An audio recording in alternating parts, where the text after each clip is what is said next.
So the oysters were next to at the front near the fish, but the deep fish ran out rather quickly. So the players were taking a lot of oysters, and they'd garrison the fishing ships in the dock, and then the docks wouldn't shoot. And then Syscon messaged me with a bug report, all angry because he lost his practice game because the docks weren't shooting, right? So then I've been working on like TTL maps, Brazil maps, and Warlords maps now. So I put that in our map chat for the Brazil maps and was like, hey, the docks aren't shooting for some reason. And Arbase looked at it, and he realized, oh, it's because the oyster ships aren't shooting. So then I was like, oh, that's a thing. So now I messaged Trevor and was like, hey, is there a unit data that controls this? And he's like, yes. And then I looked at it and was like, this is not set for the oyster ships. I can change this in the map script. And then I messaged Trezini about it, and he hopefully has set it for all the Red Bull maps, because there are Red Bull maps with lots of oysters and ponds, where this definitely would have been a thing. Yeah, that definitely is an issue, so I'm glad that that is we're at least aware of it, even if it isn't resolved technically, but Viper is in the lobby here for Crownwood. The stream hasn't started yet, so I don't know how much of an intro they're going to have. Yeah, I have some drafts. Yeah, drafts are all up. That's all good to go. I haven't seen the new maps at all, have you? Other than Blue Wells has oysters on it. That's the only thing I know about them. Oysters? Yeah, they're called oystering ships now. They used to be called fishing ships, but now they're oystering ships. And hello, we need to combine the chats, Orton. We need to combine the I chats. was actually just hitting that button right now. Okay, let me be the one to start it, because for some reason it seems like that usually is more effective when I start it. Okay, sure. I don't know why, but let me just knock. Oh, there is a T-West rap tap tapping on our chamber door. Alright, chat, we are combined now. Let me just catch up. Berber's co-cast? I'm already co-casting with Ornlu, as much as I love co-casting with Berber's Burgers. If he wants to co-cast maybe tomorrow, I'd be down. Someone says, will I cover all of the Amigo Wars? I'll do my best to cover them, because I'm going to be streaming the Brazil LAN on the Onamaru channel, and I'm going to be at Red Bull this weekend. Hello, Berber's Burgers. And now we're combined. Hello, Lily, in Ornlu's chat. Oh, and Christoph subbing to Ornlu. Ornlu, you got a sub already. Yeah. Thank you, Christoph. Welcome to the Wolf Pack. Hopefully, we will be good to go relatively soon, guys. I mean, it's Red Bull, who knows, but in theory. T-West will be in London. He is not there currently, at least as far as I'm aware. I am not in London yet. On Friday morning, I drive to Newark Airport. I paid $150 to park my car there over the weekend in their economy lot. And I hope that we don't have any incidents with ICE agents or lacking of air traffic controllers in the region, because we have to contend with both of those. Have to contend with both of those. Dear. Is the official AoE channel casting this? Red Bull should be casting this. I haven't seen the official Age of Empires Twitch stream in a long time. $150 for parking. Active. This is the New York City metro area where I'm parking the car. It is expensive to park the car. You're flying out of Newark, I assume? Yep. Mm-hmm. Ironically, flying out of JFK is somehow cheaper because I can take the train directly there. For Newark, the train, I don't think it runs directly to the airport. I think I'd have to swap to a bus at some point. But that is just simpler. That is peak America right there. Yeah. He's a car in New York. You need a car if you live in Jersey, like I do.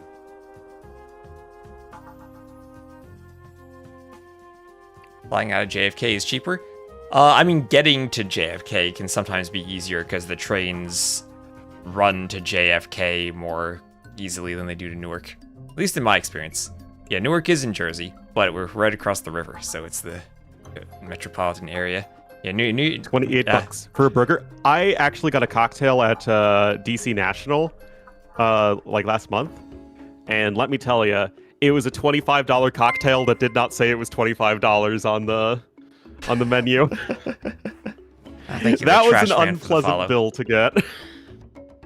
Yeah. I've, like, good old airport pizza is always an adventure. You never know what the quality is going to be. Well, actually, the last time I flew out through Newark, I had some pizza and it was actually pretty decent. Well, I mean, you are in the Jersey, New York area. It'll be much better than what you're used to in the Chicago area. And I used to live in Wisconsin. I can judge the pizza. Not well, though.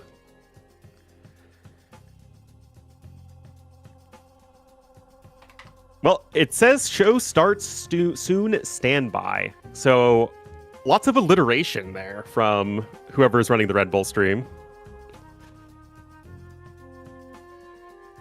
Makes me miss those Persian pocket paladins. The purple Persian pocket paladins at that. The pretty purple Persian pocket paladins. The plentiful pretty Persian pocket elephants. Paladins, elephants, same thing. Now we have Savars. Yeah, the yellow health bar on the ship in the background photo. Are you using their background photo? No. I'm just using my own overlays. Hagbadar, I land late on Friday. I leave early on Friday, but then I land at 9 p.m. or 9:30. Yeah, we are officially anyone the who's backup joining stream. us from the Red Bull stream, we are here. We're gonna cast with T-West. No idea what's going on with the Red Bull stream, as usual.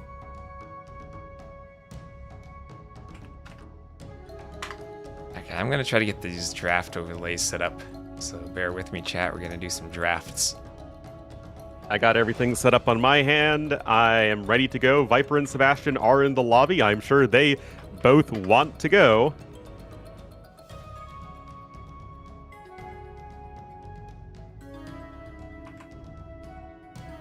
Second half of school. Oh no, old man Willow.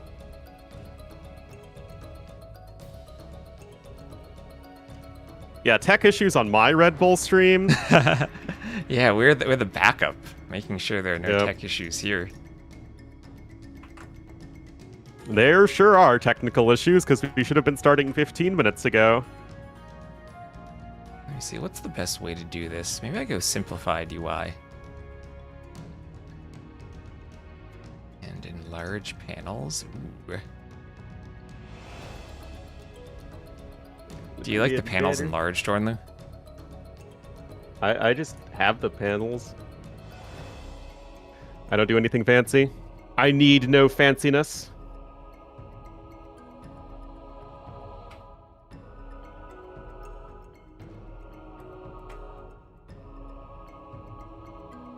Wait, can I make this? Viper should be seed 8. Oh, I can't. He is. Yeah, Viper seed 8. Okay, no enlarging the panels. Has there been recent LAN? No, there's always technical issues. Seed 1 should be That should be Hera. Hera. Although he's You don't listed think- second in his group. Oh. Oh, they're listed alphabetically in the groups, that's why. That's why Viper's last. Well, to be fair, Viper should also be last, but... We need ACCM first. Also, hello my YouTube chat. Ornlu, do you have a YouTube chat now? Yeah, I got a YouTube Hello, chat. Ornlu YouTube chat. You're not combined, unfortunately. Imagine if we could combine YouTube chats, too. What if we could combine every single chat to one super chat? That'd be One crazy. chat to rule them all. See the AI banners? Yeah, it's like, oh, jeez. Why does everything have to have AI? Our base subbing. With these Our turtle base subbing. ships, we will send every Japanese ship to the bottom of the sea. We should build as many as we can. Ornlu would like that. It's Admiral Yi talking about his turtle ships. Oh, yeah.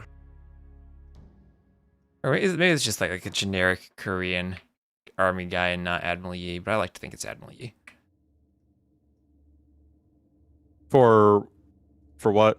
The campaign quotation that he got. When you sub, you got a randomly get a campaign quotation. Oh, okay. Okay. I'm going to attempt to center my UI. I don't think Admiral Yi has any voice lines in Noryang. Yeah. That was the Battles of the Conqueror, where they just kind of do like the generic voice acting, right? Well, they actually had dialogue and voice acting, so that puts it above Victors and Vanquish. So you actually had real voice acting. And how could you forget Harold Hardrada? William of Normandy, you He's and the I best. have no quarrel. It's Harold the Saxon who's the enemy of us both. He was the best. I'm watching Vikings Valhalla right now, and That's all you think about? yeah. It's literally all I think about when Harold's on screen. Delay hurts Viper? What does delay hurt the Viper? With a Swedish accent, something like that.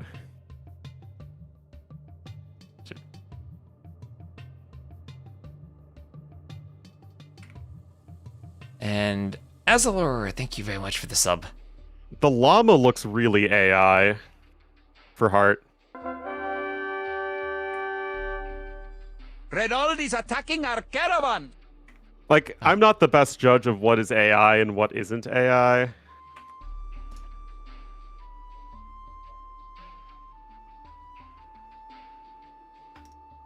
Wait. The snake's AI. Look, this Aw. part of the snake doesn't go anywhere. This part of the snake doesn't go anywhere. Yep, that's AI. Ah, this is amazing. And Uko Corpella, Yeah, thank exactly. you If for one the of them's follow. AI, they're all AI. It's not like they're only going to do AI on some of them. Yeah. There's too many blue stripes on Sebastian's flag. The MBL one looked a bit weird with the blue outline. Yes, like this is way- not the Uruguay flag. That's correct. Yeah, there are too many blue stripes on it. Oh, isn't that... Wait a minute. I need to check the flag now. It's a Greek flag with a sun? Okay. Yeah, basically. Yeah. That's honestly just really Yeah, why is sad. Yo's chicken, like, being impaled by a sword? Is it like holding the sword with its feathers? But I don't know. it- Why it does looks- it have, like, the a chicken's like- Chinese shield flag necklace? But the perspective's all messed up on it, right? It's like there's perspective on the chicken, but not on the flag.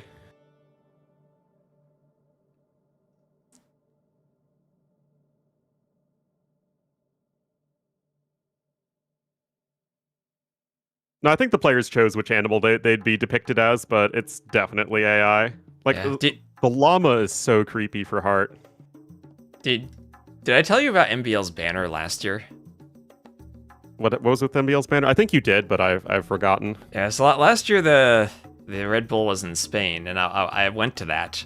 And the year before, I forget where it was, but I guess MBL probably lost in an early round and just didn't stay for the whole thing and left early. So at the end, when they cleaned everything up, the players get to keep their banners, but MBL wasn't there to get his banner. So somehow it ended up with Ashley, who's the community manager for World's Edge, and she mailed it to him. And then it sat there in the post office in Norway, and it sat there, and it sat there, and he never went to pick it up, and it was returned to her. And she happens to live like an hour's drive away from me, so when she heard I was going to Red Bull, she was like, hey, can I ask you a favor? And so she gave me MBL's banner, and then I brought it with me to Red Bull, and I hand-delivered it to him personally. There you go. Why does Liry's banner have the do not pass sign on his chest? I think that's just the Austrian flag and double eagle. Yeah. Is the double eagle like a thing, or is that just like AI? I mean, like, that is the actual banner in Sigil of Austria. Okay. And he said, so MBL, I messaged him ahead of time saying that I was going to give him the banner because it was just like folded up inside like a little envelope. It was like vinyl, you can fold it. And and his response was, I don't know if that'll fit in my car. And I just kind of like, I was confused because I didn't know what he was thinking. Now, like, how would this not fit in your car? It's literally like an envelope. It's like the size of a piece of paper. Like this will fit in your car, no problem. And then when I finally give it to him, he's like, oh, I thought it would come with a stand.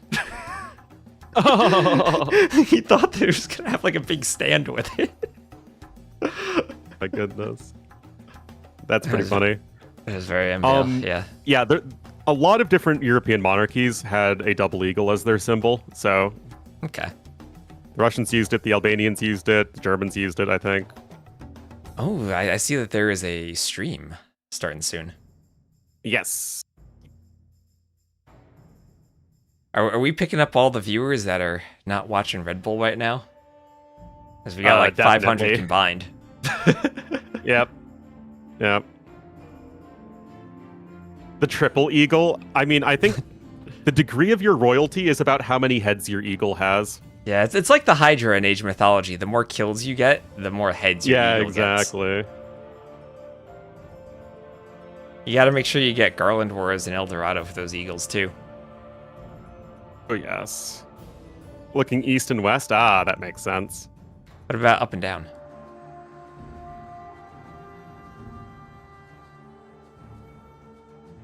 So, Crownwood will be the first map.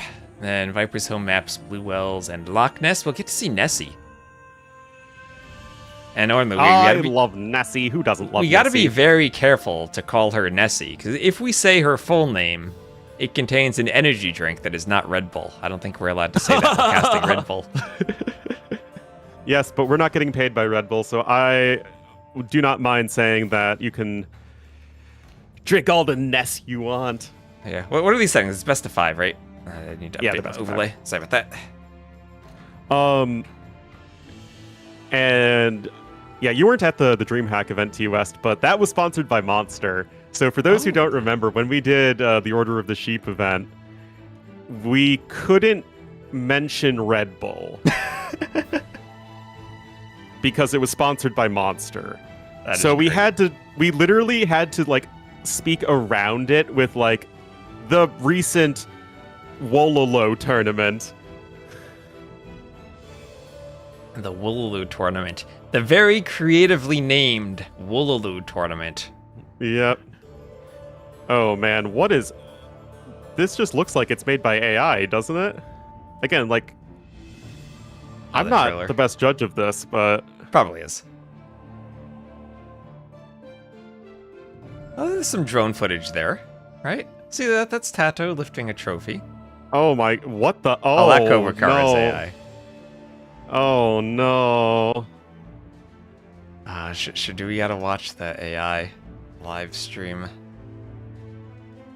I closed that window earlier. Let me open it again. Oh no, what the heck?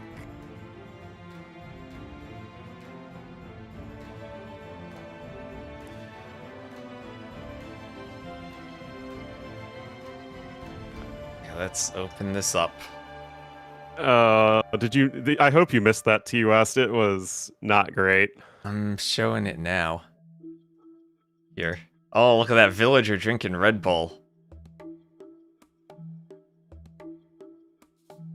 Is that Riley? No, that was an AI villager. Oh, yeah, I think you're behind. Okay, that is Riley. Also, why does he have like a 18th century thing going on with him at an AoE2 event? Oh, you're looking at the Twitch stream or looking at the YouTube stream? Maybe the YouTube's behind. Yeah, YouTube's behind. Okay. That's again, it's like... Wrong. He's cosplaying Master and Commander. I do love Master and Commander. It's a fantastic Master and movie. Commander. My dad loved that movie because he was in the Navy. Oh, okay. Well, pour one out to T West's dad, because that is a quality piece of cinema right there.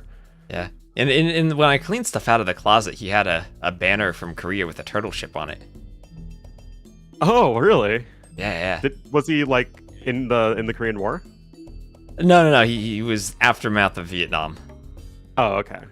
when he joined. He's not that old. I was like, that time frame doesn't check out like that.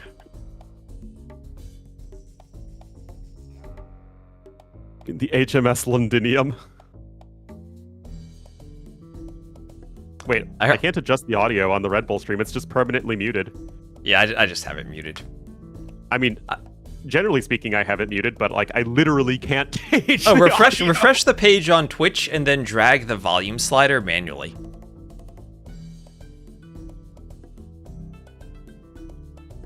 That usually fixes it for me. Yep. Yes, another attempt at making AoE 2 players look awesome.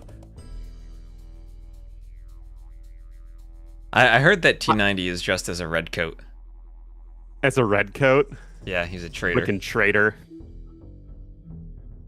Yeah, I'm behind. Basically, I'm using the YouTube stream. Let me go swap over to the Twitch stream, I guess. This is the coolest it is the coolest that they've ever looked, but you know. Oh, I don't even see the Twitch stream live for Red Bull. Oh, I mean, I have it open. Oh, maybe it's because I'm not following them.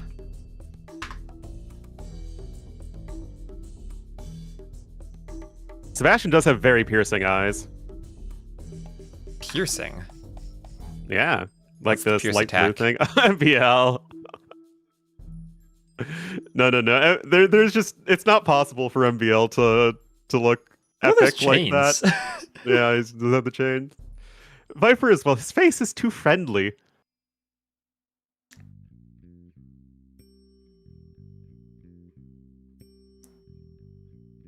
Yo just looks like he's trying not to smile. Yo, was just like, they put me here. Yep. Oh my goodness. What on earth what did wardrobing do to Nilly, man? Oh, man. Are you listening to the audio, or you just have it there? I mean, if there's something that looks like it's worth listening to, but... Okay. I mean, this is just... Yeah. Mem and Nilly shooting it right now. Yeah, back at the old NAC, at the Noble Apartment Cup, we, the clothes didn't fit me, Dave, T90, and Dash, because the costume shop didn't translate the American sizes correctly, so Dave and I had to make a trip to the costume shop. Met a guy named Wolf, whose fingers were blackened from smoking, and one look at the guy says, yep, he definitely didn't translate those sizes correctly. Yeah. No, they're UK naval outfits from different eras, I think. Yeah, I wonder if they'll sing some sea shanties for us. I mean, you gotta bring in the viewer somehow, man. Sing some tunes from some Pinafore. Alright. So here's a question for you, T West. Who Okay. do you think would make the most exciting winner for the tournament from a narrative Doubt. perspective? So, like, Doubt shows up, you know, WWE fashion with the steel chair to batter down the Yes. winner. Yes. Doubt. That's Absolutely. fair. From here, though, I think the most exciting would be Viper if he can do it. Because he came from nowhere. I mean, I think Viper has a strong argument. I think Yo would be cool, because, like, you could go to Nilly and be like, you gotta subtract 200 elo next time. oh yeah, that would also be good. I think ACCM would be great just because he like barely played the ladder. ACCM shows up with like, less than 100 story games of on the the ladder ladder. and just like rolls in. Am I only going for Monday? No, I'm going for Saturday, Sunday, and Monday. So we'll take the T West. We'll take T West when we can get him. I'll try to do some IRL streams from there. Oh, and I got There you 5 go. gift memberships on YouTube. Let's go. There was a thing once where Like, you had to enable the ability to receive a gift membership on YouTube. So someone tried to gift a membership, but then ended up gifting it to themselves. Congrats, you played yourself. Yeah. IRL streams, yeah. I mean, I got an IRL stream if I'm in Newark Airport in case I'm assaulted by ICE, and I need video evidence. Get me as a roving reporter during crowd work. I'd love to do that. I just need to, like, I need Wi-Fi that works at the venue. Well, hopefully they should have that there.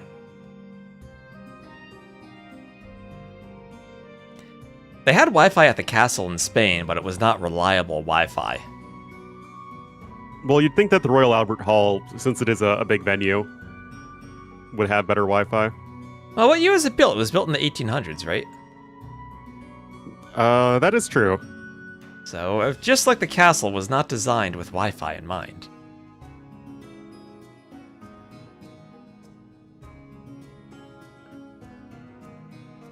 Oh, look at those AI banners right behind Nilly's head. Yep.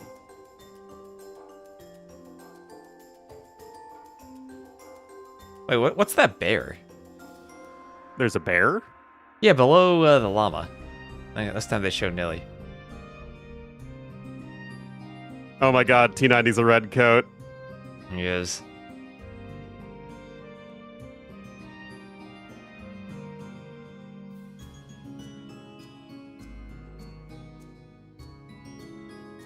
Oh my goodness.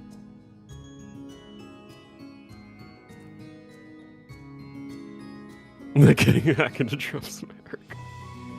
In T90 the American? Well, they're all British uniforms. Yeah, Dave isn't dressed as an American. Yeah, but the red coat is... audio sync is broken? Well, there's nothing synced right now. Where... I don't think I have any audio on from the stream. Unless I do? Yeah, I don't.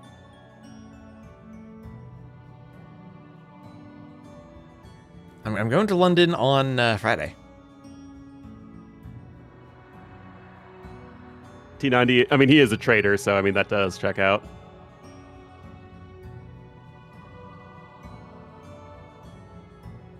So who is your most interesting winner, Ornlu? I think it would be the most hype for the community if MBL wins. MBL? Why MBL? I mean, people love MBL, and he's never won a major LAN event. Okay. I think people would go wild for that. My personal pick is ACCM, just because it's ACCM, man. Yeah, I think people like ACCM. I mean, I think not liking ACCM is against the Geneva Convention. Like, you just have to. It's what a dignified human society looks like.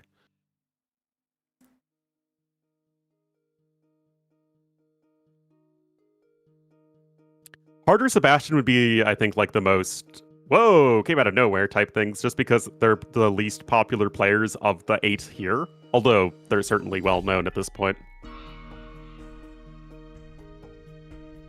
I really can't see Hearttt getting past Liry or Hera, though. Heartt's in that Jordan spot where he can smack down anyone outside of the top 10, but once he runs into the top 5 players, he has a lot of problems. Yeah.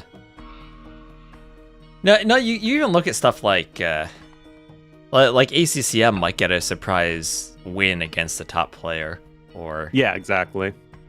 Even Doubt might. Who knows, depending on the settings. But there are some players who just they really struggle breaking through that top area. Mm-hmm. Oh, they're sitting directly across from each other. Interesting. That. The mouse and keyboard for Sebastian are really far apart. I don't know. Have you met Sebastian in real life? I have, yes. Is he tall? No. Oh, okay. Well, Viper's definitely not tall. Viper is a compact man. I mean, Viper is taller than Sebastian. Oh, wow. Sebastian's short, then. Ornlu, judging people's heights. Not judging. It's just the way people are. Nothing wrong with it. So are these players sponsored, or is their gear like sponsorship gear, or did they just get it themselves? Well, Sebastian's wearing his Wonders jersey. I mean like their gaming equipment. Oh, Viper uses his own gear as far as I'm aware. Because Mr. Yo has a custom keyboard. It's purple and it's like 20 pounds. It's amazing. Oh, wow. Kicking my phone to the desk. Our base, we know how he became an hop admin. yeah, they can adjust their screen and do all that stuff. Yeah. Usually at a LAN, what happens is each player has their own PC, and then when they play games or between the sets, they swap out the PCs. So they'll have a day or so to set up all of their settings and hotkeys and adjust stuff the way they want. Oh, are they playing now? Because it looks like they're moving. There's probably a spec delay. Why would there be a spec delay, though? It's not like they're going to cheat at a LAN. I failed to download match content. You have got to be... Okay. Hopefully we don't need to do co-op spectating again. Let's do this, Ornlu. Are you ready? I'm born ready, my man. Match content has downloaded. Capture age, please. There we go. There we go. Getting capture age to load is always the fun part. Let me just set things up real quick. Yep, just gotta press all the capture age buttons. I wish we could do more of this ahead of time, but such is life. Yes. Oh gosh, and we're even going to be late to join. All right, everybody, welcome to Red Bull Wololo Londinium. Yeah, I have a game paused. Let me, right. Yeah, game is paused, but we're in. The map is Crownwood. But I gotta turn my background on. Chat, you guys need to be visible. There we go. So, I see a pause, Ornlu. Do you see a pause? Yep, 140. Yep, 140. Okay. And thank you, Brandy Impact, for the follow. So now at a LAN, what do you think happens when they pause? Do they type in the chat still, or do they talk to each other? They'd type in the chat. Absolutely. Did he just say the map is crap? No, the map is Crownwood. If you want to see crap maps, then look for Paradox. He hosts the Crap Map Cup. No way they don't type. Come on, they're gamers. Let's be real. AW2 is voice chat now, aren't they? Stream doesn't have the game? Yeah, oh, you mean the Red Bull stream? Well, once again, we're dealing with the tech issues. I mean, you were at El Renado. Yeah. You were messaging me. I'm like, Ornlu, I'm on the couch watching your stream. I don't know what's going on. Yeah.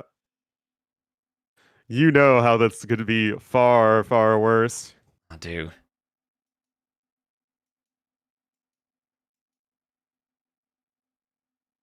Because they're hares, they're not chickens.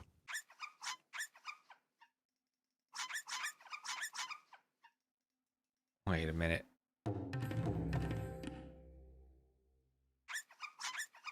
I just have my animal sound and capture age turned really far down. Oh, I do. We turned that up slightly. I was like, I'm flicking and I can't hear anything. Because like the way it works with co-casting is I have to manually turn down all the settings, all the regular audio settings, because I have to bump you up. Yeah, I have to do the same.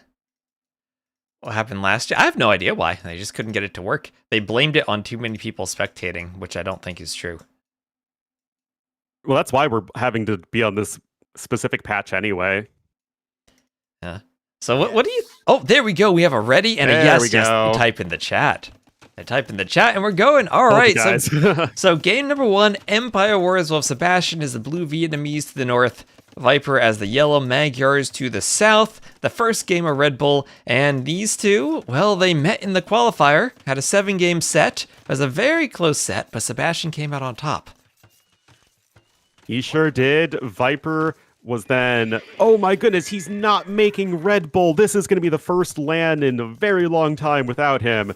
And then poor Winchester has his visa issues. He can't come here. Viper wins a 3-way qualifier with Lewis and Barles and wins that barely. He won both sets 3-2. And yet here he is able to make the last-minute trip here to London. And we are going to be starting on Crownwood. Nice and standard map to kick things off as Viper's with a big old wall here to the south. Yeah, both players fully wall, and that's what you see in tournaments as Viper will take the first engagement. Sebastian had a singleton, archer, and spear that was split up walking around the wood line in the middle, and Viper had his army all together and he'll take that first fight. Yeah, you're certainly not going to say no to a couple of early spearman kills, especially since you are continuing to make scouts as Viper, as he's trying to make something happen here in the feudal age.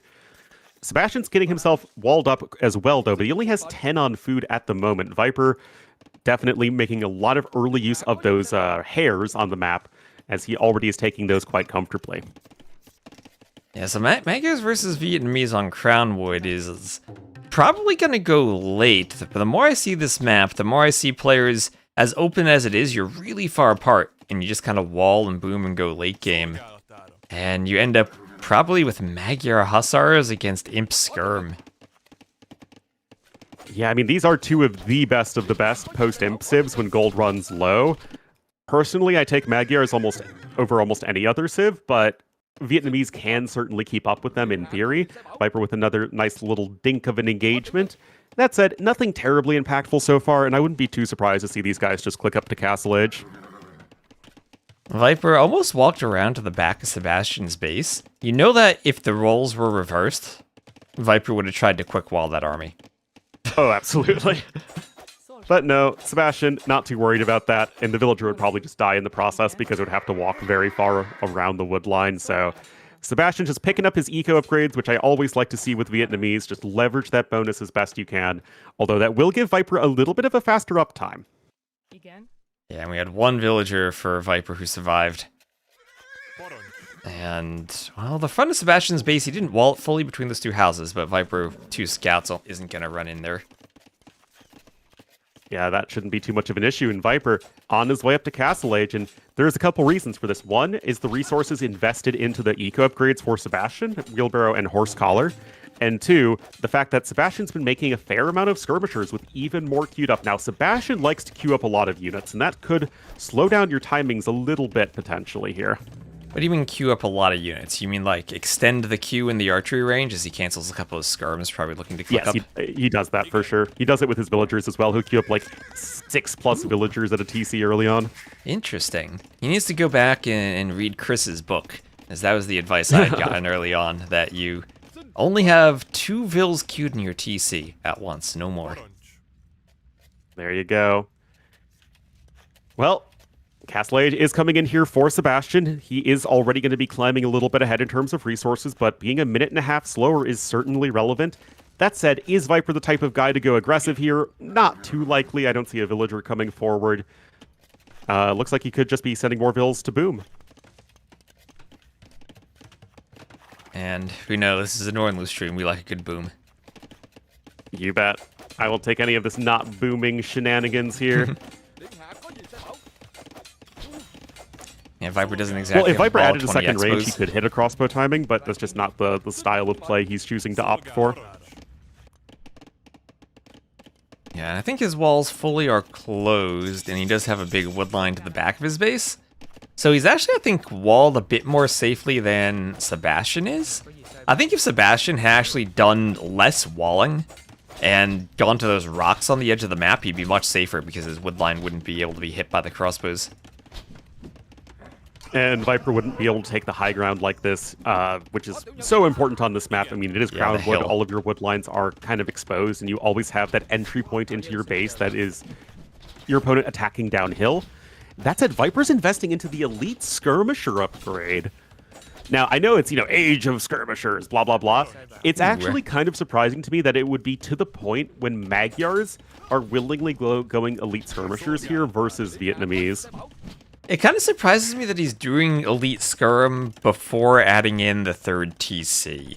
Because he is fully walled, he sees that Sebastian doesn't really have much army, and Viper himself isn't really looking to push. It feels like the timing is not when he's going to be taking a fight, and he probably could have been a bit greedier, which we usually expect from Viper, and delayed the upgrade.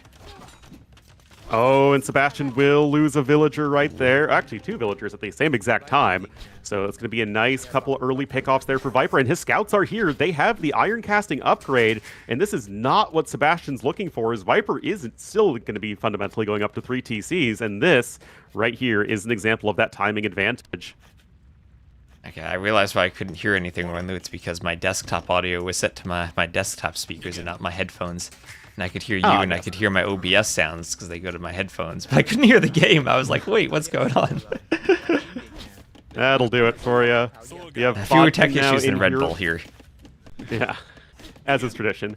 But skirmisher upgrades here for Sebastian. He is adding in his own third TC, but everything's coming up Viper's way thus far. He's getting his own eco upgrades.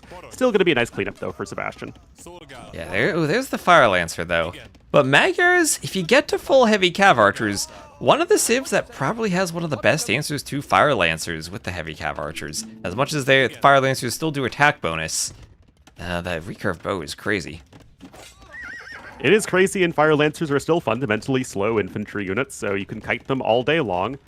Handcart coming in as well for Sebastian. So, I mean, I love that he's really trying to lean into those Vietnamese bonuses, and I actually think Sebastian's one of the best players in the world, and, like, always trying to make sure he uses every civ bonus he can. Because right now, he needs to play catch-up, because he lost 5 vills, he's down by 9, he's going to go do something. Yeah, and that's, again, why I was thinking Viper didn't need elite skirm right away. If he had done that third TC earlier, maybe he's up 15 vills instead of 10. Yeah, and Viper, he's getting ballistics. He's got his elite skirmishers here to defend. This is basically the ideal game state in the current meta. Viper's got tons of vills queued up. He's safe with his skirmishers, but it was all about Viper finding that little bit of an angle to get damage done that he's able to even be in this position in the first place. Yeah, there's ballistics now for Viper. And once he gets ballistics, Sebastian doesn't have it, so Sebastian shouldn't be able to take much of a fight against the skirms. Ballistics. From my testing, and I need to do some more testing of this, maybe when I'm back from Red Bull, but it feels that units without ballistics are, in general, less likely to hit in DE than they were in AOC. That I don't know. There's definitely something different with buildings. Yeah, TCs definitely are less accurate, and I think that castles are a bit different too. Castles are much more accurate in DE than they are in AOC. Yeah. Although I think it depends on the situation. I once saw a unit running straight towards a castle and somehow dodged the arrows, like ran underneath them somehow. No, like castles, just the arrows are much wider in like their dispersion. But Viper's here, guys, on the other side of the map. Going to be picking off a few more units. Sebastian unable to really get any damage done just yet. Now, thanks to his eco upgrades, he's still, like, relatively close in terms of resources. But this is still only going to be getting better and better over time for Viper as Sebastian's switching over into the barracks. Yeah, they made the TC arrows larger, as chat's asking, but that was kind of... That's more like a band-aid, not an actual, like, change to the mechanic. It's like TCs were less accurate, so they did that change to counteract it instead of addressing the accuracy issue. Because why do a fundamental switch when Band-Aid Fix does just fine? But Handcart coming in here for Viper, guys, and he has 10 vills on stone at the moment. He can drop a castle very soon and start getting to those Magyar Hussars, which I gotta say, T-West, are actually insane right now after they got triple buffed for no reason. Yeah, they were fine before. I don't know why they got so many buffs. But they did. And now they are pretty darn good. And they were good And they're before. also much easier to afford in Castle Age now. I forget the exact cost right now. I actually kind of want to double check that. Because they're actually viable to make before Corvinian Army, which is their Castle Age tech where the gold cost is replaced by additional food cost. So in the Castle Age, when you're still mining gold and you don't want to spend food as much, you can make them and then swap that tech over for imp. That change I actually really like, because 35 food, 45 gold for a cav unit in Castle Age is really, really good. So I like how they did it instead of just like, okay, it's basically a Hussar with a bit of gold cost that they remove. Because now it's much easier to afford, but they just added crazy stat buffs on top of all that. Yeah. And the question is, how quickly does Viper want to get to that composition? Because I think as Magyar Hussar plus Heavy Cav Archer is pretty much, no matter what you face, the composition you want. Yeah, it's pretty straightforward for our Magyars in a 1v1 in that regard. I mean, team games, then you're talking Paladins as well. But in this case, definitely want to get to the Magyar Hussar plus Cav Archer combo. Vietnamese have a little bit more flexibility in terms of what they can go for as power units. Theoretically, Rattan Archer Battle Elephant is the death ball that you want to go for as Vietnamese, but Imp Skirms, Fire Lancers, Halbs, all that stuff can serve as a good, I guess, alternative. Yeah, and for this map, as Viper loses some fights on the front, his castle locations are going to be important because he wants to have castles for pumping out the Magyar Hussars later on.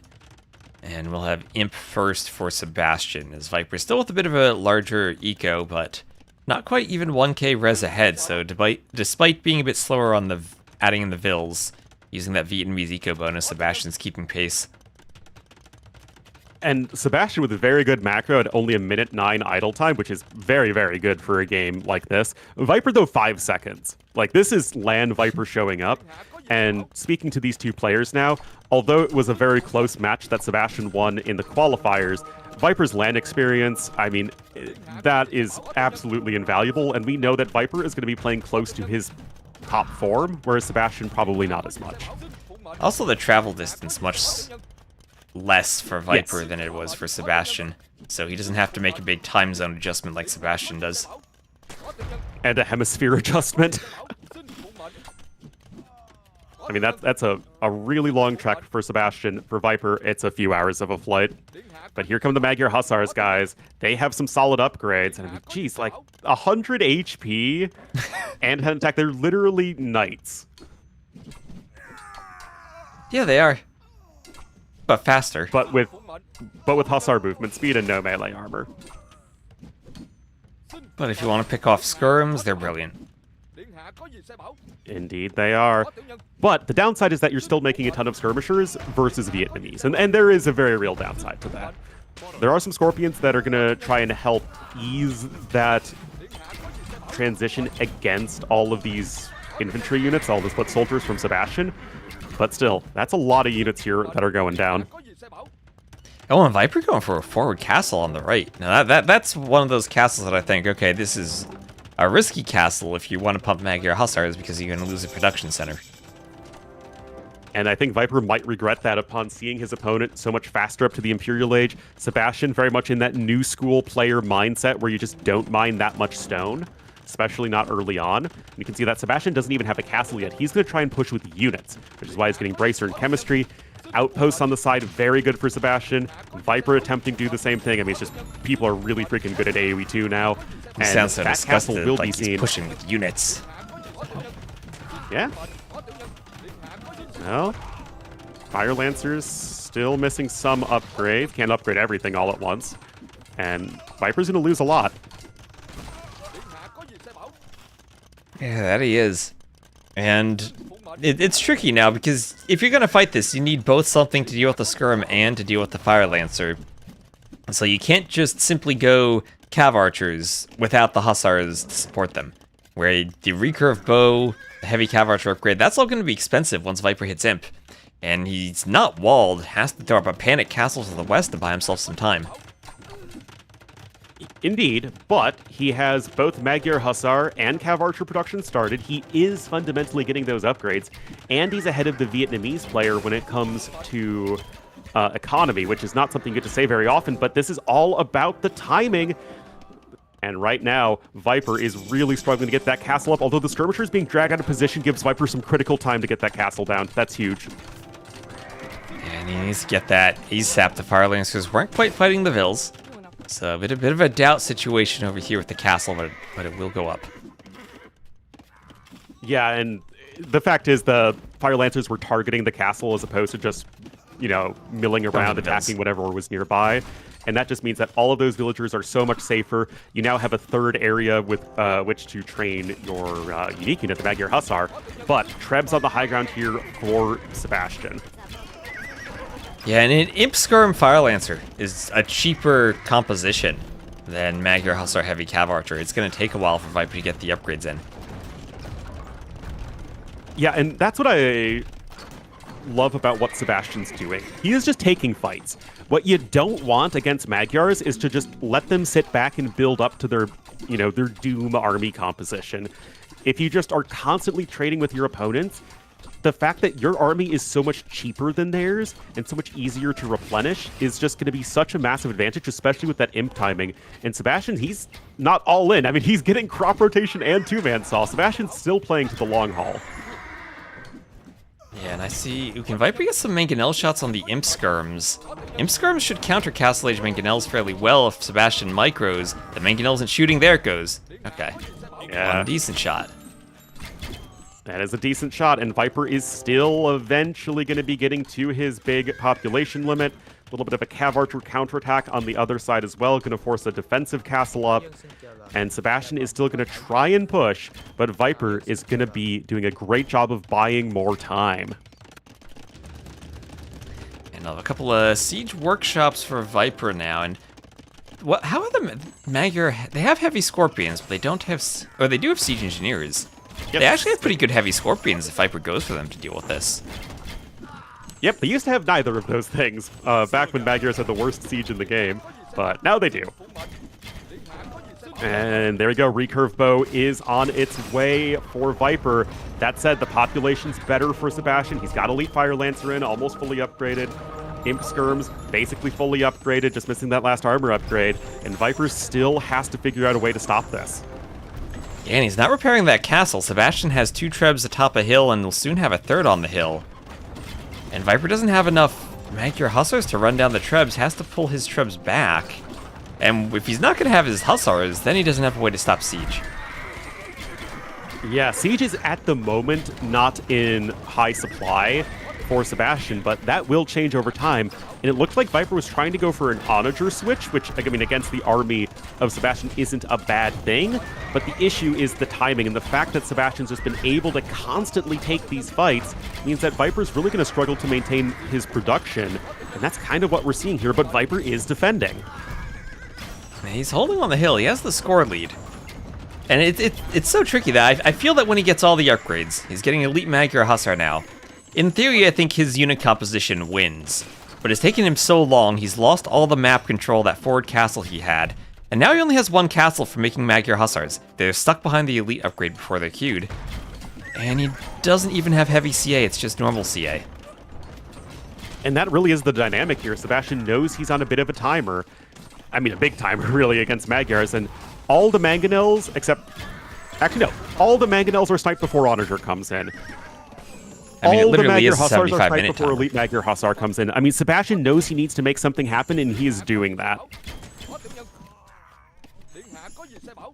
And he has the score This is a lead. great game, number 1 T-West. Like, these guys are really playing well. And Trebs will go for the TC. And Viper on 143 Vils. His 3 relics are in that monastery too. But now that Sebastian, he's taken the crown of this hill. And we'll push Viper. This is the most important part of Viper's base to push, because that's where the relics and the farms are. Yes, the wood that crowns the hill oversees the battle. Oh, but Sebastian, again, he's doing a great job sniping those production buildings. But, like, this is Viper, and Viper is the king of just finding a win condition in the long run. And Viper still isn't dead. He's still at 180 population. He just needs to find a way to get those CA numbers up, but that's just not happening, T-West. Oh, and, well, monastery being trebbed. He's going Onager. I don't know about that. Yeah, he's been going Onager for a while now. I mean, he had Mangonels earlier. The Imp Skirms are doing well against the Onager. Oh, the converted Magyar Hussar. Honestly doing a great job just sniping that stray unit right there, but I feel like Viper will clean this up eventually. Not having +4 defense, though, for his Magyar Hussars is a huge issue. Viper has the resources for that upgrade. Maybe he just forgot it, but, I mean, that's giving the Imp Skirms so much more damage. Yeah, but we see Viper now on 2k food. He can't get the number of Hussars he wants. And thank you, John Slow, for the raid. Just in time Viper for a also monk to pick keeping up a those relic. relics alive. I mean, yeah, Fire Lancers are, you know, en route at the moment. Viper's gold mine there getting harassed, but now Viper has to transition into the regular Hussars, which are still good for Magyars, but definitely nowhere near as good as the Magyar Hussars. And those onagers are not getting shots on the Imp Skirms. I don't know. I feel like Scorpion probably would have been the better choice over Onager here. I mean, the high Pierce Armor of the Imp Skirms maybe made that a less attractive option, but the issue is that these fights are actually kind of unfolding like a campaign fight where you're just throwing units into the mosh pit constantly. They're not you like, mean okay, like you a- have these big armies that are trying to position, and then the Onagers get good shots. This just isn't how the game is developing. You mean like a poorly designed infinite unit spam campaign? Yes. AKA most modern campaigns with the infinite unit spam. AKA the Age of Empires 4 campaigns. Yes. Well, Guild's coming in for Sebastian. I don't think he has paper money yet. No, he does. Oh, man, Sebastian's really getting himself set up for the long haul. Yeah, he's doing all the upgrades. And remember, if we have a score victory, you want to make sure you have the upgrades ahead of time. You do, but Sebastian's actually just using the upgrades for their effect, not just for the score victory. And right now, still no HCA in for Viper. No. Just too many upgrades to afford. And those CA numbers are getting cut down again, although the Imp Skirms may be overextending. Yeah, and now I guess you have to question, would HCA have been a better upgrade than Onager? They cost about the same, so it is really a good comparison, actually. And all those units are going to get cleaned up, so maybe Viper has bought just enough time. Yeah, and crucially for him, he hits the second castle, and it's in the eastern corner of the map, so that'll double his Magyar Hussar production. And he had 2k food. He finally managed to spend it and still has 65 fills on food. And that's impressive to keep that many farmers when he was raided and lost that hill right overlooking all of his farms. I mean, he's still with a decent villager KD ratio considering how this game has played out. Onager's still here, able to buy time at the front, and Sebastian, the reason he doesn't have bombard cannons is because the whole push was designed around, okay, just get as many units to the front lines as fast as possible to keep taking these trades. Well, Viper trying to slow the pace of the game down a little bit, but Sebastian's just not letting him do that, as we still have the Fire Lancers here doing a lot of damage to the Cav Archers with the Imp Skirms behind. Yeah, and it's maybe a bit awkward for Sebastian to take these fights because his production buildings are so far away. He's starting to do a couple of forward barracks. Maybe it'd be good for him to try to get, when he had that hill, to have done closer barracks or closer ranges to it. Because it feels like he has so much population that's walking across the map. Well, that is sort of the nature of having all of these foot soldiers, but I totally agree that he needed closer production. But the wood income for that's also quite tricky. I do think that Viper is, you know, stalling out the game. He is slowly but steadily assembling all of his upgrades for his units, although no +4 defense is extremely painful. And now Sebastian's going to have to switch away from Fire Lancers into the Pikeman line, and that's going to be a huge move there for Viper. Yeah, that's going to be a huge downgrade in quality against the Cav Archers, because now the attack bonus against the Spear line will kick in. Yeah, I mean, Elite Fire Lancers for Vietnamese have 102 HP, and Halbs have 60. So, huge difference there, plus the difference, of course, in bonus damage. And right now, is it enough? I mean, Sebastian's doing such a good job of just making sure the fights are happening constantly, no matter how good they are, or not in this case. A couple of Magyar Hussars attacking the Trebs on the left, and Sebastian will lose one Treb. Will he lose the second? He does. And there goes the push. Magyars are so hard to eliminate with the fact they can pick off the trebuchets with a couple of stray Magyar Hussars. And Viper with castle on the right, castle on the left is hanging on. He is hanging on. Relics are identical between the two players. Map control still favors Sebastian in general, though. But how much extra gold is that going to yield him? I don't think there's that much. I mean, this map doesn't have much gold. There's 1,000 gold left on the map at all. Res collected are exactly the same. They're 200 more for Viper with 82k collected. Crazy even game number one. Like, both players really are bringing it. You love to see it. Viper, they're starting to get a couple of raids in with Hussars on Sebastian's base, but Sebastian has enough castles that he can defend himself. The gold on the map is running out. And now you get to the trash war, where it's going to be essentially the Magyar player trying to keep cav archers alive in the back, while the Vietnamese player goes halb skirm, and the Magyars are doing some type of Hussar, Magyar Hussar to fight. And as the gold runs out, this, as you said, the map has not much gold on it. And that means you're not going to have all the upgrades you usually want. We see Viper, he did Onager, but he's missing Heavy Cav Archer and he's missing normal Hussar. And he's still missing that Cav defense. Yeah, it's all important +4 defense, guys. It is a huge difference in the Imp Skirm's ability to do damage. It's not reduced to 1 like it is for regular skirmishers, but even reducing it from, what, 4 to 2. I mean, that's a 50% reduction in damage right there that Viper could have avoided had he simply remembered that upgrade. Also, Bartman, thank you so much for the sub. I do think Viper is holding this one, though, to you, West. Yeah, thanks, Bartman, for using your Prime for Ornlu. Yep. 9999. Do you remember Viper 9999 fan? I sure do. Ye old days. Did Viper do... Okay, yeah, he did do Corvinian Army, so he does have the food cost for the Magyar Hussars now. He does, and he's starting to raid, and Viper's 20 pop ahead, and I really think that he's barely, but still able to hold this.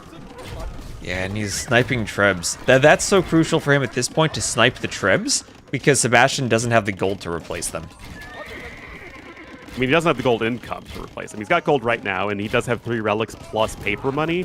But the issue at this point is that you're not destroying Viper's buildings. There just isn't a good unit on the field for Sebastian to do that. And the issue with going for the Fire Lancers as your gold unit is they just don't preserve their cost very well at all. Sebastian was trying to win the game with that push, and he simply wasn't able to do so. And right now, Viper's in this position where, okay, yes, he is also out of gold, but he's got a Cav Archer blob, at least of some degree. He's got Onagers, and he's got the ability to raid his opponent like crazy. And if he can get some good Onager shots, he's finally getting some value out of them on these skirms. That'll help keep the Cav Archers alive. Onagers, they call that value! Oh, and he's repairing. He's repairing. Can he keep it alive? No, he can't. I don't think it should matter. I mean, again, Sebastian's just doing everything he can to keep the CA numbers low, which is the correct play. I just don't think he really has enough oomph left to sustain this. And now if you're Viper, I guess you need to consider, how do you spend your gold? Because 500 gold for the Heavy Cav Archer upgrade is something he's probably never going to get to.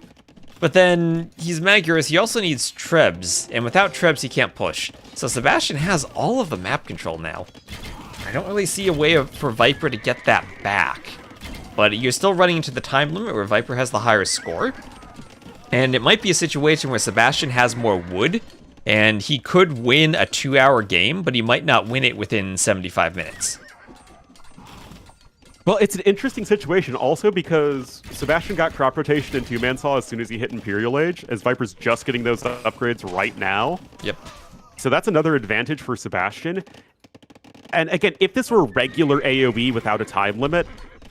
Oh, but look at this, Viper swooping in with the Magyar Hussars. Easy Treb snipes there.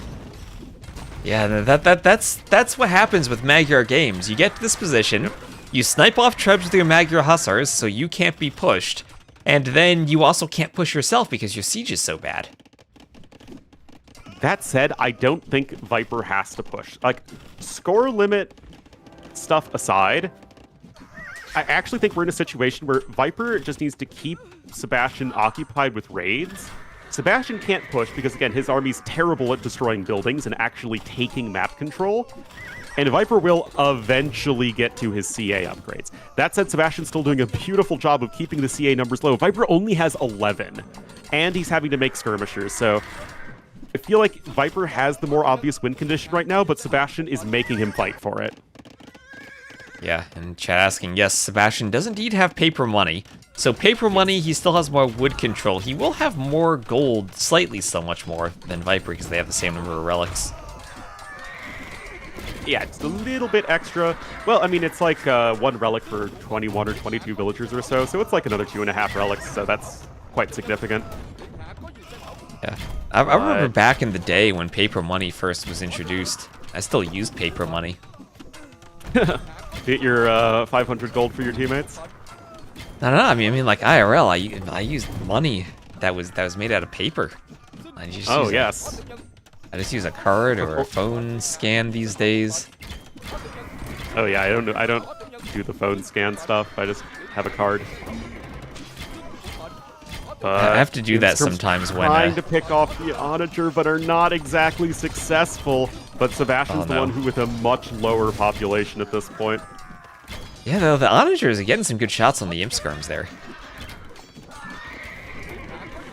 Yeah, I honestly think that if Viper loses this game, which I don't think he will, to be honest, it would be because he doesn't have the armor upgrade. And if he had that armor upgrade, his chances of winning the game much sooner just skyrocket. Yeah, well, I mean, when you're fighting skirmishers, you need armor. It's kind of more important because the skirmisher attack is so low that the percentage of damage you're stopping with the armor increases, and it becomes more important when you're fighting them. Well, you reduce it by half. They go from dealing 4 damage a shot to 2 damage a shot. Yeah. So that is a huge, huge difference right there. That said, I really do think Sebastian's just running out of steam. He's just making Hell Skirm at this point. He has no gold units. A Viper has a trash unit that is basically as good as a gold unit, and also some Cav Archers and Onagers left. Yeah, I think Sebastian is maybe moving over to the Microsoft Store version of the game as his Steam is running out. Indeed, indeed. Yeah, Viper's time collecting limit, a little bit more gold there. And I really think it's, one of the most Viper things possible where you just try and outlast your opponent. It's game number 1 of the day. It certainly wasn't flawless from him, and is still not flawless because he's missing a critical upgrade. And yet, he recognized his win conditions, he took the castles on the side, and he just stopped the push. Barely, but he just stopped it, and now he's looking good here in game number 1. Yeah, just like his ability to reach Red Bull itself, that hold was perfectly calculated. He bent about as far as he could without breaking. And now Magyar's late game's taking over. That's some gymnastics level bending right there. Simone Biles will be proud of that one.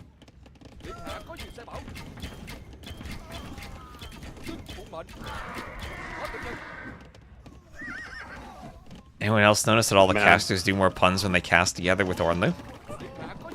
I have no idea. We'll need to keep stats on that.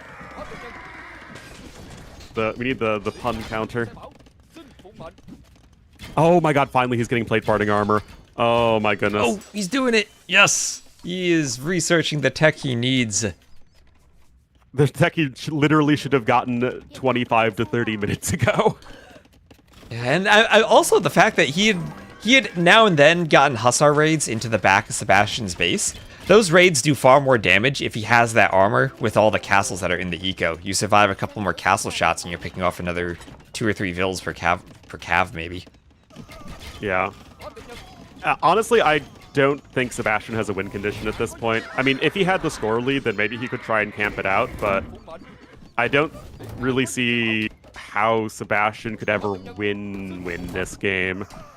He has no ability to push whatsoever.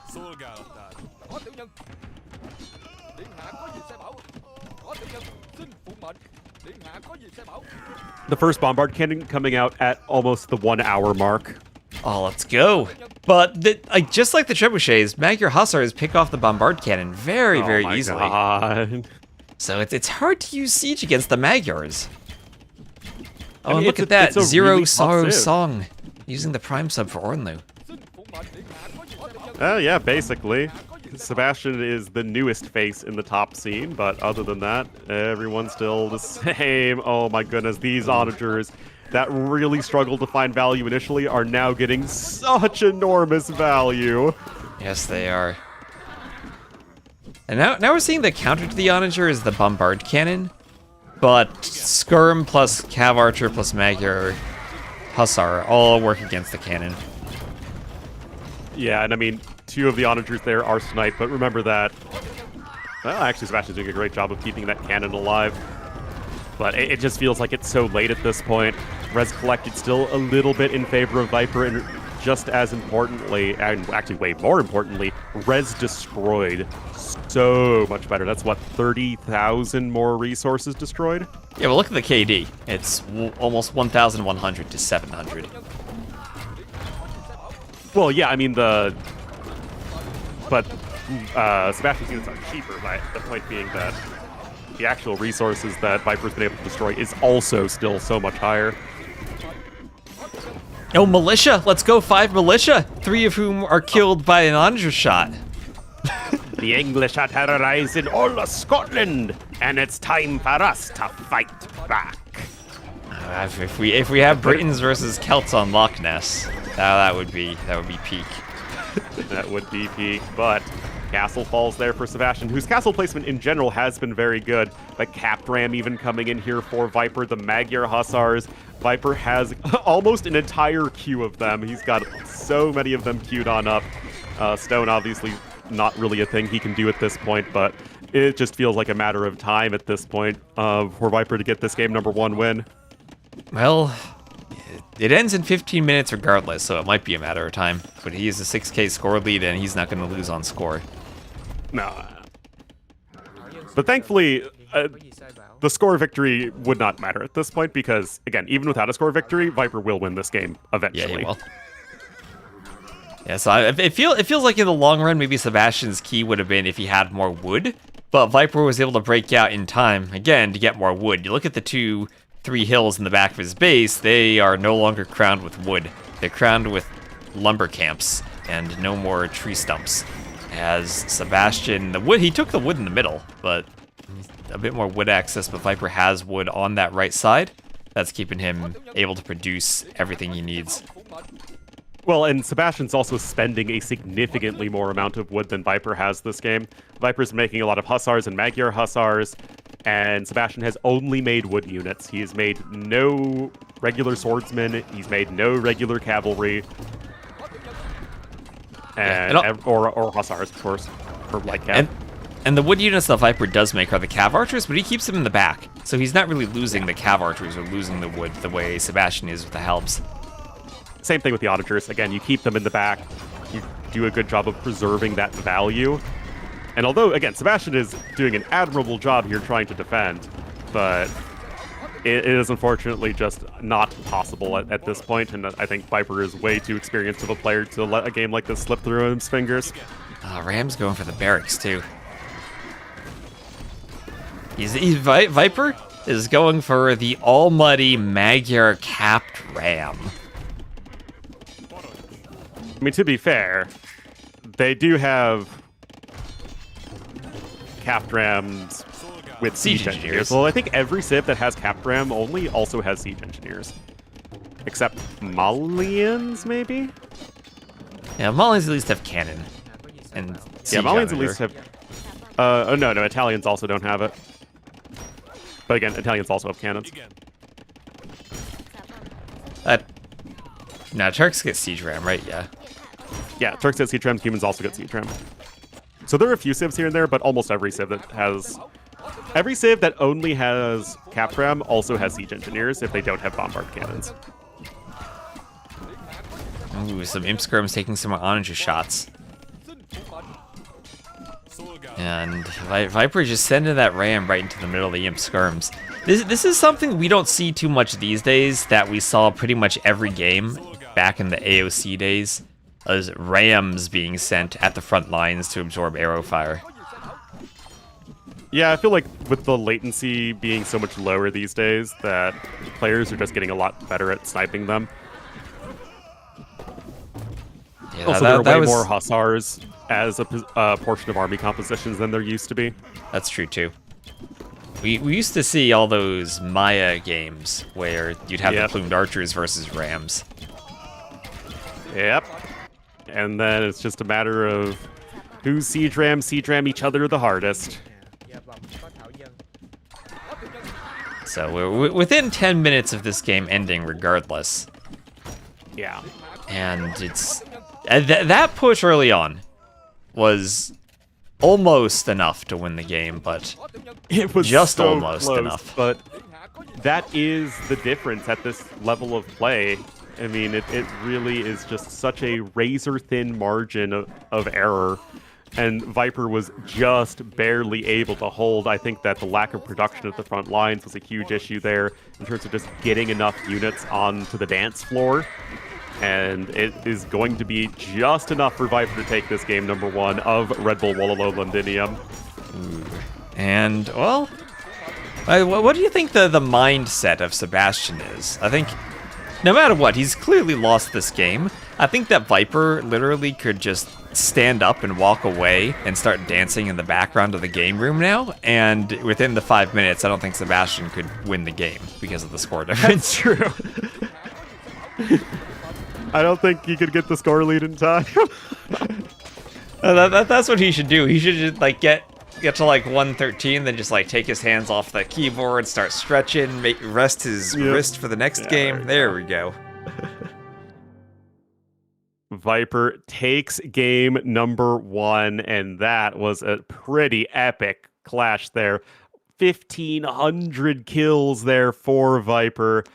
He was actually behind in everything except food collected, and yet able to take efficient fights and just barely hang in there. 132 versus 107 APM. Oh my goodness, these guys are here to play. All right, so GG there. Viper takes game number 1. And I'll properly update my scoreboard for 5 games. It is indeed a 5-game set. Here's game number 1 for Viper. Oh, I have the drafts backwards, my bad.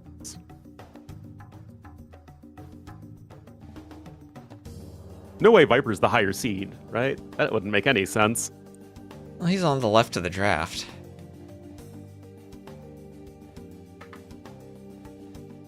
That was the number 1 civ for Sebastian, too. That's rough. Yeah, that is. Magyar is kind of late in the draft. Being able to be picked for Crownwood is nice for Viper. All right, we are all in the lobby for game number 2. Ooh, and what shall this map be, Ornlu? Well, they're still on Crownwood, so that is not the most of helpful. I hope we see the new map that Viper picked. Oh, yeah, that'd be interesting. Or that Sebastian picked. There's Blue Wells and Stone Drift.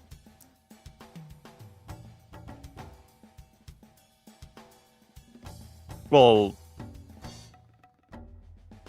no, that Stone Drift is banned. Oh, that is banned. My bad.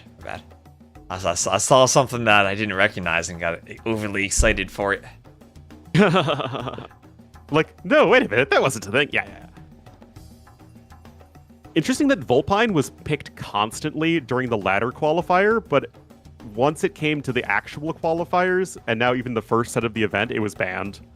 Well, it was a clear Korean's mirror. You knew what you're getting into on Vulpine. And also the games, I guess, were pretty fast, so... Oh, but here we are. You're getting your wish, T-West. We're going to be going to Blue Wells. I think it's a water map, so we should see some watery civs, but other than that, I have no idea what to expect. Yeah, some fixed oysters. If I remember, it's like Inundation, but with oysters and with Empire Wars stuff. Jeez, I'm trying to remember Inundation. Is that the one with all the box turtles around the edge? That's the one that has, like, water around the edge, but then there are 4 ponds in the middle. And is it Inundation or is it Immersion? One of those. It's Immersion. I think that's Immersion. No. Yeah, that's Immersion. That's Immersion, yeah, that's what I meant. Immersion, but with the some oysters in the ponds. Well, we will have to see. There shouldn't be a spec delay, and there is not. And here we are, guys. Game number 2. A really long, epic first one, but Viper was able to pull it off, and he'll be the yellow Dravidians to the north, Sebastian, the blue Japanese, to the south. All Alright, and yep, and you can see those oysters, and you can see why it's important that we fixed the oystering ship issue. Oh, you start with 4 fishing ships on whales.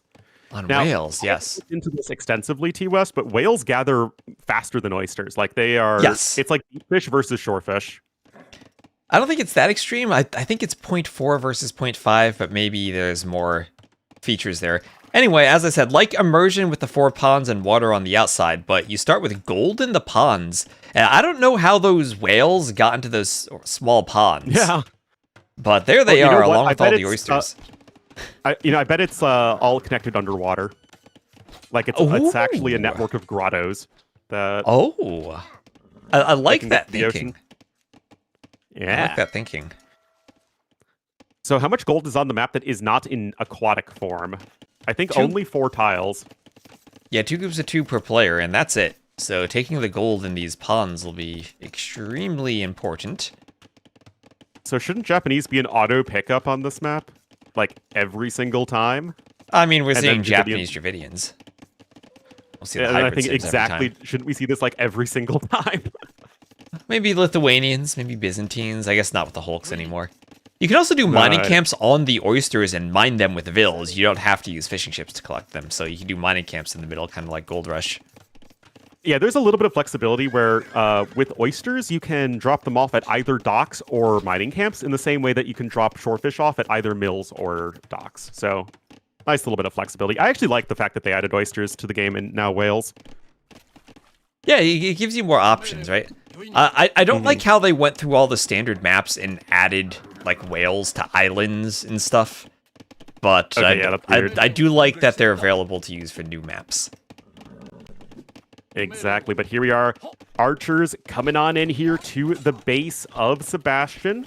He is going to give a hearty, get out of here, Viper. But Viper says, no, I am going to kill you. Nice, killing some It's a very archers. unfriendly Also, conversation. yeah, also Hulks on the pond to the right, fishing ships, whaling ships gathering in the dock to shoot arrows. They added whales. That's what they did for the UK land. They added whales. Ha ha ha. Indeed. Well, it's a bit messy here so far. Sebastian is going to lose a villager here to Viper's archers. I mean, he's just scrambling here to defend. He has 6 skirmishers queued up. I told you he queues up a ton, T-West.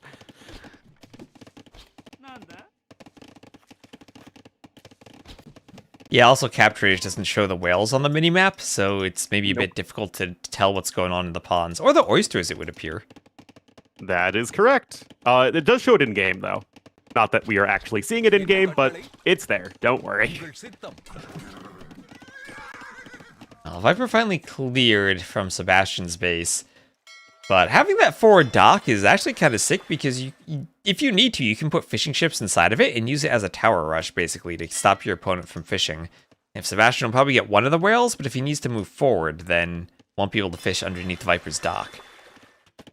Yeah, and whales have lots of gold on them. There is 1,000 on a single whale, but they will run out eventually. And right there, you can see the arrow fire coming in. And those fishing ship changes, like, it was the biggest part of the whole water rework, that, and of course, just the addition of Hulks whatsoever. I mean, it was just so huge. And Sebastian needs to pay attention, my dude. Oh, He man, garrisons. just saves that fishing ship. It's perfectly calculated, just like Viper's Yeah. appearance at Red Bull. Exactly. Well, both players should have similar castle age times. They're both banking up, honestly, a little bit more gold than I'm sure they would like, but these fishing ships have to be gathering gold, so it's a little bit awkward. I don't know. Feels like it's still pretty even.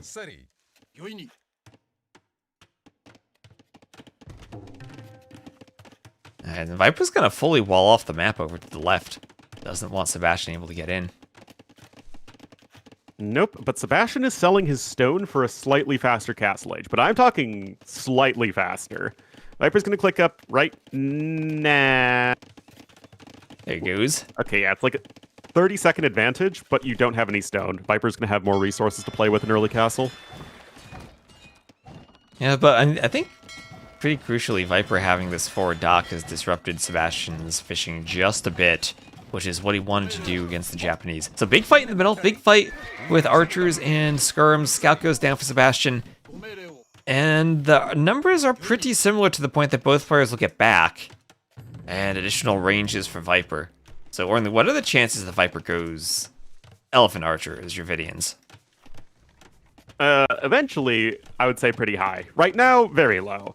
But look at this overinvestment here from Sebastian. He has 6 hulks here on the pond. Viper has nothing. He has the 1 fishing ship garrisoned in the dock. So those are hulks that are going to be basically useless very, very soon. Since it's April 1st, you want to hear a joke?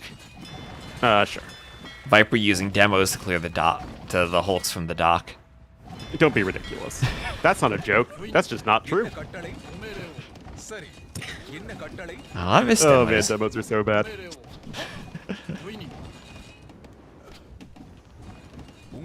Well, Sebastian's going to take the fishing ship lead at this point. He's going to have 6 on the outside. Viper only has 4.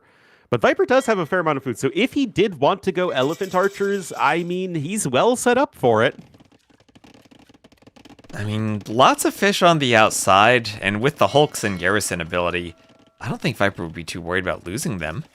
So, might be good. Fishing lines on the way for Sebastian to upgrade his fishing ships. University plus TC for Viper, so it looks like an early ballistics along with the TC. And you know what, man? It's Ellie archering time. Let's go. Let's go. That I is pretty didn't doubt awesome. Viper. I mean, is this the best play? I actually think no. I think the best play would be to defend with Dravidian skirms and mangonels, but am I ever going to complain about a man going straight into elephant archers? I will not. To be fair, whenever I see someone playing elephant archers, I always feel like they feel cheaper than they should. Well, there's 60 food and 70 gold, right? So and 60 food isn't really all that much. Like, compare that's cheaper on food than a light cav. I mean, it's a knight, but 5 less gold. Wait, there's no way that's true, right? No, it's 80 gold. Okay, like, no, they're not cheaper than knight. Yeah. So 60 food, 80 gold. So yeah, just 5 more gold than a knight. That's it. And with this big eco, you can easily go double stable knights if that, was available Yes. to your civ. So you can get the same logic applies. You can go double range Ellie Archer. Viper on the outside water now, chasing Sebastian around to another dock, and finally Viper, the investment of hulks out here is paying off as he's disrupting the fishing of those Japanese food boats on the outside. Indeed. And for those who are wondering, yes, Japanese also gather from the oysters and whales faster. Make your own Japanese whaling jokes at your own peril. Oh boy. All right, war hulks here for each. The war hulks.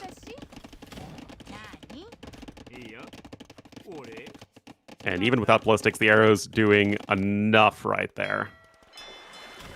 And Viper needing to garrison the fishing ships in his dock, but that actually let him clean up some skirms from Sebastian if he just sits under it.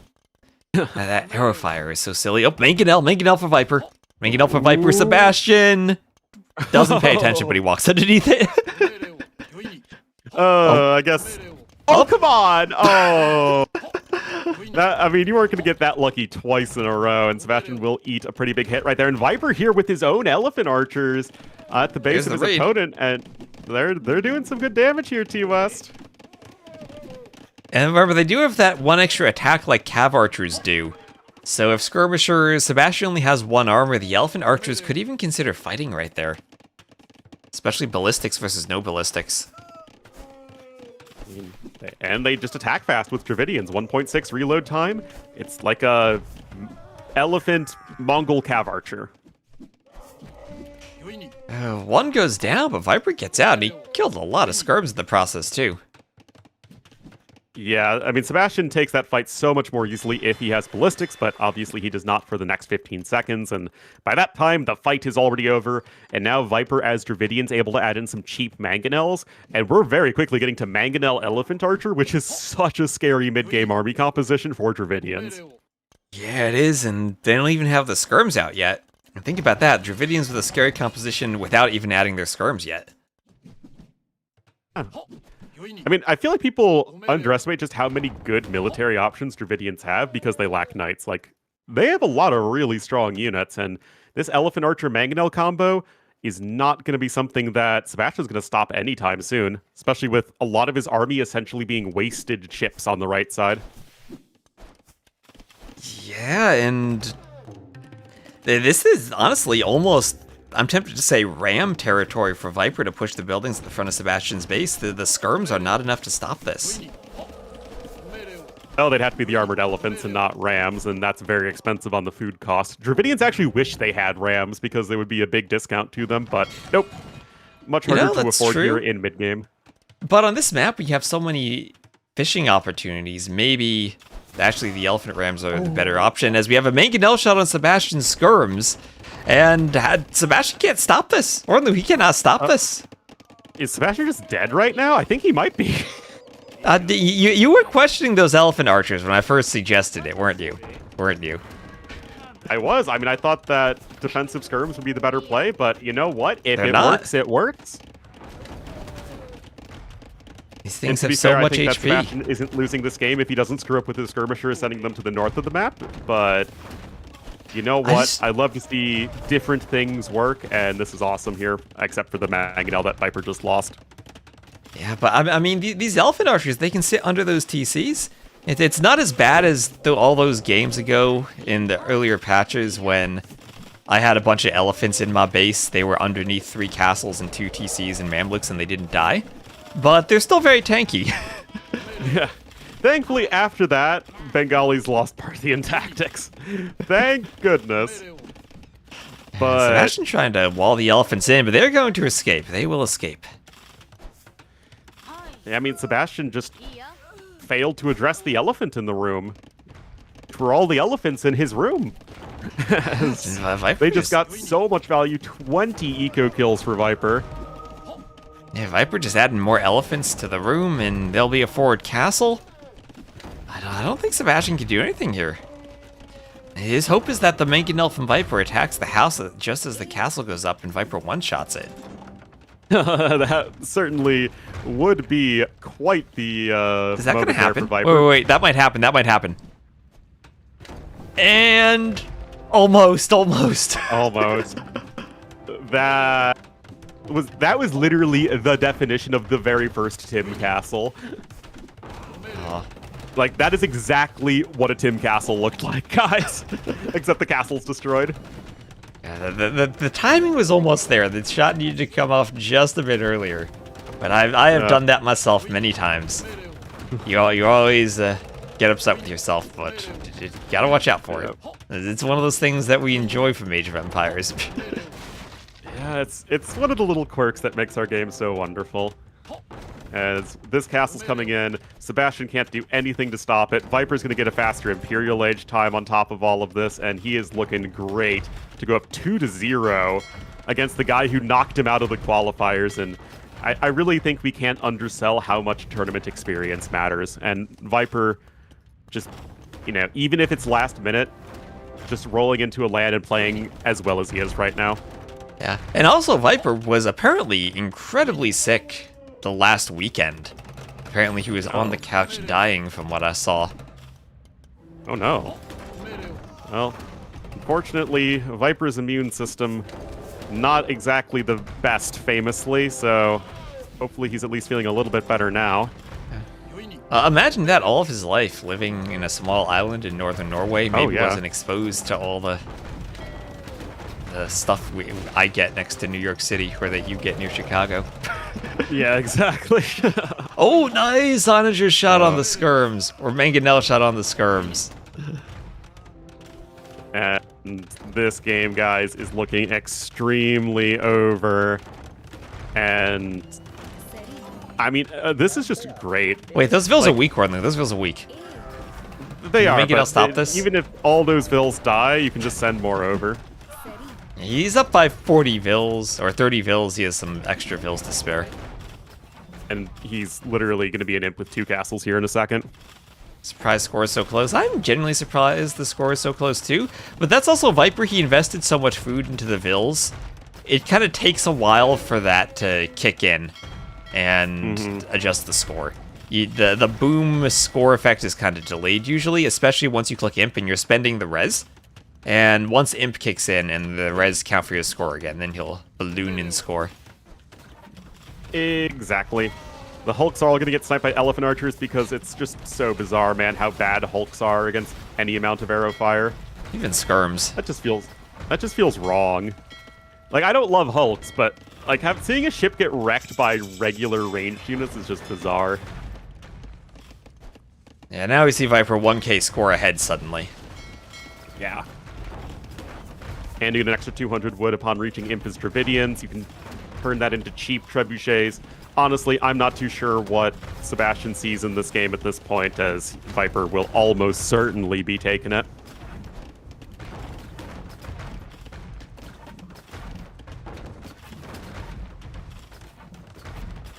The res destroyed. It's like 4,000 better for Viper.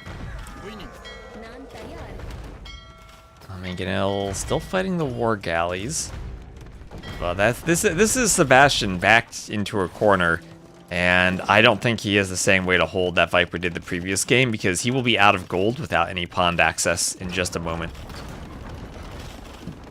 Well, he still has, what, the 4 fishing ships working. Oh my goodness, this is such a YOLO castle. Oh boy, here we Where go. are the Vills? Yeah, here we go. Okay, use the Trebs against the Rams. That's why Rams have 180 pierce armor to control the damage trebuchets do against them. And the elephants are blocking the Rams so they can't get to the Treb. The Vills will surround the Rams and fight them. And now the Samurai aren't even enough to fight all those villagers. Not just enough support there. And Uncle C. Tom! Oh my goodness, the hero of our story just immediately dies to the slightest amount of arrow fire, as is tradition. Alright, we'll have a counter castle from Viper against Sebastian's YOLO 4. These two castles will be kissing each other. Yeah, I mean, that castle, even if it goes up for Sebastian, which I don't think it will, he isn't really going anywhere. Viper making 3 Therosadai, which I just made a video on. And yeah, there's the GG called in. Viper up 2-0. I mean, what a performance from him in this game. Yeah, what a performance against the player who had knocked him out of qualifying in the first place.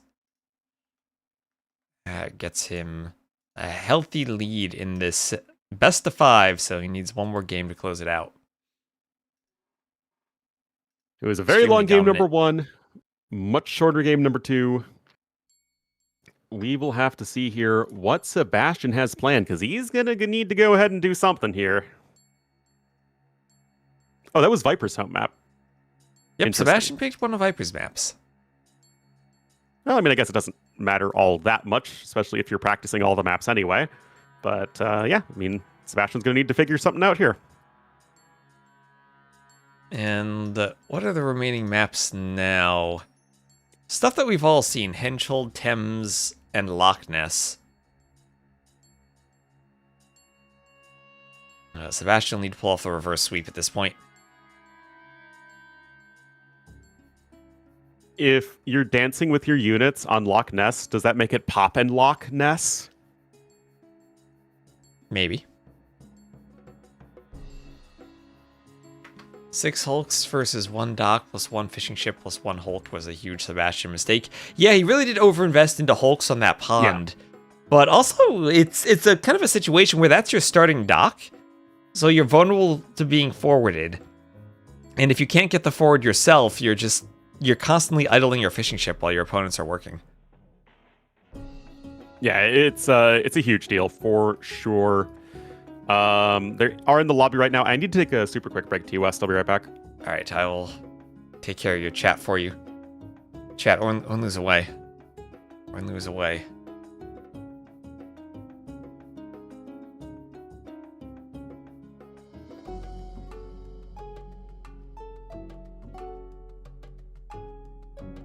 Yeah, Riot. Riot Dash? That's the other Dash. Ornlu's Dash. Is presumably they're helping Ornlu cast. Gonna be such a troublemaker while Ornlu's gone. Okay, I see them picking the map, and it will be Thames for the next game.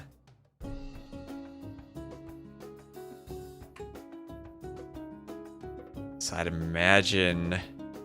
Oh, wait, Viper picked Cumans. Where would Viper go Cumans? They weren't his last pick, so there's a good chance he uses them?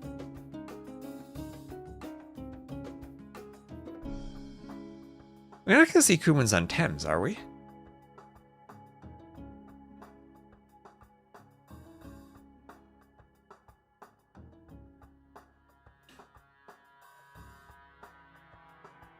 Did you not see Hera's video on how Cumans are terrible now? I don't know, maybe he didn't. Do you think Viper watches Hera's videos? Maybe that's why no one can beat Hera. They need to watch his videos to get all the Hera tips. And then they'll know how Hera thinks. That's the first step to beating your enemy, knowing the way they think. Anticipating the way they think.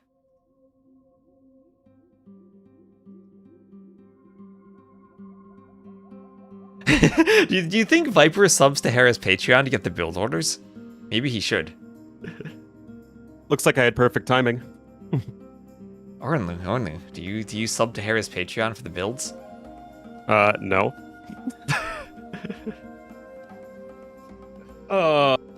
All right, guys, here we are. Game number 3. Viper going to be playing another one of his favorite civs, the Portuguese, to the west of Thames.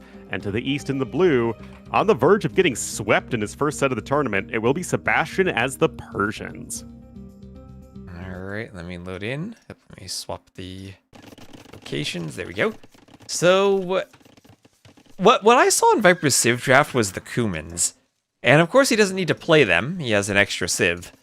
But that didn't really strike me as a Civ you would ever draft other than if you're going for that ram push on the stone map. What's it called? Stonefront. I think that build's just bad, though. Wait, didn't we cast that together? We did. I mean, I saw several times that build attempted. I haven't seen it work. I don't think it's necessarily, like, awful. But I think if you're prepared for it, then you should be able to deal with it. Because there's nothing else the Civ reasonably can do on the map other than that ram push. And that's the thing, is like, it's so one-dimensional. There's no off-ramp, so to say. Like, you're just playing a bad Civ at that point. Yeah, and I probably prefer at least 3 dimensions to my strategies. Exactly. I mean, I really want to utilize that Y-axis in AoE too. Just have our units just go up. Oh, you walled yourself? That's hilarious. Put my on my jetpack. Yeah, you gotta play Star Wars Galactic Battlegrounds, the X-Wings and TIE Fighters that can fly over your walls. Well, yeah, you gotta be careful of that. I say give Cuman's Bracer. The worst that could happen. A lot of bad things happen. The Z-axis? I mean, I'm certainly no mathematician, but aren't X and Z the ground axes and the Y the air one? Depends on your convention. Oh. I've seen different conventions. It's like on your computer monitor. Usually the X, Y origin is the top left corner, and X increases across the screen, and Y increases as you go down. Well, there you go. But right now, guys, Viper taking some early hits there to Sebastian. I mean, the Persian eco is absolutely fantastic. Well, really on any map here. And Viper is kind of on the back foot. Portuguese are one of those civs that I think would rather just have the Dark Age a little bit slower of a start. Because right now, you just have to utilize the cheaper archers, which at this point isn't difficult for either player to afford. Yeah, the Persian ecos should pull ahead the longer they're in this situation. Right now, Sebastian is only 1 Vill ahead right now, though. Minimal idle TC time for both players. But Sebastian with the far greater efficiency. He's not really been bothering to wall because he knows he's the aggressor. And so he's ahead by a few hundred resources and getting bloodlines. Yeah. This is another map where you're pretty far apart. And if you can successfully get the walls up, you're really safe. You can go straight to the castle age without much issue. But if you don't, then you're subject to being rushed. And so far, Sebastian's done a good bit of damage, but Viper being the defender gets his reinforcements here first. And now can start holding the hill, maybe think about going to wall again as he's sending a Vil. And here we go. Bloodlines is in. +1 defense is almost in. Viper is not opting for those upgrades. He would much rather get to Castle Age faster, but could Sebastian punish him for it? Oh, this is tough, T-West. Ooh.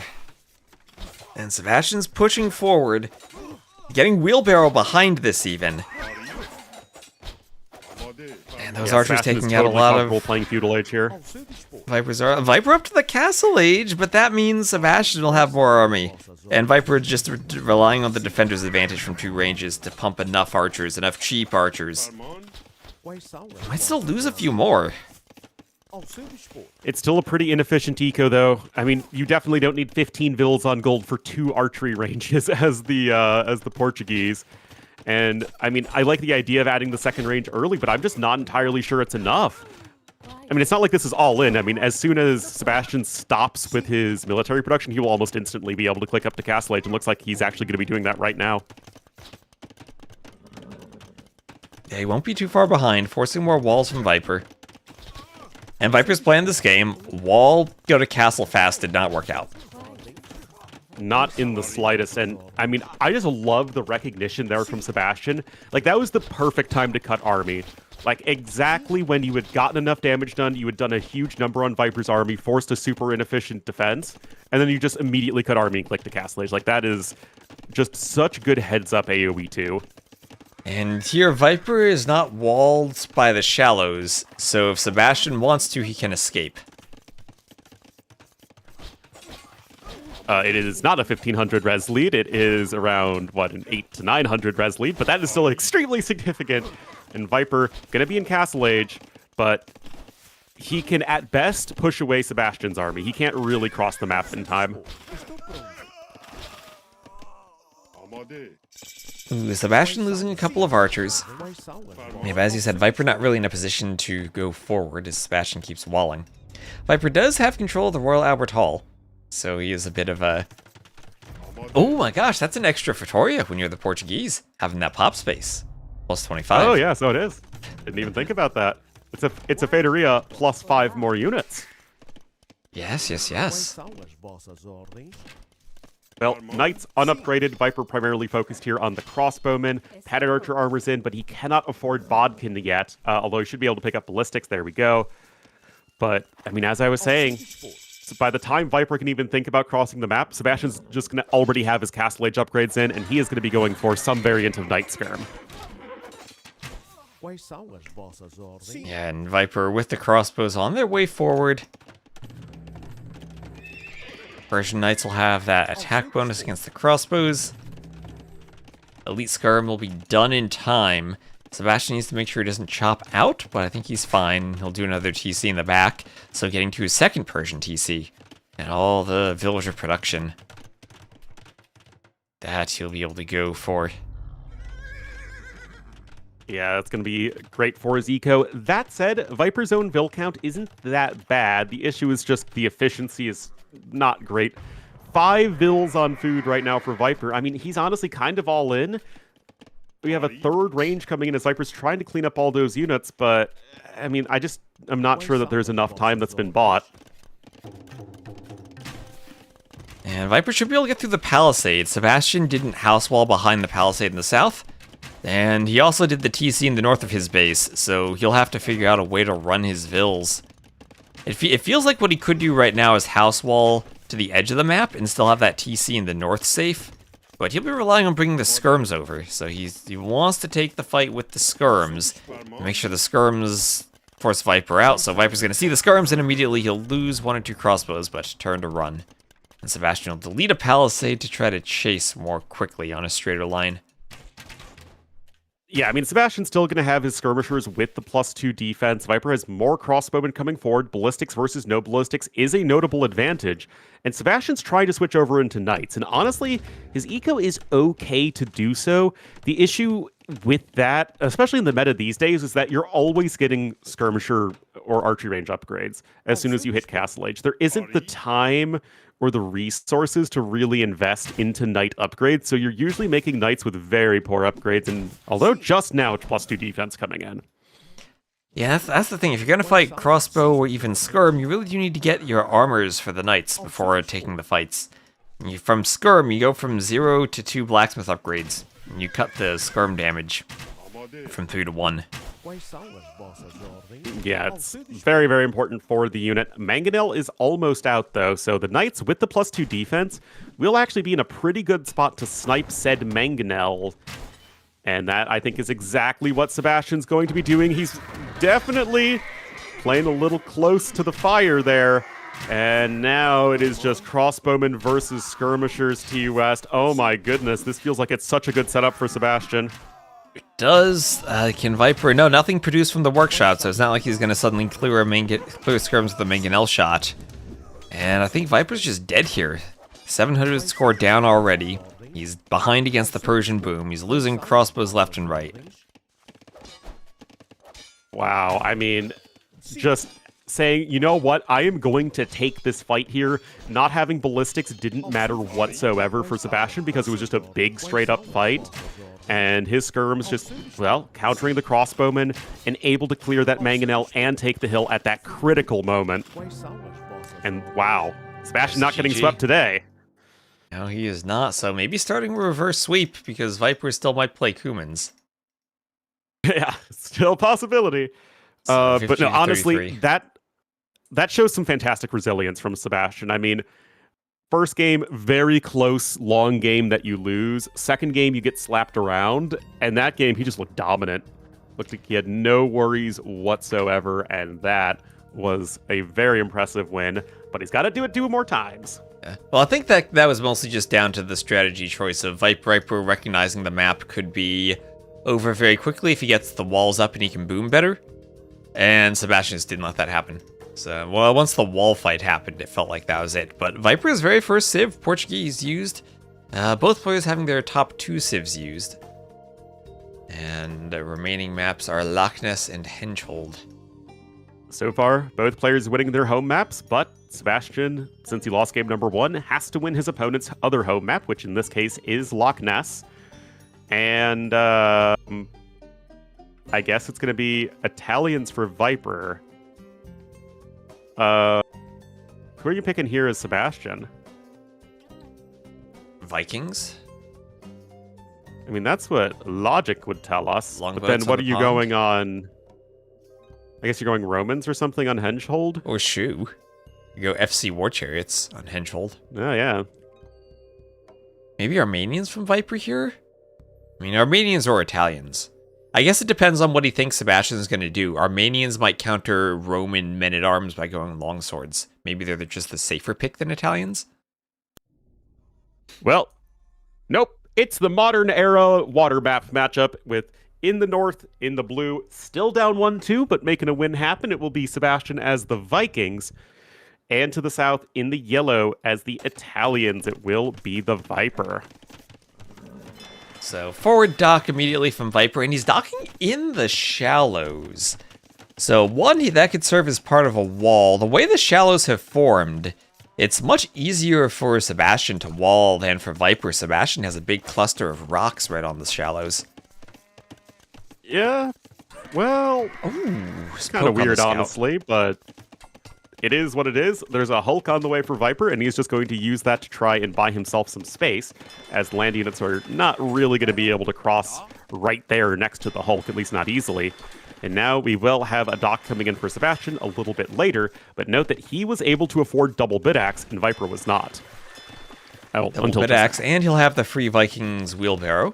So should have a much better economy than Viper. Viper, his bonus will be if he can click up faster. And then do the dock techs, maybe ballistics or university techs once he gets up. Well, for now, we're getting some nice Hulk-on-Hulk action. Viper not able to snipe the archer, though, with his Hulk, and it's actually just taking some damage. Second dock coming in here for Sebastian. Or that's not Hulk-on-Hulk, that's Hulk-on-Archer. Well, I mean, the Navy is going to be Hulk-on-Hulk action. Sebastian's making them to deal with Viper's Hulks. Except Viper's now making a fire galley, but that's going to die to the Hulk. I mean, shouldn't that just be bad to go fires on this map? I don't know, like, it feels like the only time fire ships are good in early game is if you're not facing a navy whatsoever. Like, if you're just facing fishing ships and docks, fire ships feel like they're the best unit. I mean, even then, I guess it depends on the map, but I feel that galleys are almost always better. I guess it depends on how much you're investing into water. Anyway, fire ship going to get clobbered by the hulks right there. And right now, naval numbers still slightly in favor of Viper, doing a great job of repairing them, not really taking any damage at home as either player. And Viper walling up the shallows too. Big walls of the palisades, but he can go to the rocks and keep himself safe. Yeah, I mean, he has to be so careful, does Viper, as the hulks. I mean, it's obviously a very short sailing distance, and they kill those fishing ships very fast, and those are a nice couple of snipes there for Sebastian, as Viper now getting himself walled up, and Sebastian trying to actually counterattack with 2 archers. 2 archers. And oh, there's that nice destroyed castle on the side by the scout. And Viper trying to go for a mix of different ship types. Is that the way to go instead of full hulks, a mixture? Get galleys added in? You need fletching for them, but you start with the blacksmith. So it won't be too hard for him to add in. He wants to click up to the castle age and then maybe engage with galleys into war galleys. Well, galleys still represent the best long-term value of any of the ships. They're the best windmast, and they're going to serve you the best over time, especially if you're not having fights forced upon you, which is kind of what's happening right now. And Viper, with Italians, is almost ready to click up to the castle age, and he can do so right now, and there we go. So Viper's going to be able to leverage a bit of a timing here. Or is it great to clean up docks? I guess they do clean the docks probably better than other ships. They are definitely best at cleaning up docks these days. Since docks also have a minimum range, so even if there are fishing ships inside of them, you can sit in the min range, and you're not fearing demos like you were in the past.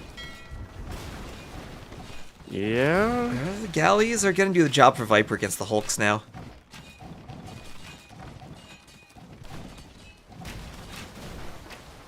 But, okay, I guess too many hulks, though, for Sebastian. Investing very heavily into the water like we saw in that previous game. And he's clicking up later because of it, but maybe this time will be more worth it if the investment actually does mean cleaning more Navy from Viper and dominantly winning the water where he can prep for the longboats. Yeah, I really think that if this was a situation where Viper had fishing ships that he could garrison in the docks to keep safe, then I think it's a lot harder for Sebastian to take that engagement. But because Viper didn't have anything to garrison the docks, the hulks could just, sail right on up and do a ton of damage. He's got 2 more docks incoming. And, I mean, Viper, oh no, T-West. He's making the critical error. He's doing a demo. The Viper, no. Oh my gosh, Viper played so well those first 2 games, but now we're seeing the Viper who made 20 Cobra cars and still got swept 5-0 from Lewis. Oh no. Onimaru the Viper has left, and Viper has joined the party. Demo maybe gets 1 kill there. Oh no. Galley there is forcibly ejected. It's going to go down, and Sebastian is almost up to the castle age. Scout finally goes down for him. Viper going to add a TC. I mean, at the very least, Sebastian isn't going to just, kill him, but his eco is already so far ahead. Yeah, is this going to be a game 5 in our first set? Is Sebastian going to come down, back against the wall, down 0-2, and put himself in a position to reverse sweep, because now the Vikings with longboats should win the water. And at least in the castle age, I don't think there's much Viper can do. Yeah, I mean, Viper's got nothing going for him on the water right now, and the score lead is gigantic for Sebastian. Viper's... Wait, you got a couple cav archers. Yes. Italian cav archers. I think this is the first I've seen Italian cav archers. Well, I guess he just had the archery range and was trying to maybe deny relics and take some map control. Sebastian adds 2 TCs behind this. Now, Viper is ahead by 1 Neville right now, but the eco upgrades are so much better for Sebastian. And remember, this is Viper's home map. If it goes to a game number 5, it will be on Sebastian's pick of Hengehold. Yeah, and now we have to see, can Viper do anything against the against the Vikings? Because Vikings is a matchup where Italians probably could monk rush, and Vikings don't really like dealing with a monk rush, but not with this setup on the map when you have to go so far around the sides or push through the shallows, but neither should really be feasible for Viper here due to distance or the fact Sebastian has the water. Yeah, it's like, what do you even do at this point if you're Viper? I mean, I guess you can kill a villager with your cav archers. Sebastian's gonna trap them in. Take a page out of Viper's man. book. Yeah, there you go. I mean, I guess you're just gonna send your random units back to kill those 2 cav archers. It's not really that big of a deal either way. But this is such an uncomfortable spot for Viper to be in because he's so stuck. He can't attack, he can boom, but his eco is so far behind, and Viper knows that based off of the scores. Like, what do you even do? I don't know. Viper must be hoping that score is just water now, because the option is fast imp with Italians and try to make something happen, maybe? I guess. I mean, to his credit, Viper has way more vills on food than Sebastian does, who's just gathering a ton of wood right now, but that's actually not the eco balance you want at this point. You don't want to make ships anymore. You don't have to. You want to make farms so you can get to Imperial Age, and I mean, I guess you could add in some fishing ships, but Sebastian isn't really doing that. Yeah, fishing ships, he is floating wood would probably be nice right now. I mean, why else bother winning water, man? I mean, map control's great and all, but you still want to get those fish down. Is Sebastian doing a market? Do you think he's gonna rush imp? Because he has the monastery, he'd need a university and then a bit of market usage.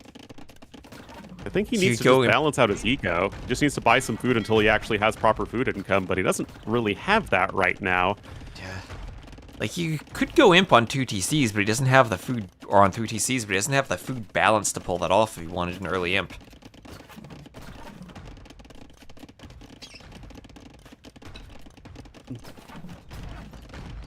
I guess Sebastian's coming over here with a few units. I mean, Viper has so little to defend. That said, he is coming out here, starting to pick up relics, making sure he's staying away from the shoreline. Defensive Mangonel coming in. Viper's actually housed, of course, proving that he is indeed a Norwegian AoE 2 player. Are you saying that MBL gets housed a lot? I would never suggest such a thing. Okay, well, more crossbone coming over to us. This is a really weird time to push, but that doesn't necessarily mean it's going to be ineffective. Yeah, Sebastian has to clean up 3 poor wolves on the side of the map before chasing down that monk. Well, it's going to be a nice snag there. Viper is forced to invest into Elite Skirmisher and Bodkin as well, so that's going to slow down his boom a little bit more. But at least at this point, Sebastian has gotten his eco down. He's now with 32 vils on food. He was on like 5 vils a couple minutes ago. So he's got that all sorted. He's getting gold shaft mining as needed. And, you know, a little bit of a hiccup in terms of pure efficiency, but Sebastian is still working towards continuing that eco advantage. Yeah, I mean, this is also, since Sebastian won the water, he invested more into it. Viper's hoping at this point that Sebastian has an overinvestment into the water. A transport coming in for Viper? Oh, or for Sebastian, rather? I mean, you just walk across the shallows. Yeah. Okay, it's there. Well, I guess you can use it to transport units as needed. Ballistics is going to be in here for Viper. It is not in for Sebastian. So, Viper going to say, have a taste of your own skirmisher-based medicine now, as you are going to have a very difficult time pushing into this, as Sebastian's actually comfortable queuing up even more warg alleys. Interesting, and he's... Interesting also he's going warg alley and not for longboat. Castle Age longboats feel pretty bad right now, ever since they got reworked. Ah, the rework. Well, you know, because the longboats now fire 4 arrows that all deal the same damage, like a much lower damage, as opposed to the 1 arrow that does basically everything. Also, they lost all their bonus damage versus buildings, so they're like only 2/3 as good as the warg alleys against buildings. Monk going for conversion on the Skirm. Skirm just deleted by Sebastian. T90 admitting, you mean T West? The person I'm casting with? Is T90 on the I am Red Bull sure- stream? Saying he doesn't Yeah, watch the the T90 videos. isn't going to watch my videos either, but that's how you AoE2 properly. Yeah, caravels are insane against buildings for whatever reason. No, I see Ornlu posting about the longboats and that he investigated the changes. I don't need to Yep. go rewatch. Now, is it just me, Ornlu? Maybe it's just me. Do the Warhulks look like trade cogs? No. I think that's a you thing. You don't think the front of it like makes it look like a trade cog? The cogs are much longer, though, and flatter. Like, Oh, Nessie, a cog. Nessie sighting. Oh, I missed Nessie. Oh, I saw the tail. I saw Nessie's tail.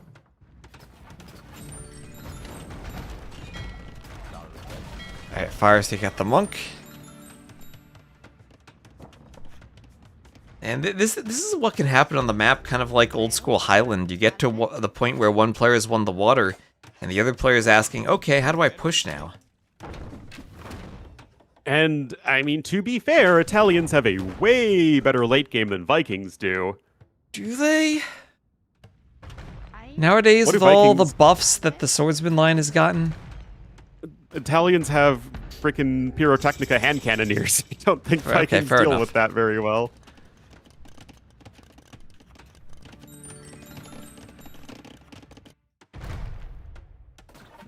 Oh, Mangonel kind of dancing around. This is such a Yep. strange situation. Elite Longboat is coming in. Okay, well they look pretty at least. He doesn't have any longbows to turn into elite ones. Did he cancel that? I think he must have. I mean, it doesn't make sense to go longboats at this point because they require No. a different upgrade than all your other warships. So just go ahead and get your heavy warships upgrade. Now, at the very least, Sebastian will have more map control, as he's going to have both sides on lockdown and he's got the water. But you still need to win the video game eventually, and Viper does have one more relic, technically. Yeah, you do need to win the video game. That is important. Winning the video game. It is. That is the goal of playing the video game, to win. But Actually, never One- mind. Score limit. Or time limit with the score. you still win Sebastian via literally score. could just sit around until the time limit and win. I mean, we're only 23 minutes into the game, Warren, though. I don't think you can just go hands off the keyboard yet. I mean, I'm not talking about hands off the keyboard, but I'm talking... I don't think Sebastian ever needs to push. Okay, you're talking, they're in the game room, someone's at the door, Sebastian doesn't need to pause when he gets up to answer it. Yeah. We're not there yet. Fortified wall to elite longboat. I actually think Sebastian can just win this game by sitting Yeah. back and just Camping defending the anything pond. Viper tries to throw at him. I'd 100% agree with you now.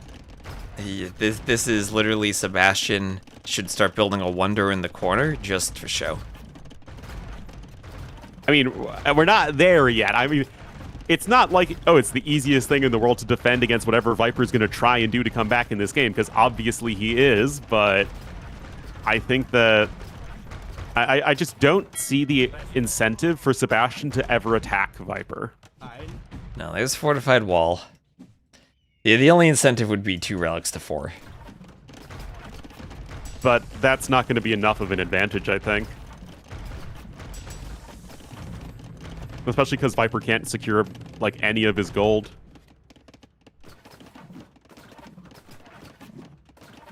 Viper's going to try and go for some Monkarinos, but obviously that's still going to be pretty tricky to make work. Sebastian getting to rotate those crops, baby. Yeah, crop rotation, also cannon galleons for him. Yeah. So I don't even know what to say about this. I think we might just be waiting forever for Sebastian to win and for Viper to resign. No, that's what I was saying. It's like, I feel like the score victory is actually going to drag out this game significantly longer than it actually has to, because Sebastian would have a very hard time attacking, right? There's a reason that Sebastian is opting for this.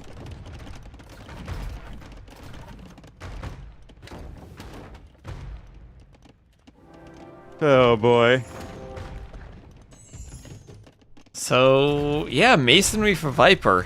What does he do? Boom to 200 pop and try to push? Sebastian's at 200 pop already. Yeah, but how does he push? Does he try and push from the side?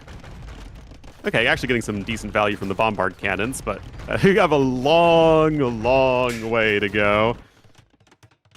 Yeah, Viper doing a workshop on the side, more outposts everywhere for Sebastian.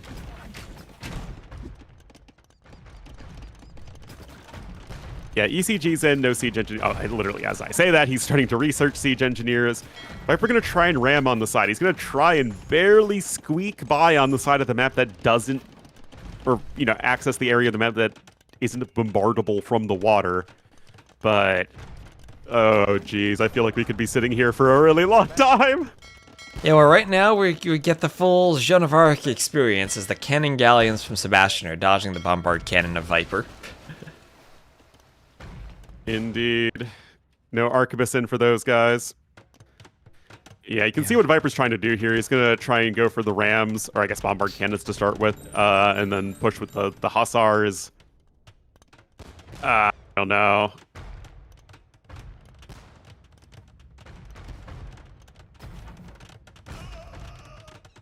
Oh, look at this. The freaking light cav are not going to do anything.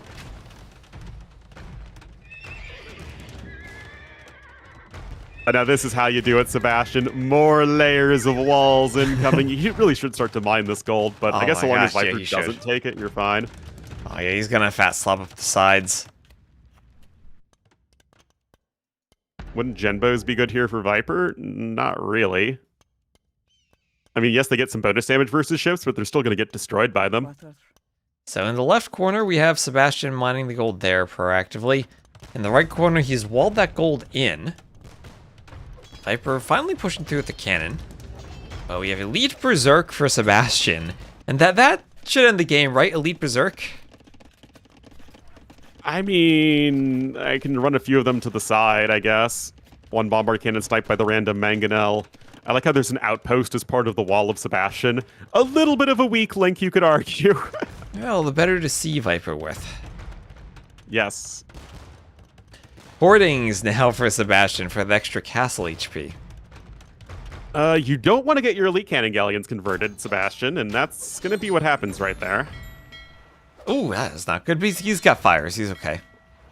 I mean, yeah, he'll be able to clean it up, but that's still lost resources. All the bombard cannons are going to die. Oh my goodness. And now you just replace the walls of Sebastian. Exactly. One night, the cannon were not defended. Orbs out now for Viper, but they are not going to be there in time. Yeah, heroic Viking Knight. Yep. Oh, Viper's going to try and make a big play to come back here on the water. All you need to do is just send the cannon galleons over. Hussar's raiding the ships. Outpost goes down. We'll have another monastery for Viper. How do we get to this point? The Vikings won the water because Sebastian made more ships. Viper tried to go castle faster and couldn't retake it. And now we're here. Yep. He didn't have the fishing ships to garrison inside the docks, and that just allowed Sebastian to just take the fight with his bigger navy. But yeah, now you just send your own navy over here. Gonna be a castle up here on the side from Sebastian with literally zero support, which does not feel like a great idea. He's just gonna lose all those vills, but I guess he does have a lot. Yeah, no, those vills probably... I don't know. I mean, skirms are there, so those vills, as long as they don't tap the foundation, they're fine. Maybe more vills are... Yeah, it could have been just by the workshop on the coastline. So, yeah, Viper's trying to get heavy warships. I mean, he didn't even have medium warships before going for the redocking attempt here, but I mean... He's got two guys, docks. remember when I said I was at 23 minutes that Sebastian's never even going to need to push to win this game? well, maybe now he'll he's try sending in the Berserks. Maybe he'll try to win faster. He just doesn't want to send in a push, lose units, and let Viper close the score. Exactly. That's not happening anytime soon, though. Berserks can come in here and will probably still close things out as needed. You do need to actually get Squires, though. Berserks are moving a little bit more slowly than you'd like. But yeah, Viper really, I don't see a win condition for him. Yeah, I don't see a way for him to get back on the water. Yeah.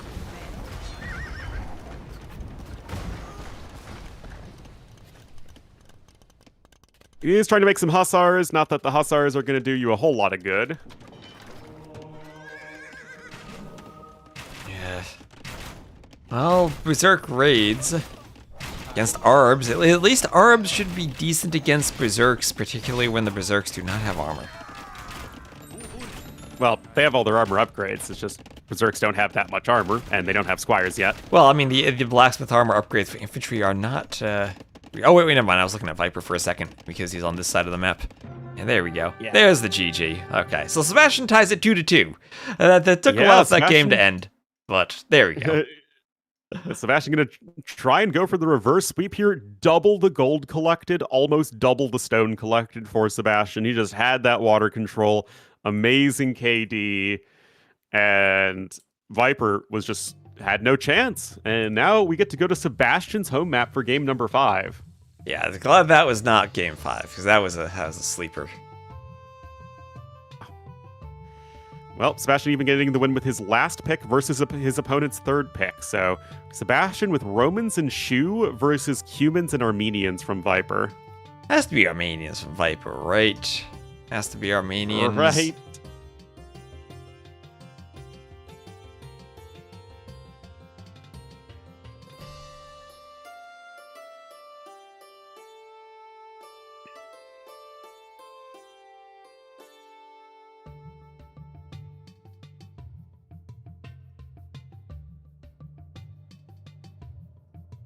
Well, we'll have to see. Viper's in the lobby. Sebastian, not yet. Oh, got to give Sebastian his punto. Give him his point, as we could see a reverse sweep here. We sure could. Has the only date night story been covered? No, not yet. We can wait until we're not casting with TOS any longer.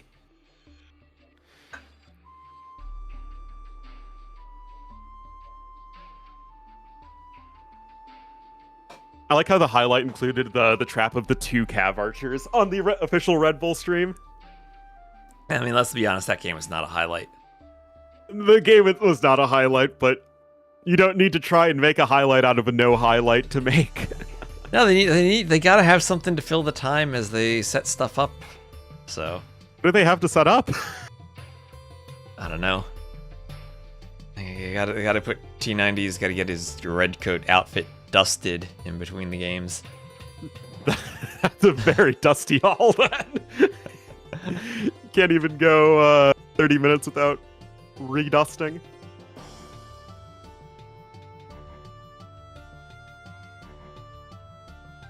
I mean, it's probably standards. He has to keep the uniform up to code.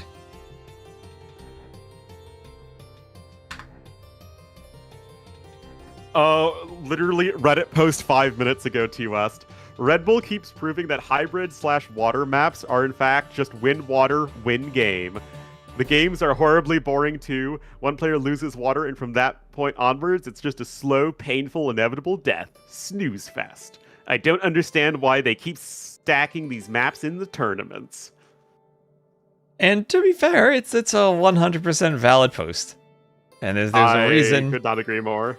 There's a reason I have only one pure water map in the Brazil LAN, and it's an islands map, so kind of is over when it's over. Yep.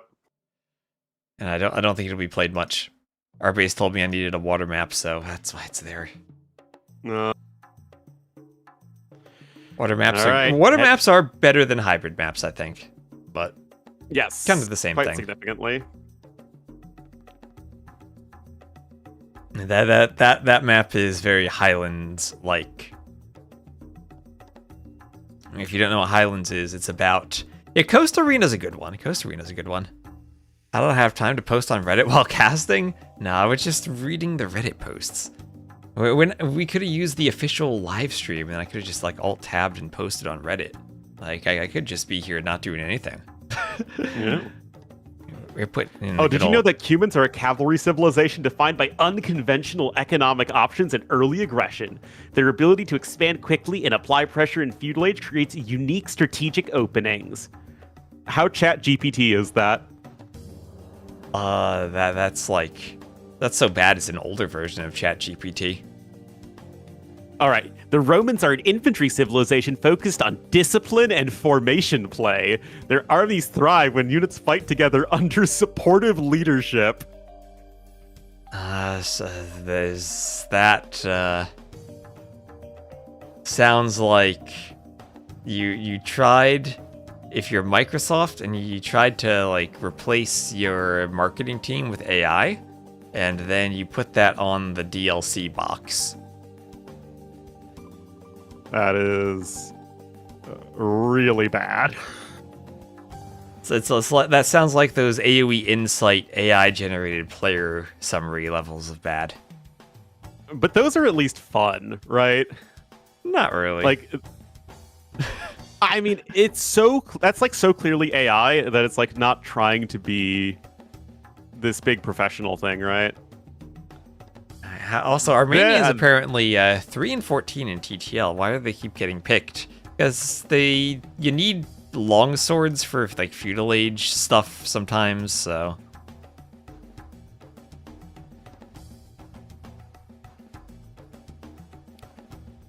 be funny. Oh yeah, I guess I only ever read mine. But yeah, guys, here we are. Henge hold for game number 5. Viper, the yellow humans to the west, and to the east in the blue as the Romans, it will be Sebastian. And right now, double range already here for both players.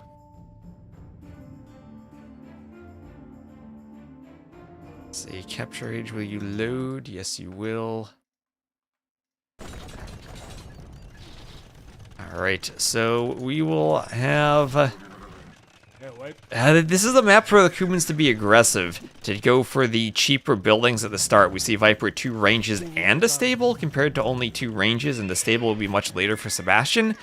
But that's about all the humans do well at the start. There's no way Viper 2 TC booms on the berries, is there?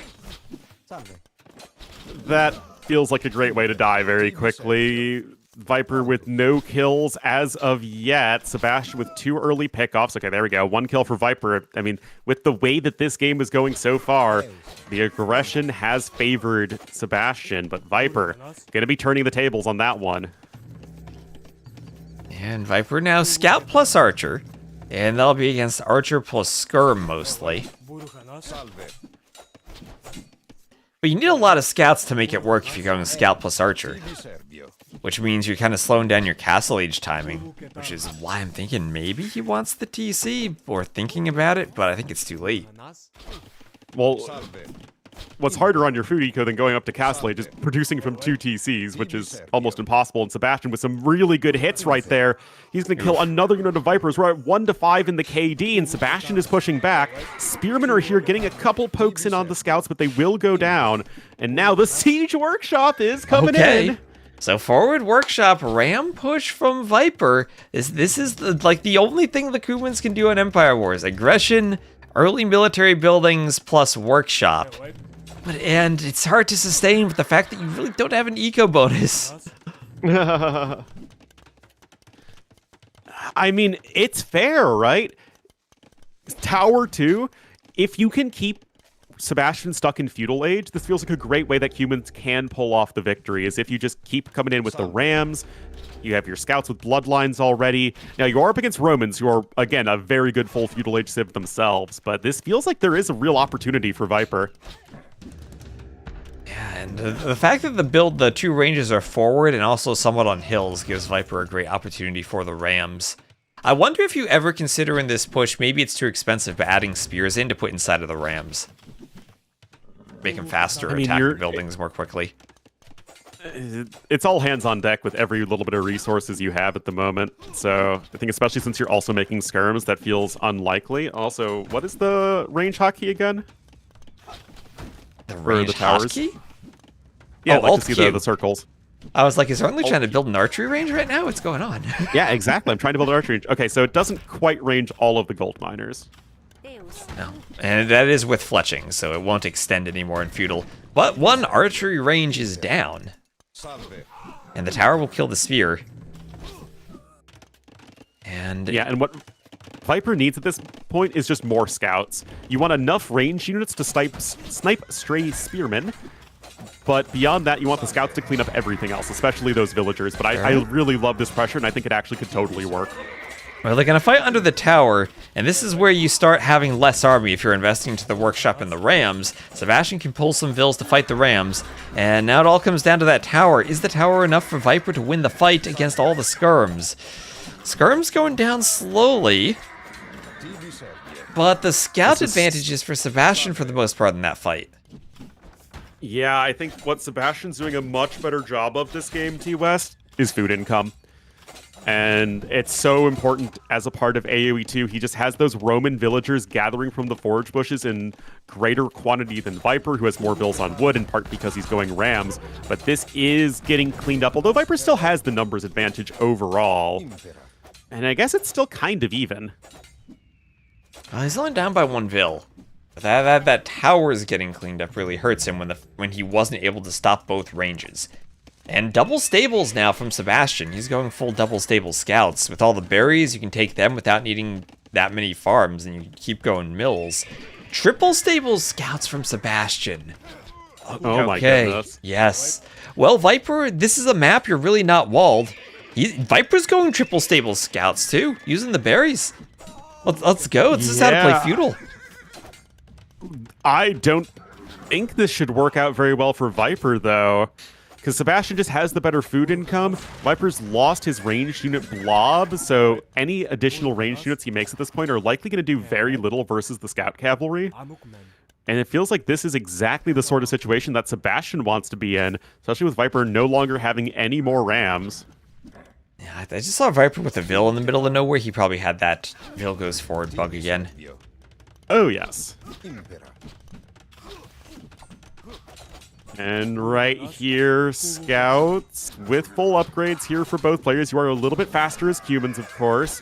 Good job from Viper to snipe the spearmen. Of course, that is absolutely priority 1 with your ranged units. And is this just enough here for Viper to take a fight? The numbers are very slightly in his favor, but I think it's really just about the scouts, T-West. It's mostly about the scouts, but Viper had a couple of archers mixed in there, and he still has a spear.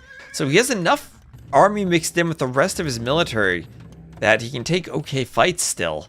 And look at all that gold, 600 gold for Sebastian. He's floating gold to the point that he doesn't have enough food for production from all the stables.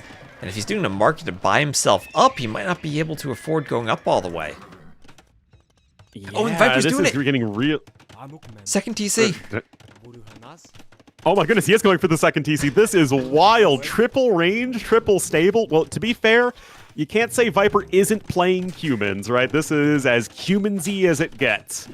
As those quick walls are expensive for Viper, but absolutely necessary. And Sebastian, if he does want to commit here, he will be able to. I don't think he should get too much done, though. Yeah, Viper doesn't have any eco really in that part where the scouts are going. Viper also goes for a counterattack. It gets like, what, 1 Vill or so. It's nothing terribly exciting. Spearmen unable to get any pokes in themselves. But, I mean, I guess Viper, he built the second TC, but I think he's idling for Castle Age. Yeah, because his resources are almost there. Well, Sebastian needing to use the market. Maybe that's a way to play crewmans. You idle for Castle Age without spending food, and then you do 2 TCVs so you have Vill production on the way up. It's certainly a way of utilizing the Civ, and you actually read it backwards. No, Viper has been able to get 6 villager kills in total. That's it. We're at 17 scouts and 5 archers, T-West. If Viper makes it to Castle Age, I have no idea what he wants to transition into at that point. It probably should be knights. And I think it's just, you open with a few camels when you see that many scouts. Yeah, that's true, but there are still a lot of archers here from Sebastian. The second TC also helps protect the villagers, which is also just as important in this situation, because Sebastian's got a big old army here. Yeah, Viper has to wall everything on the woodline to keep the scouts away. This is where Viper has to be so careful with his archers that he doesn't leave the protection of his TCs. If he leaves the TCs, then the scouts get a jump on them. And look at this, Sebastian's going to try and sandwich this much better than the last game, I gotta say, TUS. Here to try and decide it all. Oh my goodness, huge fight here. I mean, a villager is going to go down for Viper. That's not the end of the world. Those villagers have to be super safe. Viper now with a ton of vills on stone. He's going to hit Castle Age and have nothing to do with it. Yeah, he only has 3 vills on food. He needs food, whatever he does from the stables. Archery range units, I don't think he can afford upgrades to clear that many scouts. I still think it has to be immediate triple stable camels to deal with the scouts. But what is Viper doing? There's a market. He doesn't have a market yet, so if he's going to buy food, that market could even be denied with the scouts coming in. 7 vills. And he has to run. Oh, temporarily. Nope, he goes back. He's going for it. Okay, a castle. It's as important as a castle. The market will go up, which is going to be necessary. Okay, so I was right, and it is knights. I actually think that I like your camels better, but I think Viper doesn't quite recognize how few archers his opponent has. But I think yours is the better play. Yeah, given the fact that we see there are only 4 archers, then camels, they're faster than knights, so they can take better fights against the scouts. They'll have the attack bonus. And when there's only 2 archers, camels can jump that too. Knight's a bit more versatile against the archers, and especially against the spears, though.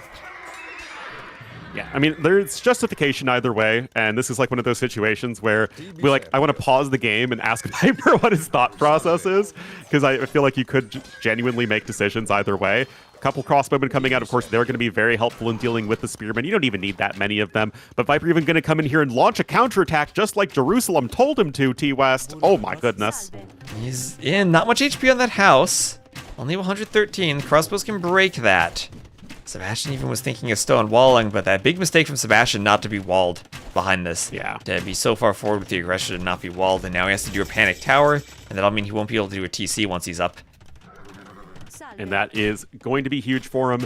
Viper with 18 crossbowmen. Yeah, they're not like the long-term unit you want in this matchup, but especially because they're going to be accompanied by knights, they still should be relatively effective. And right now, Viper's ego is just going to be going berserk, even though Vikings were in the last game, because that is just going to be so many villagers he can produce. Yep, and Sebastian had to bring the scouts back to get us around on the crossbows, and that gave Viper the opportunity to stabilize a bit. And now as the Cumans, since he went up to the Castle Age on that second TC, 68 to 40 Vil difference. And now he's doing a few camels. He's the light cap now doing a few camels. Yeah, and I think that makes perfect sense. It's at this point that Viper's realized, hey, my opponent really isn't investing into the ranged units anymore. So camels going to be very helpful in cleaning up all of these Hearttt units from my opponent. Oh, wow. Does he recognize that the Vils are... Oh, man. Great recognition there from Viper. He finds them. Oh, he finds them. Wow. With those knights, he'll do what he can to kill. He'll see if maybe quick walls come in for Sebastian. Because you can quick wall Vils and save them like crazy. But nope, the Vil's going down. Vil's going down. Viper doing what he can to chase. Sebastian would love to save a few more. And honestly, Viper could just add in another ram at this point. He still has the workshop there. Oh, it's still there. And with the camels protected from the light cav, I like that idea. Camel's a bit out of position for defending the crossbowmen, though.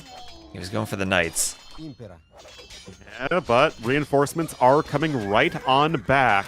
And indeed, Sebastian, upon seeing the camels, is going to try and make a pikeman transition, but that's just too much of a burden on his eco at this point. He just can't afford everything there all at once, and right now, Viper, despite the scores being dead even, Viper is totally in the driver's seat of this game. Yeah, but Viper, he's in the driver's seat, and the car only fits one person. He lives in Germany now. He's one of those very, very efficient cars. Yeah, that took out the other seat because it adds drag. All right, Sebastian has to get a ton of damage with the counterattack in. These stray villagers to the far north are likely to build a clandestine TC. But right now it is literally over double the villager count here for Viper. I'm kind of surprised he's not making cav archers and instead he's making crossbowmen. The cav archers would be much better at keeping up with the camels, but whatever. Well, he has the upgrade. Might as well use it. Bit cheaper. to save mass, but doesn't that reduce drag? I don't know. I don't know anything about cars. Drag would be the air forces applied to the outside of the car, I guess. So I think drag would only be if it's like a convertible without a windshield. If you remove a seat. There's a GG. Well, that's exactly how I have my car, T-West. But there's the GG called, and I mean, what a fantastic series. Really, really strong one to start things off. We had several good games in there. We also had that game on Loch Ness. Well, we had 4 good games in Loch Ness. Exactly. But that was a really exciting one to end it on. And that is a great opening here to Red Bull Wololo Londinium. Yeah, and that was the triple stable scouts from both players. Viper made the absolutely right call with the Kumans threading the needle between the TC and the uptiming and the army count in feudal. You get anything wrong in Sebastian, 17 scouts would be able to overwhelm him, but he had just enough walling and archers to survive. And, well, GG. Well done for Viper.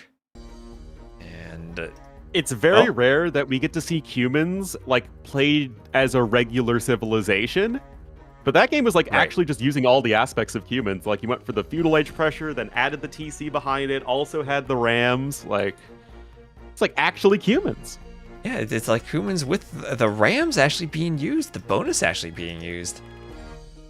Now, will we see Kumans again? That's a question, but... Yeah, exactly. That's how the devs imagined humans would be played. It very rarely ever actually works out like that, but it's still cool to see when it does. Yeah. All right. Well, Ormu, I'm going to get some more coffee for this next set, so I'm going to take a quick break. All right. I will take the reins for now. You can entertain the chat for us.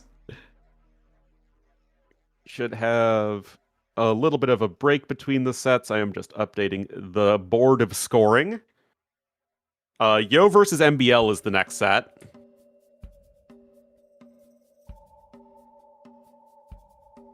Just enough whaling. Just enough. Sustainable whaling.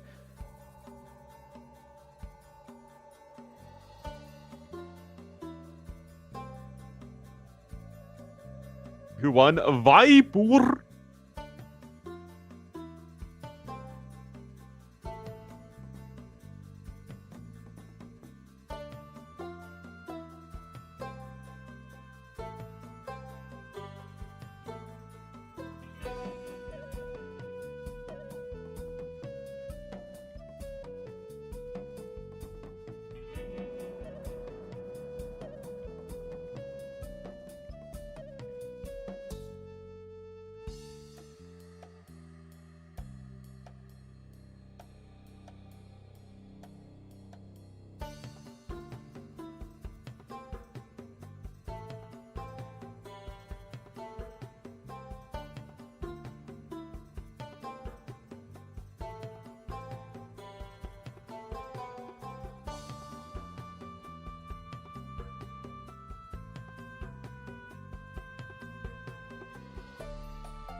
I hope T-West has the interview on, otherwise it's just silence, and I feel bad for you T-West viewers.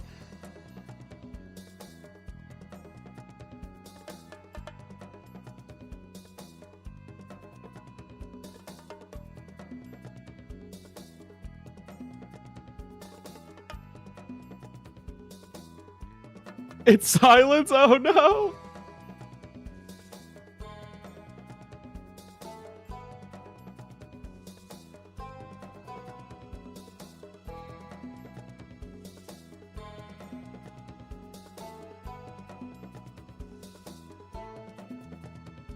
I was just setting up the draft for the next one.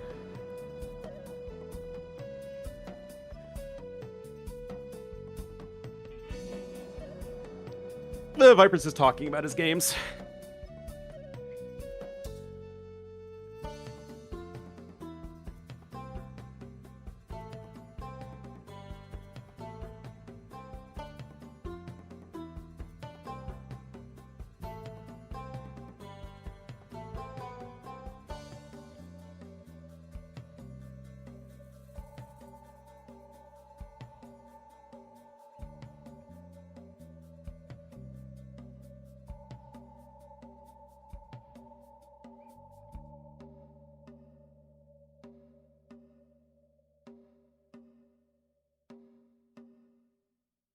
Right, so highlights here. Everyone's favorite children's magazine. I don't really need to listen to it. Yeah, I don't know what they're doing with the outfits. It's so wrong time period.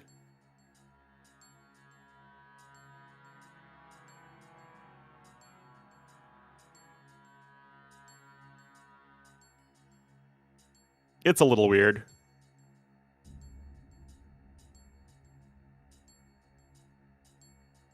But we are seeing some highlights. Game number 1 and game number 5 really starting and ending the series very strongly. Just like a Ruby Swordsman. That's when they're going to do it in Chennai. Red Bull Chennai.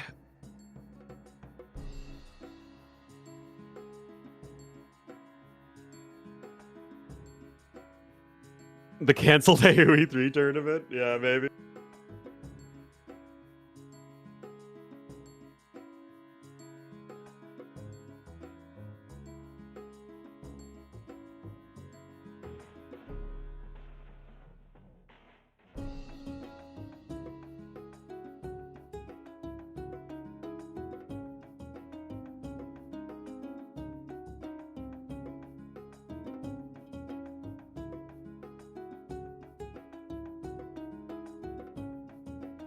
What Krazini says, the banners are not AI.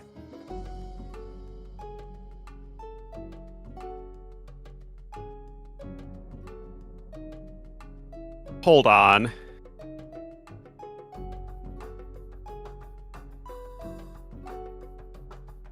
They're not AI and drawn by an incredible artist.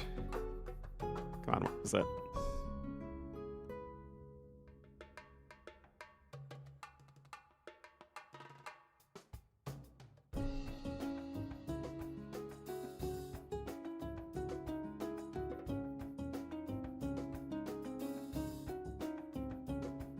Where does this go?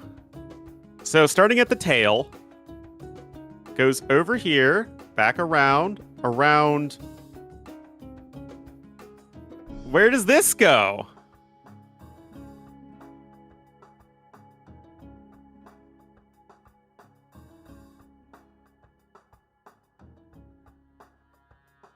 Going to Sebastian's. Look at that Uruguay flag.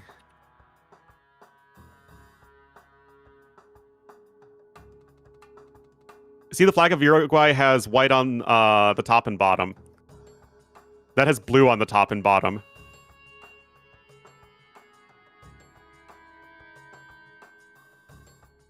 Like, that's just not right.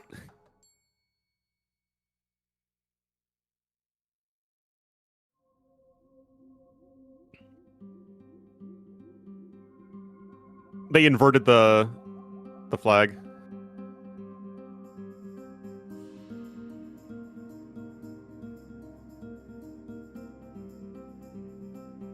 Oh no, this is what you hate the most about AI, is that you can never tell if it's Nungura Stripes, yeah.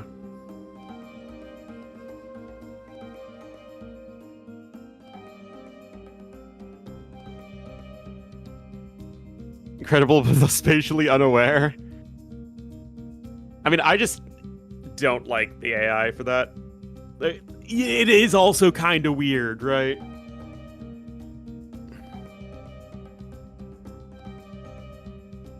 The name of the artist? Yeah.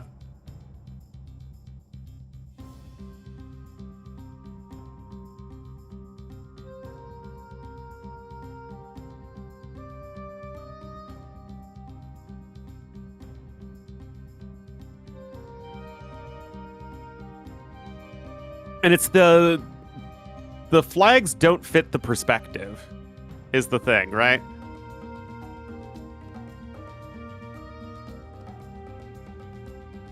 Like, why does this... Like, this is like a 2D image, right, with the Vietnamese flag. It should be slightly to the side. Well, Lierey's is okay because it's already front-facing.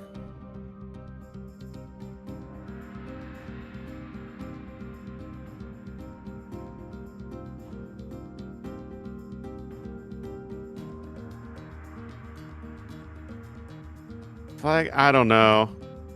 Yo's is even weird. Yo's is way weirder even. Like, look at this. It's not, like, it would be like it's tilted. And the sword is...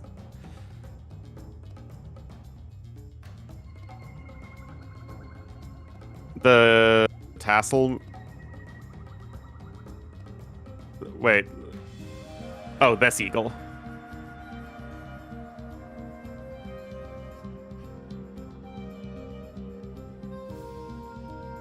With clear and forward? Yeah. Wait a minute. Okay, so they have tassels on the branches, but what is this?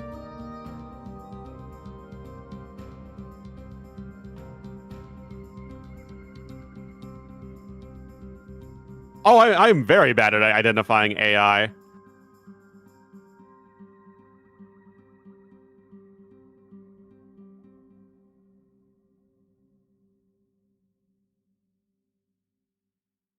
I just don't know.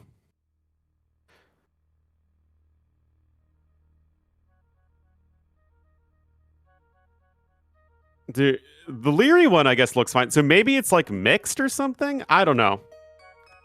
I don't know why an artist, for example, would draw that for the flag, would make Viper's snake not look an actual snake. The flowers on the ground.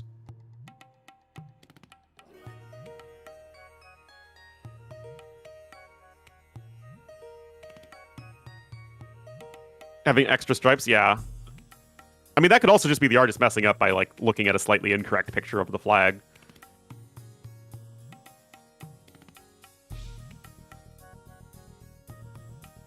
Yeah, I just... Why would it hold the sword like that?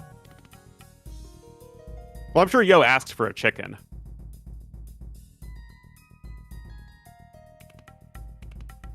It just doesn't really make sense. If the chicken... If the chicken, like, had the handle on the sword and the sword was facing up...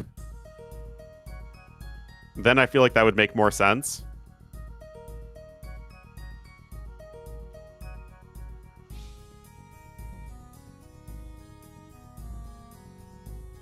Oh, whoops, I accidentally closed the stream.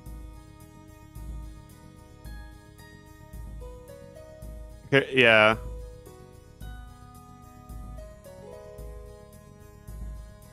Experience the fury, the glory. Chronicles Battle for Greece. Available now.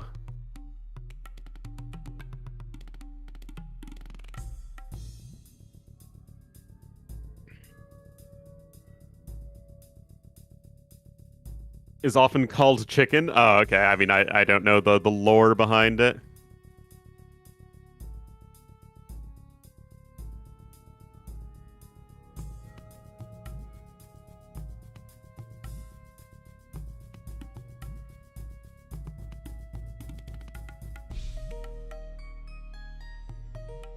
Well, they are now chatting.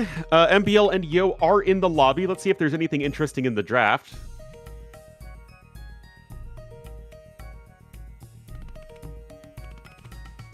We're going back to Loch Ness, of course. I mean, MBL did pick Britons, but... And Franks? Well, we did see Franks sometimes on the map we also just saw. Arlo, I'm back. Henshold. Okay, so we do have Henshold. Oh, hey, man. Hello, I have my coffee. Very good. We've been debating whether or not the banners are AI. Because Kazini claims that they are not AI.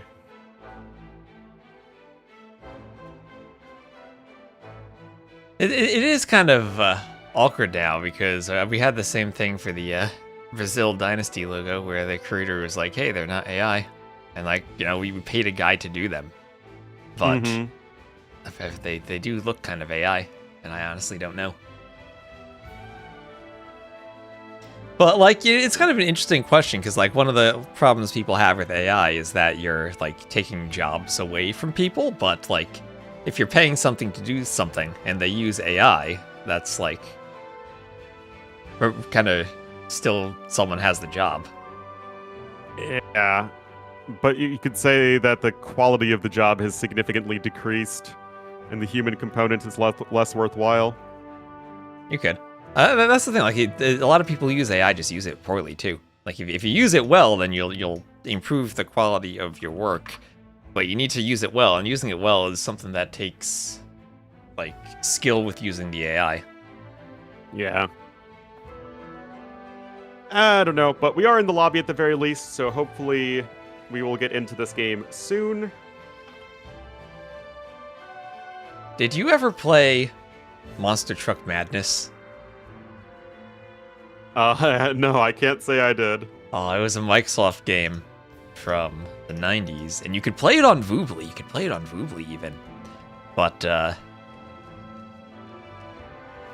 one of the racetracks was the Scottish Highlands, and there was Nessie. Oh, there you go. There's a Loch Ness monster. So what civs are we thinking here for Loch Ness out of the ones they have drafted? Oh my gosh, MBL drafted the Britons. He did it. He picked and he the drafted Britons. the Franks. He did it. I mean, Britons why and do we care Franks? about the Franks? Because we never see Franks.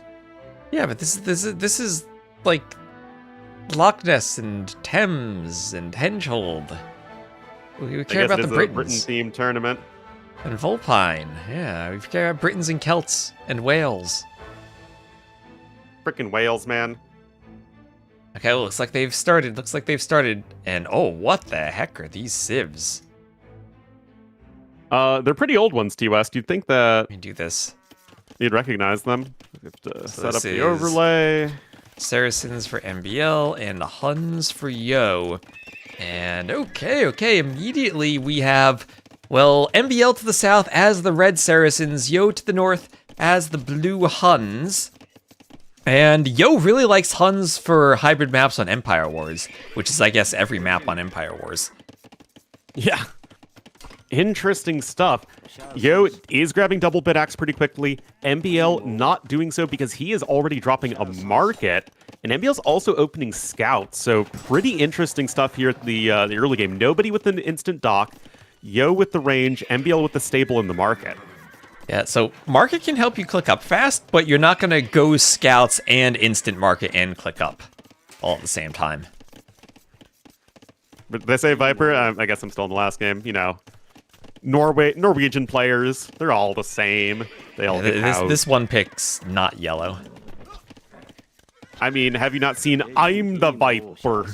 I co-opt with Viper to spectate. I know what it's like to be the Viper.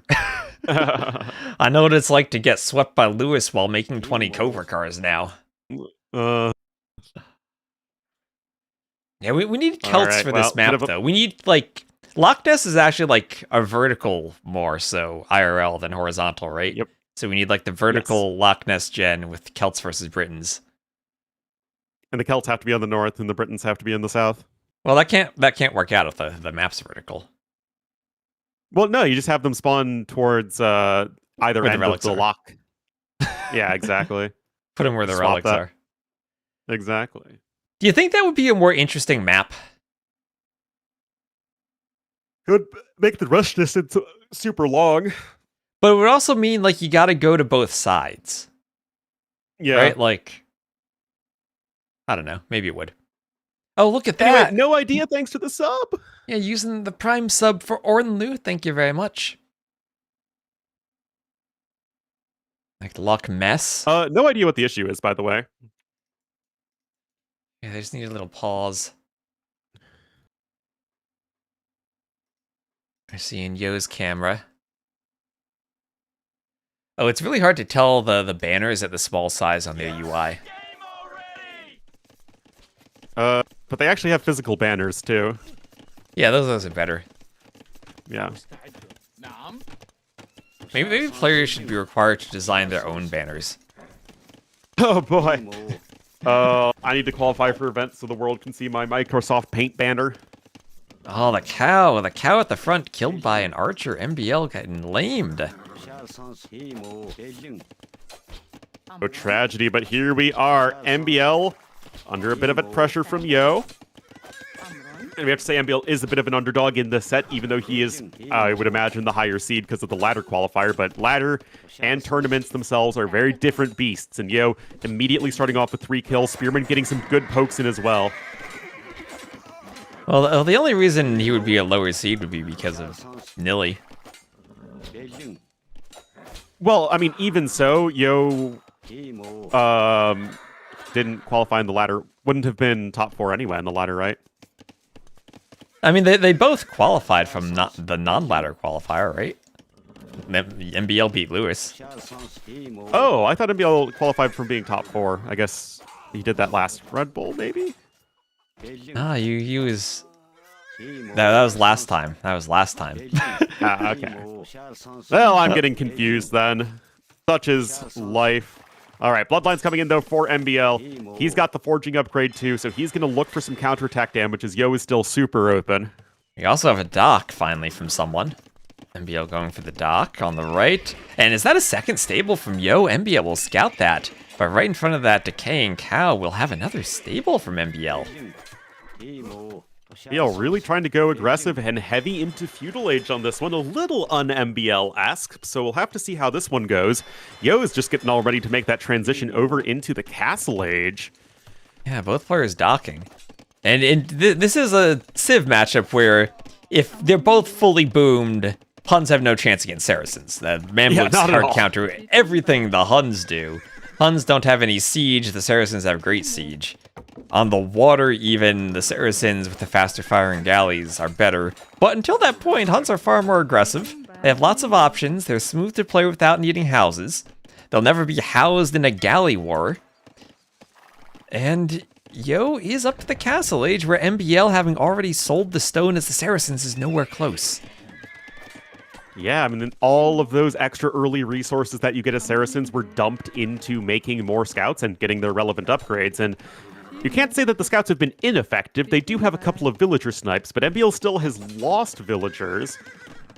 And Yo is inching closer and closer to the Castle Age. He's constantly training Spearmen. He knows what his opponent is all about, and those extra ranges should be coming in for CA play. Yeah, why did MBL not go water? The question is, why did neither player go water? Hello, how is the game? It's a weird one where players didn't fight for the water on the water map. So not what we're used Yo to has seeing. fishing ships. Well, Yo has three fishing ships in the dock. And, I mean, MBL still has these scouts hanging around, and Yo is still unwalled, so MBL gonna find another villager kill. Very important there.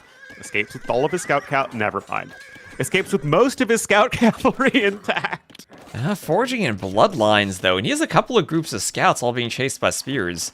Trying to micro 2 at once, and he's going for another Vil, but Yo has a lot of spears out now. And he'll get a Vil. No, he won't. The Vil gets into the TC. But 2 more Vils out for Yo. All out by their poor lonesomes, and Yo is in Castle Age, but he has very little wood at the moment because his wood lines have been harassed, and now more Vils are going to die. Remember, MBL still is just now clicking up to Castle Age. There should be a window here for Yo to get a lot done. He can pick up Bodkin whenever he wants, but, I mean, those villager kills are really starting to climb. How did you manage the stream game using Capture Age? It's on a special tournament patch. You have to message Trezini and get a code for it. Yeah, they are worried about too many spectators causing issues. Yeah, the easier thing is they have a URL for a clean feed of the stream that you can use. Yep. But that doesn't really matter. It literally is just going to be the same as watching the Twitch stream. So another Vil goes down. Spears poke those scouts away, and here come the Cav Archers now. Cav Archers and a Knight. So you're like looking the to do Knight. a lot of pressure early on. I like the Knight too. I mean, the Knight really helps in just representing a significantly greater threat to those villagers in the short run. And they, you know, the Cav Archers help with the walling attempts. MBL is going to be on triple watchtowers here MBL to defend things. his base. And it could work. I mean, it is working pretty well, but these are MBL things, right? The triple watchtower. That's if there's one player who's going to go for a big tower defense, it's MBL. Well, and Barles. Or anyone playing Barles Koreans. Or yeah, anyone playing Koreans these days. These players are getting much better at that, but we are now at 9 Cav Archers and counting with decent enough upgrades. The CA and the Knights are getting some good value. And, I mean, neither player holding any punches here as they're just going right after each other's economies. Yeah, MBL now up. And at the point he can start making camels if he wants camels to fight the CA, which is always kind of an interesting matchup. You jump the CA with the camels and the CA melts, but it's hard to take the fight if the CA player micros properly. Yeah, it's one of those interesting matchups that can go either way depending on how, you know, well you control the units. That said, Saracen camels with their 145 HP are not to be trifled with. And Bodkin also coming in, which means that you aren't getting those camel upgrades. You have no defense upgrades for your camels and also scout cavalry, and are relying much more on those towers there. Bodkin will increase the zone where the towers will be able to hit the Cav Archers. So that'll actually be rather nice for the defense. Yeah, and Yo's already on the second TC, still has a few fishing ships working to help bolster that economy, and he is nicely ahead in resources. So it feels like, although both players have gotten similar amounts of damage done, and indeed the KD is quite similar, when the dust is going to settle, Yo's the one on 3 TCs with around an 800 resources lead. And so Spears will poke the scouts. On the side, that TC should go up, the Cav Archers providing some defense. And MBL might get a Vil, but lost most of his forward army. Well, Yo is still in the back with all those Cav Archers, forcing a siege workshop from MBL. The siege workshop is nice, and you can get some scorpions or mangonels to defend, and it will be scorpions. Oh, I don't know about this from Yo, though. Yeah, you want to skedaddle out of there. Yeah, don't fight camels underneath 2 towers. Nope. But this is what I was talking about. No armor upgrades in there for the camels. I mean, we have +1 defense just now queued up. But that's the price of getting Bodkin, is that those camels are just so fragile, even with all that Saracen HP. Oh, man.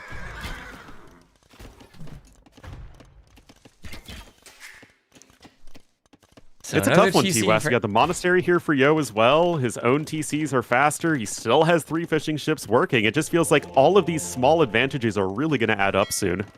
Yep, and MBL just doing the second TC now after needing the workshop for defense. The question about these civs, though, is always comes down to army composition. And could MBL get the game to a point in the next 60 minutes of game time where Saracen's army composition can take good fights against the Huns? I mean, I don't see it right now. Yo is closing in on a 20% resources lead. And I mean, Saracens are good versus Huns, yes, but not that good. And Yo, of course, knows that, so he knows he needs to play aggressive. Yo knows he needs to make something happen in Castle Age, which is why I love the triple range Cav Archer play. Too often, I feel like we see players not commit to enough archery ranges when going CA. And I think there's just something hardwired into people's brains with Huns make lots of CA. And Yo is still doing that here for sure, as he is unafraid to take these fights. Well, 2 towers, scorpions, he doesn't care, he just wants to kill Vils here. And you know what, it's working. I mean, it's working at the cost of a lot of Cav Archers. Maybe he thinks that Is the this long worth run... Maybe he thinks long run Cav Archers die to Saracens anyway, so might as well just use them for Vils now. Yeah, but everything dies to Saracens long run, right? You know what? I bet if you pulled all 8 players at the tournament, you wouldn't get even close to a consistent a consensus on whether or not that was worth it. I don't even know if anyone would know if that's the correct play. I think recognizing the eco situation where he's up 20 vills and is defending against camels that can't raid his own TCs, I think that makes it the right play. Because he's not in a position where MBL's able to do damage to him. Yeah, I agree with you because of the camels. The camels just lack any real offensive ability. The scorpions as well really lack that. So even though you really did lose a ton of units right there, and Yo is actually pretty far behind in the res destroyed right now, he will be able to bounce back from it more easily than MBL, but it's a really interesting decision there from Yo, for sure. Yeah, but you see MBL's going to lose his camels here too. But since he went for the towers and the scorpions, he committed to defending against the cav archers, and all that resource put into defenses means he's not able to take the towers and push them somewhere else to attack. Patrick Starr would be very unimpressed by the defense of MBL. And Relic situation as well. Yo is being active in trying to pick them up. Did lose a monk, but I mean, he's going to have 2 relics coming back towards his side. That's going to be another helpful way to boost his economy. So far, it's a bit of a stalemate here on the water, but even just having 1 fishing ship is better than not having it, I guess.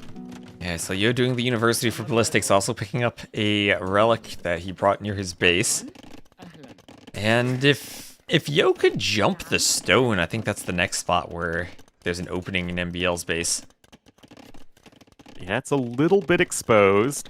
You can see MBL is adding in another dock right now. I mean, Saracens can take this game in a number of directions. If you're playing full land, Saracens can do very well there. If you're playing full water, Saracens can also do very well there. It's just these are 2 such different civilizations in terms of what they are good for. And Yo's going to come in with an aggressive castle to you west. Oh my goodness. Oh, here come 15 villagers. Needs a tiny bit more stone. I don't think there's any way MBL stops this. I mean, okay, Yo gonna... You gotta go for it. Yeah, just go for it. I love this, man.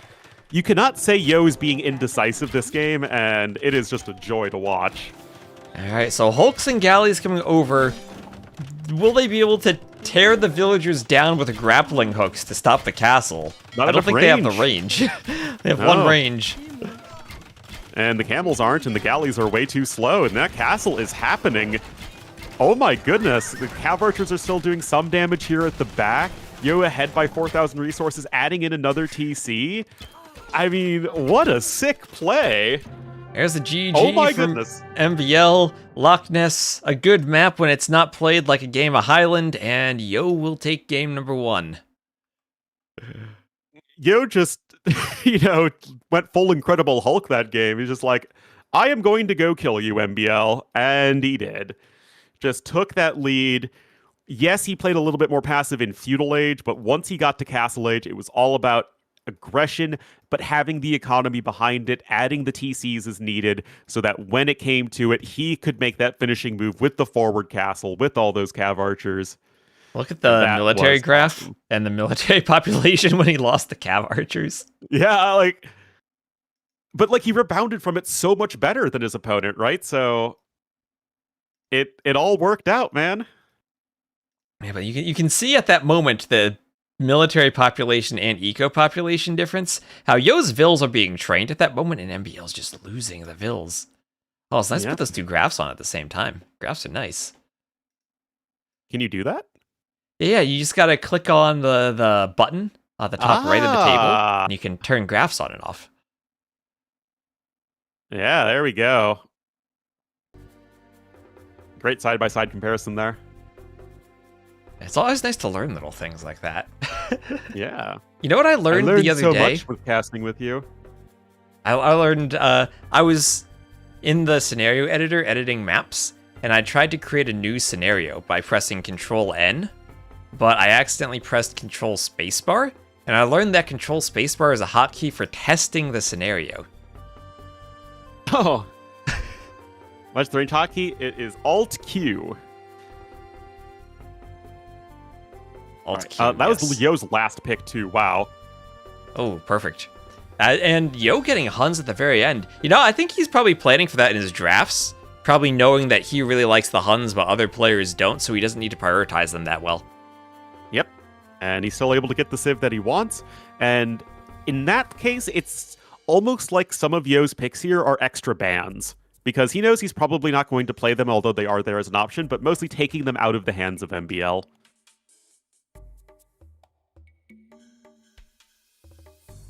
Alright, so it looks like... Good Oh, stuff. Stone Drift will be the next map. I don't know what this map Oh, is. that's a new one. Well, drifting. we will learn it together.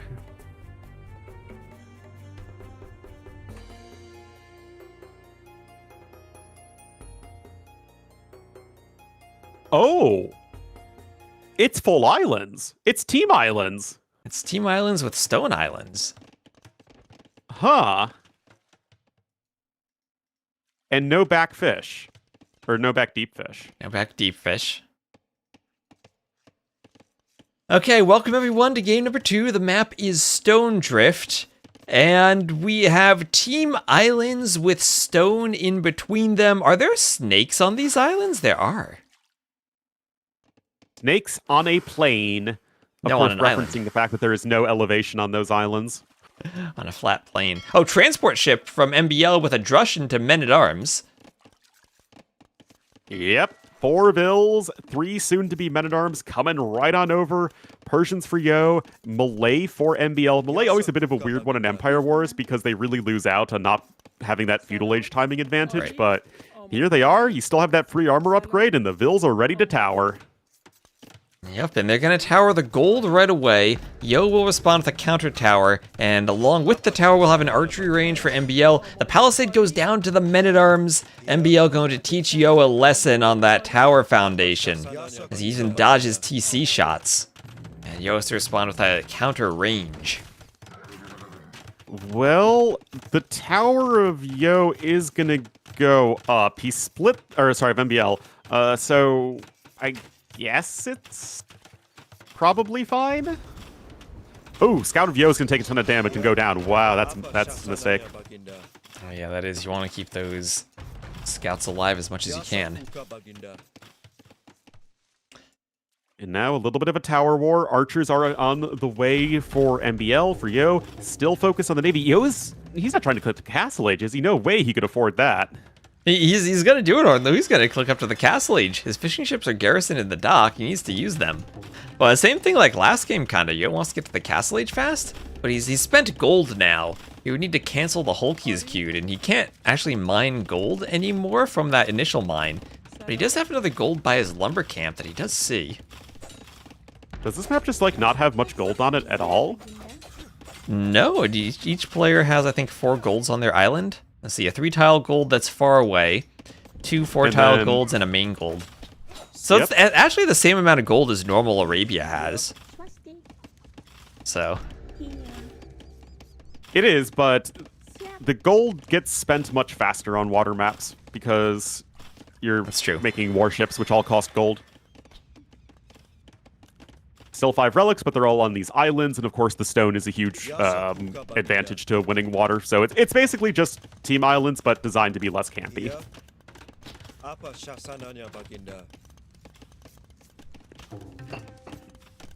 Also, it buffs civs like Koreans and Malay, who can like drop a bunch of water fortifications very effectively. Vills fight the scout cav. So MBL about to lose his scout down to 3 HP, but oof, it's close. 1 Vil hit now takes the scout out. Oh, oh, come on! Yo, come on, I No.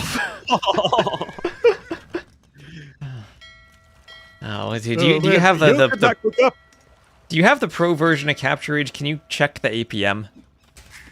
yeah. 72 to 69. Oh wow, that feels. Didn't we have like 100 to 110 last set? Well, I mean, it was Viper Sebastian in the last set, and this is Yo MBL, so yeah, that checks out. But Yo and MBL both have healthy wrists. They should be faster. Yeah, that's true, but they never were all that fast. And here we are, Castle Age is now in for both players, but with the power of Malay, MBL will be getting there faster, and is he going to be able to use it to apply even more pressure, or does he want to add eco behind it? So I'm interested in how this map will play out, whether we'll ever see a player take the middle islands. Because part of me says, no, that's never going to happen. I don't know if you saw much of Stronghold Frenzy, Ornlu, but we had this one map where there was an isolated pond in a corner with 7 relics on it, and I would watch games where it would take about 30 minutes for players who had a transport ship and monks actually to click the monks onto the transport, go to the island, and come back. Wasn't that a carry? Akare? No. Oh, well, that was one of them. This was, I think, Narok? I forget what it was. It was crazy, though. And Akare, that was sudden disaster. That was double Castle Conk. Yes. Double Castle Conk or double Castle Arambai every game. All right, Yo with the forward stable coming in. He's going to be making a night here to raid the eco of MBL, and neither player have any chill this game. But MBL, he has a forward stable, and he's going for an elephant. The Muma kill is ready for battle, and honestly, the elephant with the assistance of the swordsman gonna be pretty good at knocking down the tower, but scooching back for now. Monks for healing from the melee. Persians do not like fighting monk rushes other than the extra TC for defending against Mangonel, the extra TC HP. And MBL will see the knight charging into his base. Those 2 villagers just standing around for now, as both players' economies are at the absolute limit at the moment, as you're trying to attack and defend at the same time. And are those shallows that will stop MBL from walling that knight out? Oh, he has to do the gate. I really have no idea, and this is why I'm not the biggest fan of terrain layering. Yeah, I try to be very clear on what is what when I do maps, and I know that these are... Trzini's coastlines are always a point of confusion, I think, for me, when I look at them. Yeah, it's... I mean, they look pretty, but not exactly the easiest to discern.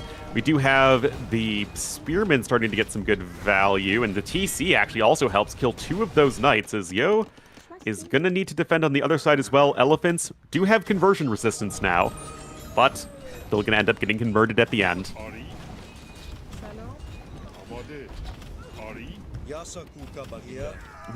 Range is taking a lot of damage to the converted elephant.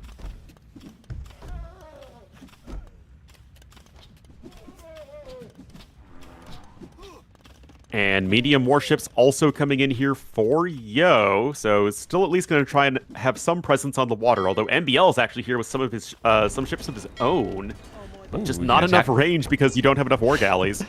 Yeah, you can attack the lumber camp, and that's it. Can't do anything to the vills. So second TC for Yo. Well, the Persians, I'm sure he wants to have TCs. But now, medium warships for both of them. Elephant fight with monks behind for each of them to heal or convert. And MBL deletes the elephant. Yo still has his elephant. Straggler range units are going after the monk. Monk is forced back. Elephant goes forward immediately to help kill the enemy ranged units, but... Oh, just a little bit of an overextension there. The monk will go down, and MBL still working with a bit of an eco lead. Yeah, MBL converted a skirmisher there, which meant the monk was useless against the elephant. But maybe it would have had to just die to the skirms anyway, since he charged so aggressively. Yeah, interesting decision there for sure. Meanwhile, it should be a Hulk fiesta here on the water, War Hulks for both players. I'm really confused about the fire ships being mixed in, because it feels like, why wouldn't you just make more Hulks? This feels like it should be a galley map soon, and I mean, MBL is going war galleys, and he is finding the fishing ships of Yo, so they will go down. Important win there for MBL, who's going to get a second TC up in time as well, so MBL going to get himself set up economically much, much better than in the previous game. Yeah. Although he does have 4 idle villagers stuck on his opponent's island, Yo has 2 on the other side. He's actually taking some of his opponent's stone, and actually just now looking at it, most of the stone is in the middle of the map. You only have 700 on your regular island. Yeah, and so the snakes are usually supposed to be able to wander onto water, but I guess they're modded in the map not to do that. Yeah, what is the point of snakes even being on the water? They don't attack ships. I don't know. I had a problem that I put snakes on a map, but they were bugged out, and when they wandered, they all went to the south of the map. They all went in the same direction. It was like Auto Scout if you turn Auto Scout on for a bunch of scouts and they all follow each other. It was all the snakes went and attacked one player.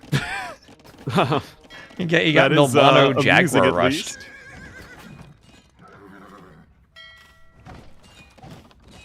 All right, and Elephant will go down to the villagers. And the game is going to kind of reach an equilibrium, at least for now. But TC actually on his opponent's island, though, from MBL. But if it goes late game and it's somewhat even, that should hugely favor the Malay on a water map. Oh, absolutely. Persians, no bracer, big problems. I mean, you still have fast fire ships, and I think you have all the upgrades. No shipwright. Yes, you do. Well, yeah, you don't have shipwright, but you do have, like, the fire ship-related upgrades. Malay, meanwhile, still have no heavy demo ship. They also don't have the last fire ship upgrade, incendiaries. It's not like the end of the world. But harbors should be awesome. They should be. Let me tell you, T-West, if I see fishing ships garrisoned in harbors to add a gajillion arrows to sink enemy fleets, I'm going to be so happy. I would love to see that, too. Oh, look at this! TC over here to the east. Alright, so both players TCing each other's island. Does MBL have Atonement? I feel like Atonement should shut down Yo's push. No, MBL does not have it yet. Oh, Monk can jump into the TC and at least force the Knights away, but the Ram is going to be a different matter. You have nothing to really stop that at the moment.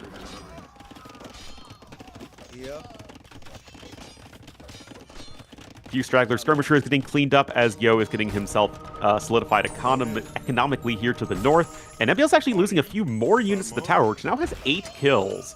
Not half bad, although MBL still has the overall Vil lead.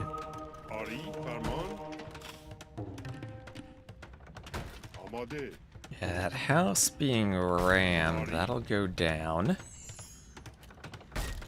I like the ram edition from Yo. I always love seeing rams in a monk rush. Yeah, I mean, what are you going to do to stop it? The spearmen can't do it. The monks are just going to convert the spearmen. Mangonel out here as well. Oh my goodness, gets one monk there for free. At the same time, janky push from Yo is looking scary. At the same time, Yo cleaning up several forward Vils from MBL. Lost the knight to a conversion. Now, MBL can lose forward Vils since he has a TC. So that was a good cleanup from Yo. The Vil count's now even at 73 all. And MBL really needs to think about defending this push and stopping it somehow. He destroys the ram. That is huge. Oh no, he used the repair hockey on the TC. Ooh, he has to hop in. This is... I've probably told you this before, Ornu. Never repair the TC using the repair hockey. Always right-click it. If you use the repair hockey, then the Vils bunch up based on where you click, so they all get in the middle of the TC for Mangonels. Yes, they do. That, I think, has literally always been the case. Yep. But here we are. Oh, MBL calls MBL GG. taps What? out? What? Huh? So he's down by 800 res collected. His TC is getting mangonelled. Yo's up 59 to 46 KD, but I mean, he should be able to go monks and defend this push. Score GG? I mean, it's a 5 Vil lead for Yo, and Yo certainly is ahead in res collected, but I'm still thinking it's a water map in your Malay. And no matter how far behind you are, if you get to an even late game, you should still win the water easily. And you still have some presence on the water, and if nothing else, you can delay the game as Malay. I mean, the Malay need to delay thing, it actually does apply in this situation. And let's see, so Yo got 7 conversions. I feel like MBL probably could have focused more on his defense with monks.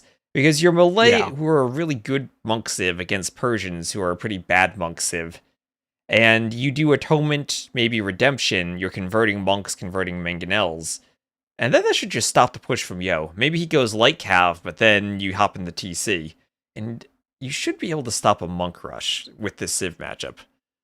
So something there felt weird from MBL, And maybe he just felt off that game? Maybe that's why he surrendered? Yeah, I have no idea, but you don't want to start your tournament going down 0-3, and that's what MBL is staring down the barrel of. Sebastian did in the last set, and he almost made the reverse sweep happen, but MBL is going to need to show some similar resilience here as we're going to be getting into Thames next. Okay, well, at least we got to see Stone Drift. Yeah, I have no problem with it. Seemed like a pretty basic Team Islands with a bit of extra stuff to it. Which is fine. It's Team Islands, but made to be less stalematey. Perfectly reasonable. All right, T-West, I'm going to take a quick break. Be right back. All right, enjoy your break, Cornlow. Now we can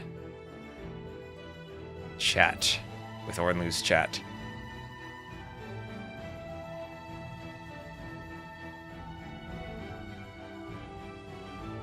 Will we see an intense battle? An intense battle?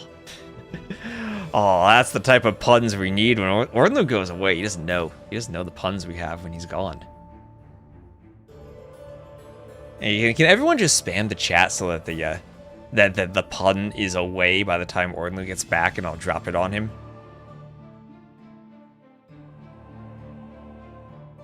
I don't know if he's still listening. Maybe he has headphones on. Just like spam some taunts, like some Wololus, some 11s. It's good to me, heck yeah. A LAN in Paris would be insane. How do I have to pronounce that? The river. The German-speaking part of me wants to say Sina, but that's probably not the French way. Wololo Rogan. Oh my god, we have Red Bull Wololo. Maybe we could have Monster Rogan. Like Sane? Oh, the Sane, okay. Oh, that's a good one too. I like that. I like that.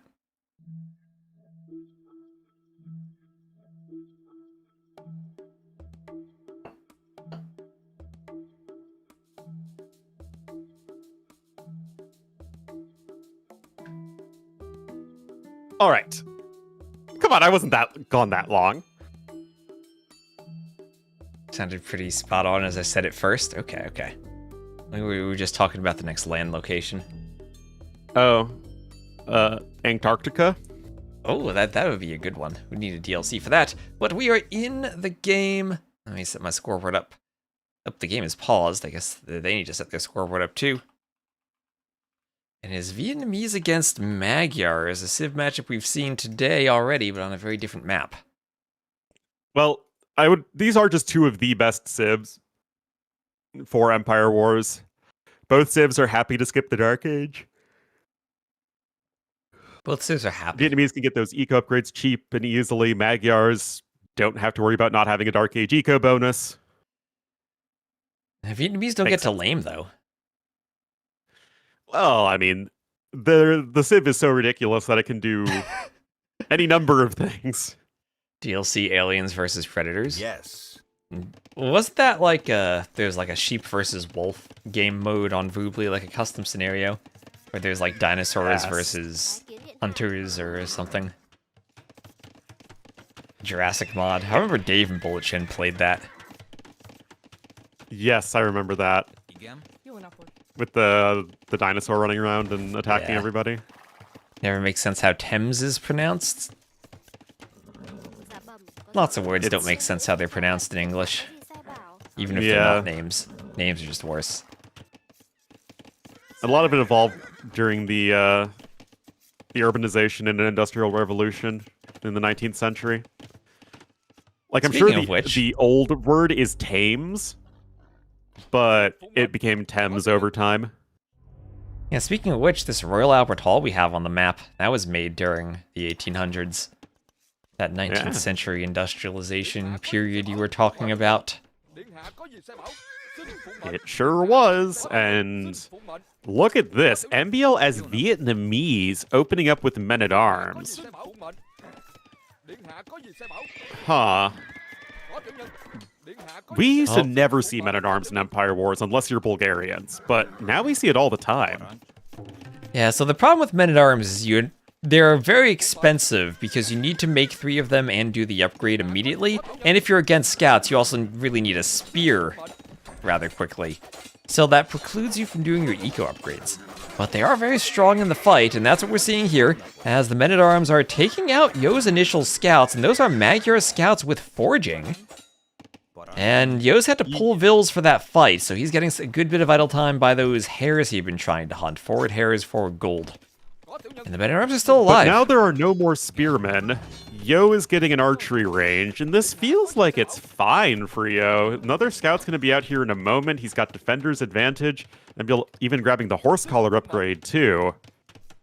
I don't know. That didn't really feel that exciting to me for MBL for the amount of resources he invested into it. Look at this.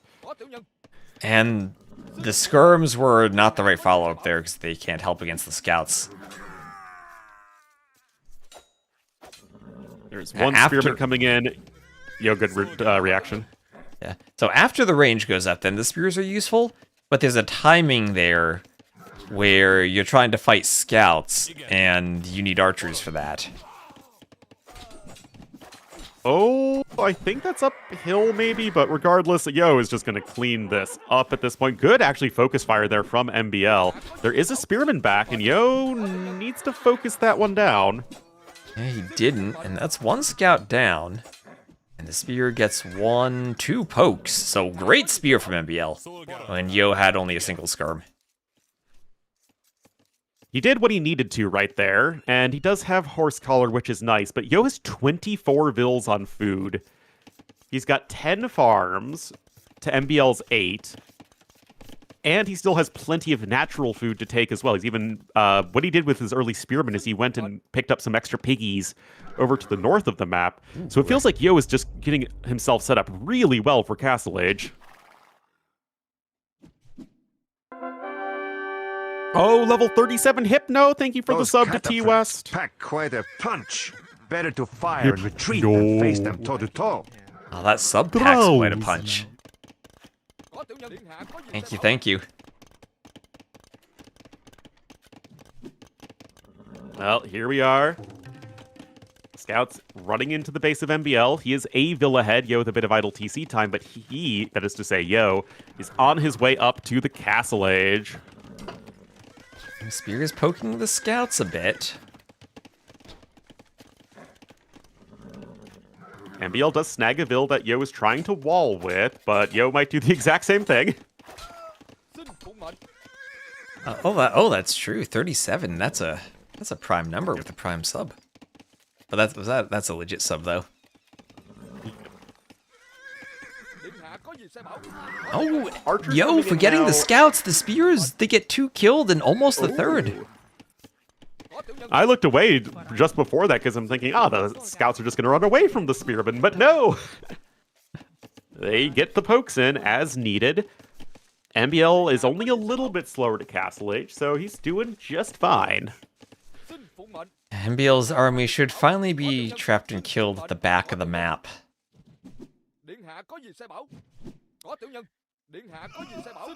Did you remember that video, Ornlu, the how to trap and kill 10 war elephants video? No, I don't remember that. Oh, that's one of the most viewed AoE2 YouTube videos from like 15 years ago, before anyone really was like an AoE2 YouTuber. There was 10 cav archers, 10 war elephants chase a cav archer into a scenario made cliffs they get walled in. Oh, yes, I actually do remember that. Yes. Yes. Yeah, I remember it now. Classic all right. YouTube videos there. So archers here from MBL, killing a Vil, stopping some of the wall, killing a bear. That is a forward TC from Yo.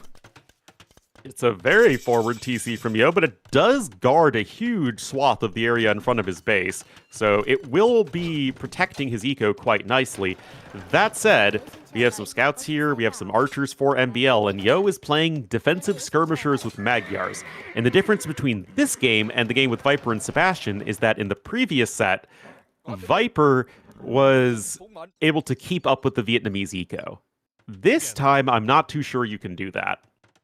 Yeah, and also this is a different gold situation on the map, where you're basically playing Gold Rush and taking the gold in the south. And if Yo's able to do that, remember that game Sebastian Viper was Viper trying to hold on while Sebastian pushed early on? Here, if that same situation occurs, the hold is going to be while Yo takes all the gold, and he's going to have gold for Fire Lancers in the long run, Rat and Archers maybe, Elephants maybe. Much more of an eco advantage there. Yeah, and to be fair, MBL invested into the Siege Workshop when I thought he would add in another town center. So it is true that Yo's eco isn't going to be falling very far behind, and the Skirmishers, they're just going to walk across the map right now and start getting some value because Skirmishers are the best unit in AoE too. They are. MBL has to be careful though. He made a market as part of the wall in the south, and there's a hole between the woodline and the market. So Yo might be able to run through that at some point. There's a hole in the middle, too, by the stable, and there's a hole at the north by the shallows. So every side of MBL's base actually is open now. Yeah, walls don't do that much in this situation. Skirmishers can start sniping some spearmen, and Yo is really getting value out of these guys here when, in a normal situation, they really should only be useful at defending. Yeah. So what kind of bonus is the Royal Albert Hall? It is 25 housing space and 25 additional max population. So you get it, and you can skip building 5 houses as long as you hold it. And also when you get it, you get a total population limit up to 225. Or if you're Goths, you get 235, which is amazing.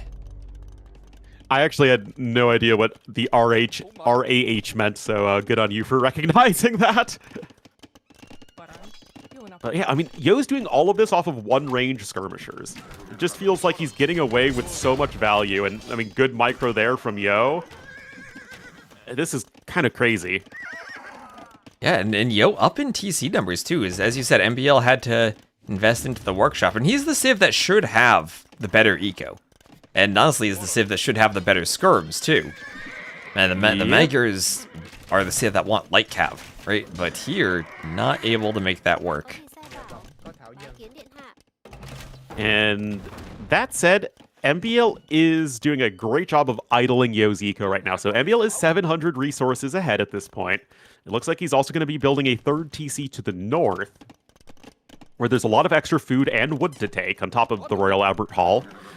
And you don't really need to go to the south just yet, so especially playing that more mid-game centric style from both players, not really anything to worry about right now. All right, lots of bushes in the north. Berry bushes, tree bushes, mixed in bright and dark colored bushes. There's lots of bushes. Very astute observation. It is bush central over there, and oh my goodness, this is what MBL is looking for. Some nice mangonel hits, and he still has a Vil advantage. Yeah, interesting that he managed to get that Vil advantage despite the fact that he added the TCs much later. Yo had 5 minutes of idle time. And that's that Magyar's economy. No bonus other than the cheaper scouts, and since you go in skirms, you basically have no eco bonus at all. Yeah, and there we go. Siege Workshop now coming in defensively for Yo. Does have 21 Vils on food, which is still decent, and just all of that good idling that MBL did on the farms from Yo just really hindered his own villager production. And right now, MBL has a way better army. Yeah, still has the crossbows wandering around. No ballistics, but they can make their way towards that gold. Yo needs his skirms in the right spot, or he needs MBL to stop moving under a TC. Oh, the Bears are certainly getting in on the action at this point. But they will eventually die, and I mean, Yo's losing a lot at the moment. Well, MBL just lost all of his forward crossbows there. He did, but he still has reinforcing crossbows, he's got a few knights, and he's got 2 mangonels. And Yo's going to do a bit of a counterattack here, but I'm not too sure how much that's actually going to accomplish. Yeah. So those dead bears in the middle, were they more or less successful in the football team? Well, Bears made it to overtime in the divisional round when they won 5 games the previous year, so... better than the Giants. Yeah, my Giants won a couple of games at the end of the season, which was awful because they didn't tank hard enough and didn't get the first draft pick. Yeah, not even the best tank job ever. But, oh, villagers are forward here. All right, T-West, is this a messed up gather point, or is this MBL trying to build the forward? It's MBL trying to build a forward castle.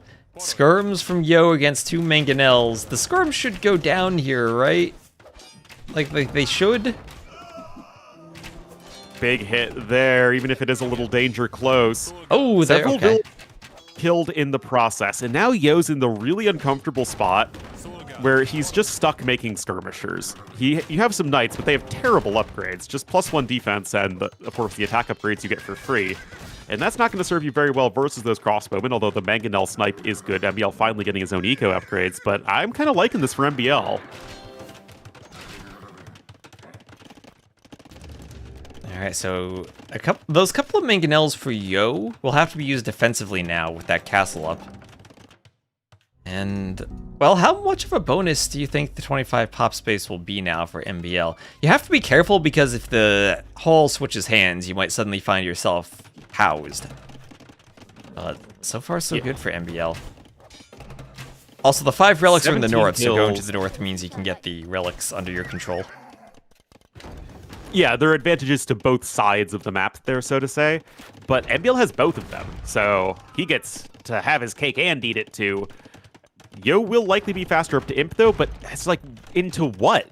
More skirmishers? Yes. Ornu, are you questioning the skirmisher? Yeah, I mean, I know that's a foolish thing to do in general, but like, without even a defensive castle... T-West will be at the event Puppy Saturation, and is not right now. I've not left yet. Otherwise, your setup in the crowd is really good. Imagine that. I have my own microphone and everything in the crowd. I got like Capture Age running on my laptop. I somehow have my laptop plugged in to a UK outlet getting power.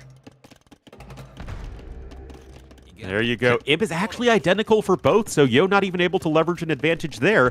But while Yo's macro was worse early on, MBL's has been a bit rough recently, as now the idle TC time is basically caught up, and Yo has reclaimed the resources lead.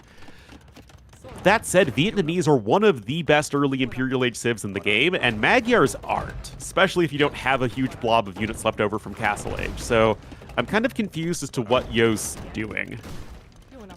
Oh, man. And, well, maybe Yo just wants to go skirmisher. But right now, MBL has control everywhere on the map. And what felt like should have been an early eco lead for Yo never materialized. MBL's now idled the TCs, but Yo idled them much earlier. And he's ahead in Vills now, but only +5. Also, Americans have a 3-point plug, McNeely. Fun fact. We have both a 2 and a 3. Yeah, but you don't really see the 2 ones anymore. It's more in, like, old buildings. Yeah, but the 2 is still the more common, like, male end of the plug, usually. Yeah, that's true. Well, University coming in here from MBL, and, like, what are you going to do? Go Cavalier Skirmisher? That doesn't feel especially impressive. Yo is now coming in with his first castle, and MBL really looking to point some points on the board.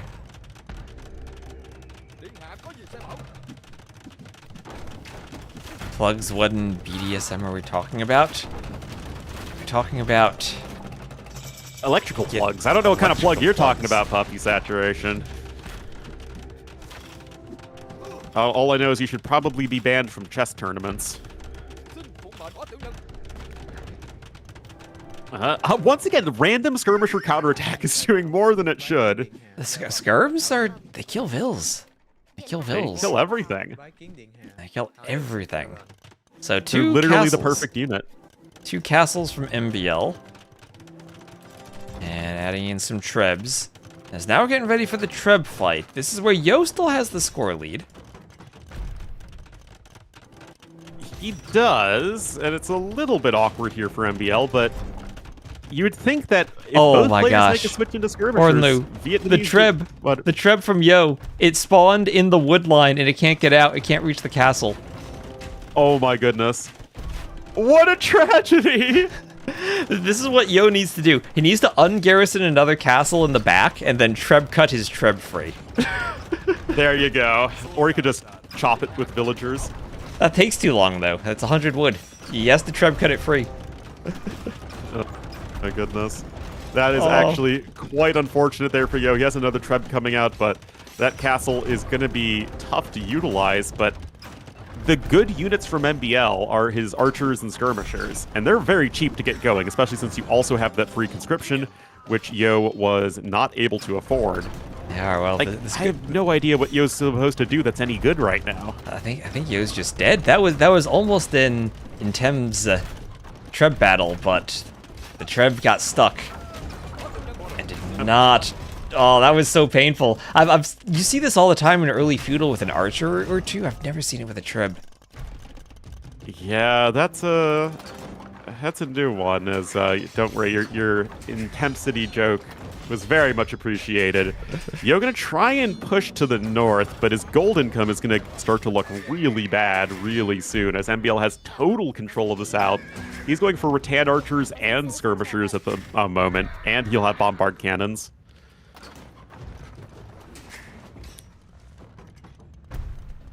Just lose the just delete the castle to free the Treb, right? That's what he should have done. Yeah. No great loss. Random watchtower here from MBL as well. But I really have to question what Yo's plan was past early mid-game. Because going for skirms and booming initially was fine, but you need to make a transition to something else, and it feels like players really struggle to do that these days. Unless that transition is just more cheap ranged units, which is, you know, like Vietnamese. Well, Yo's successfully trebbing MBL in the north. Maybe Yo can grab the Royal Albert Hall, grab the relics, and then have relic gold plus more trash units. But it feels like you need gold units to actually start to beat your opponent, because rattan archer numbers will slowly climb. You're mixing in fire lancers at this point as MBL. And you know what might happen to MBL? Pretty comfortable. He's gonna lose the Royal Albert Hall, and then lose all that housing space he had, and then he's gonna be super housed. Well, he's still at 180 total, so even if he loses it, he'll only be briefly housed, and it's not like he's, 30 pop in the red. Yeah, I think he just moves forward and wins at this point. I really don't see what Yo can do. He's lost so much. Somehow Yo's ahead in res collected, but he's gonna lose another castle now. It's 3 Trebs, they have a hill. And he's so far behind in resources destroyed, and I'm just not sure where Yo thought he could win the game. He didn't take map control. The resources were fine for him, but he couldn't really spend it on anything, and he was just... It's like Yo was himself playing a Vietnamese. Like, that strategy feels like it makes a lot more sense for Vietnamese than it does Magyars.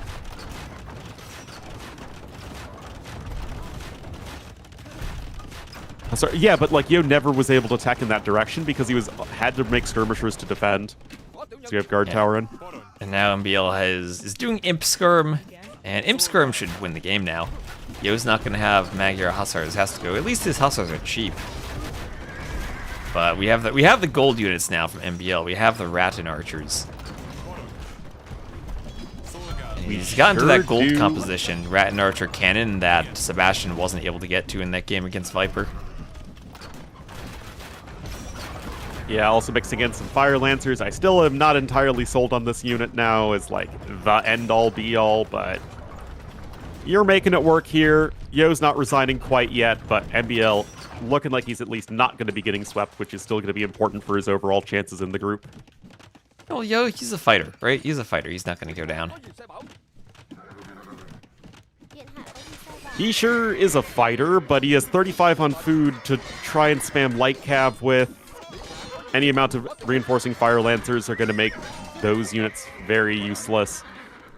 And MBL is still maintaining this push here at the front, so he's still pushing his opponent down. Yeah, and Yo has a bunch of vills that are going to run into the Fire Lancers in the north.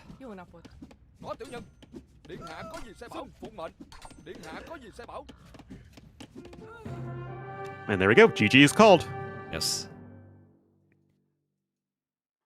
86 sharing a skirms, chat. 37 hussars, 14 knights. Yo just never made any gold units. I mean, sometimes that works as the Vietnamese, right? But not here.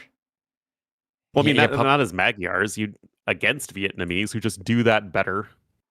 Yeah. And yeah, puppy saturation. We are sharing a chat. Fun fact, if two people share a chat and you're banned in one and a mod in the other, it works out that you can mod the chat. Did not know that one. That's fun. Anyway, that was MBL's #1 home civ and map, so certainly one that you would expect him to win.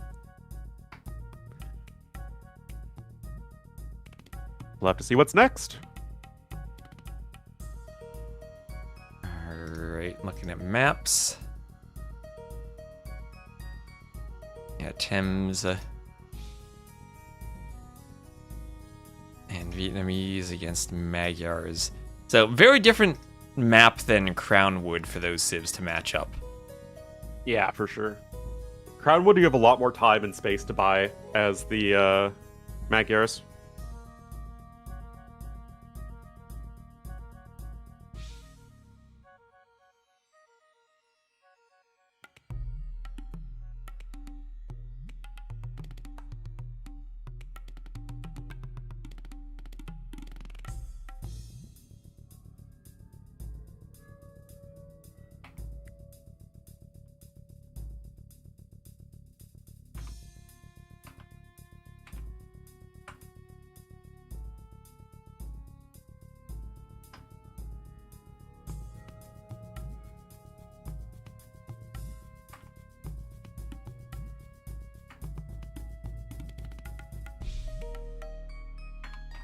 All right, Blue Wells is going to be the next map, so we're going to go back to the water, where Yo has been having the advantage thus far.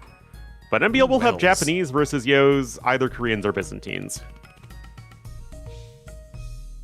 Interesting that he'd go Byzantines on the Civ draft now.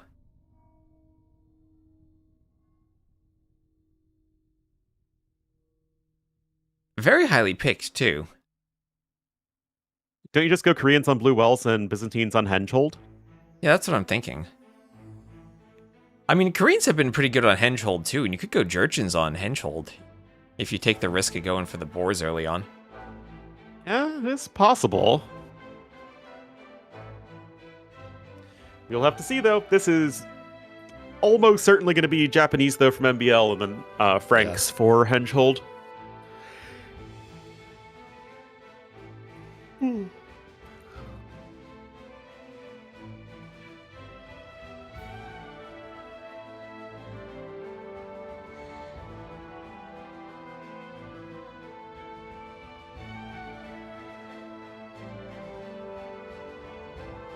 Alrighty, interesting.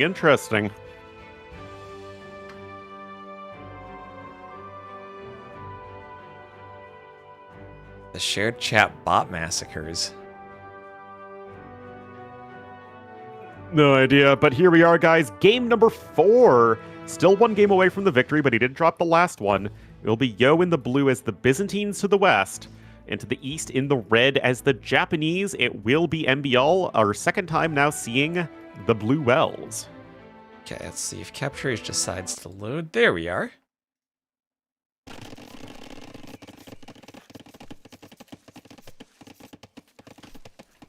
Well, it is going to be another Men-at-Arm opening. This is now the third game in a row that MBL has opened Men-at-Arms. Yeah, and it's I mean, actually makes going to be sense. 4.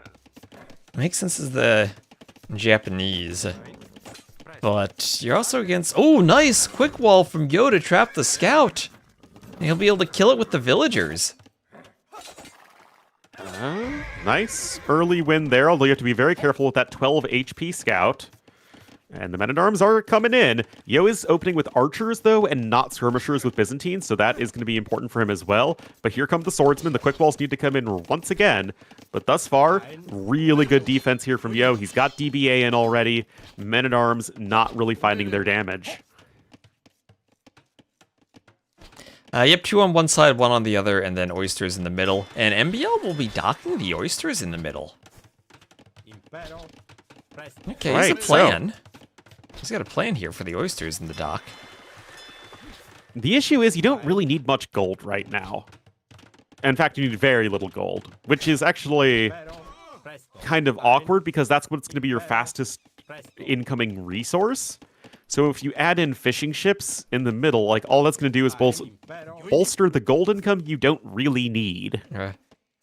Here's a question, Ornlu. The Turks, do they gather more quickly from oysters with fishing ships or with villagers? No, just Japanese. Just Japanese, and I guess Romans? Well, Romans gather from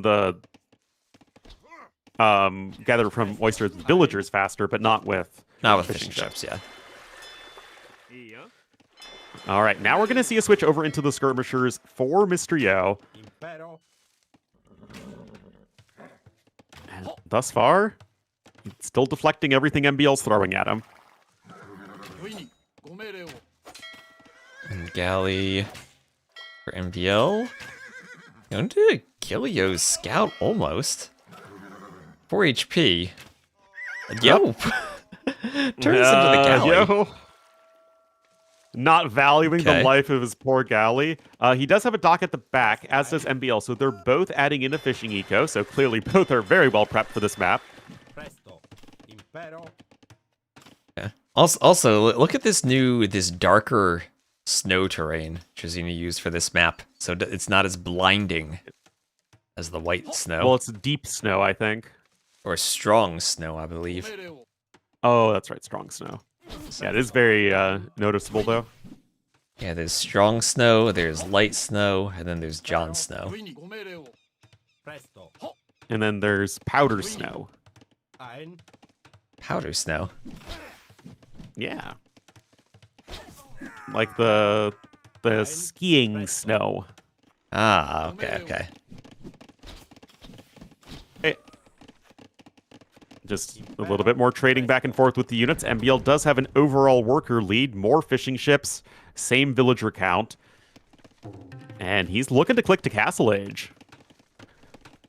Yeah, I mean, Yo's eco is so much better than MBL's, though. Look at all that gold he has. Well, like, what can he do with the gold, though? He doesn't have a market. And without a market, he doesn't have anything good to spend the gold on, which is what I was saying earlier. Yeah, and it's tricky to have so many fishing ships and so little food. Like, you really want to fish boom, but food is such a more useful resource at the moment than gold is. That said, Castle Age is on its way for MBL. He did sell his stone, used the market quite heavily, but this is still going to be at least a little bit of an advantage.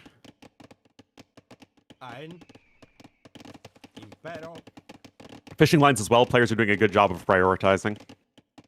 Yeah, fishing lines, and then gill nets will be available in the Castle Age. I think they should swap those two upgrades and do gill nets and then fishing lines. Why? I don't know, I just feel like gill nets has been there for a while. Just like, that should be the first one. The new, right new fishing line should be second.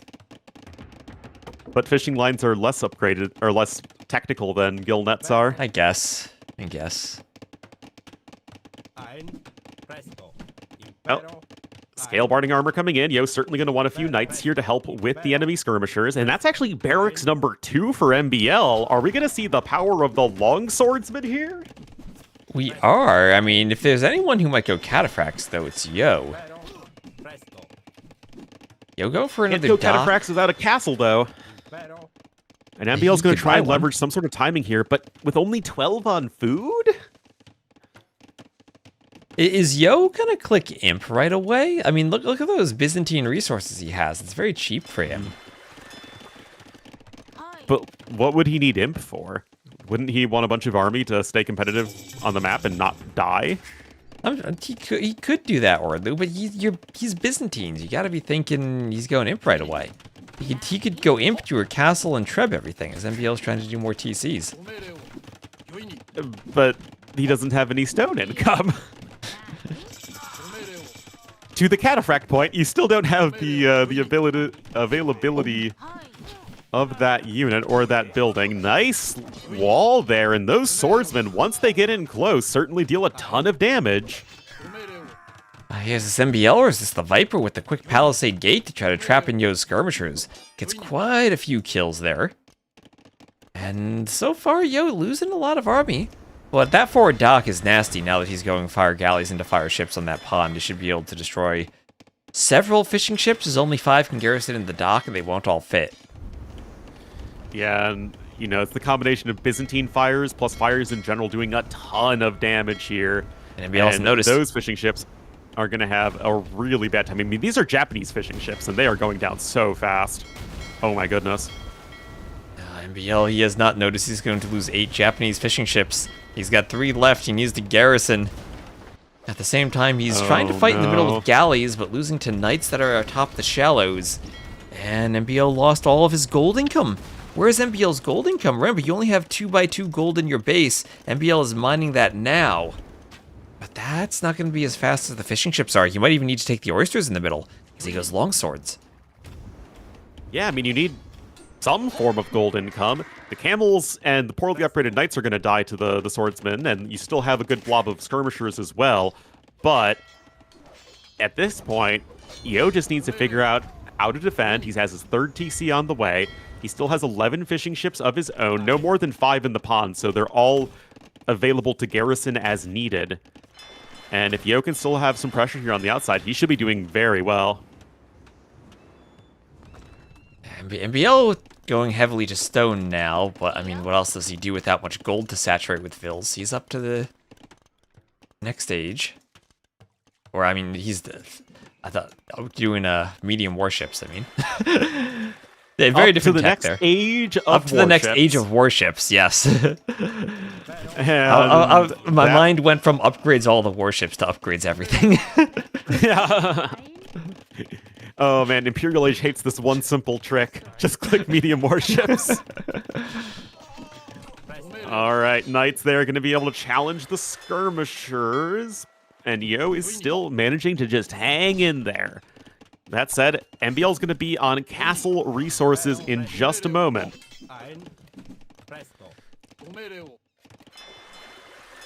Yet, I still worry about his long-term economic prospects, even if he is ahead in resources right now.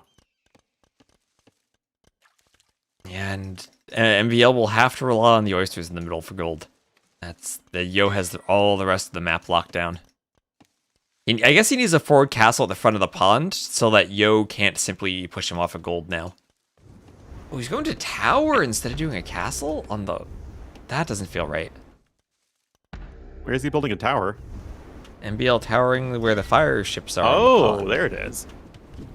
That doesn't feel like it's going to be very successful. No. Maybe he's afraid there are too many skirms from Yo and he wouldn't be able to get a forward castle?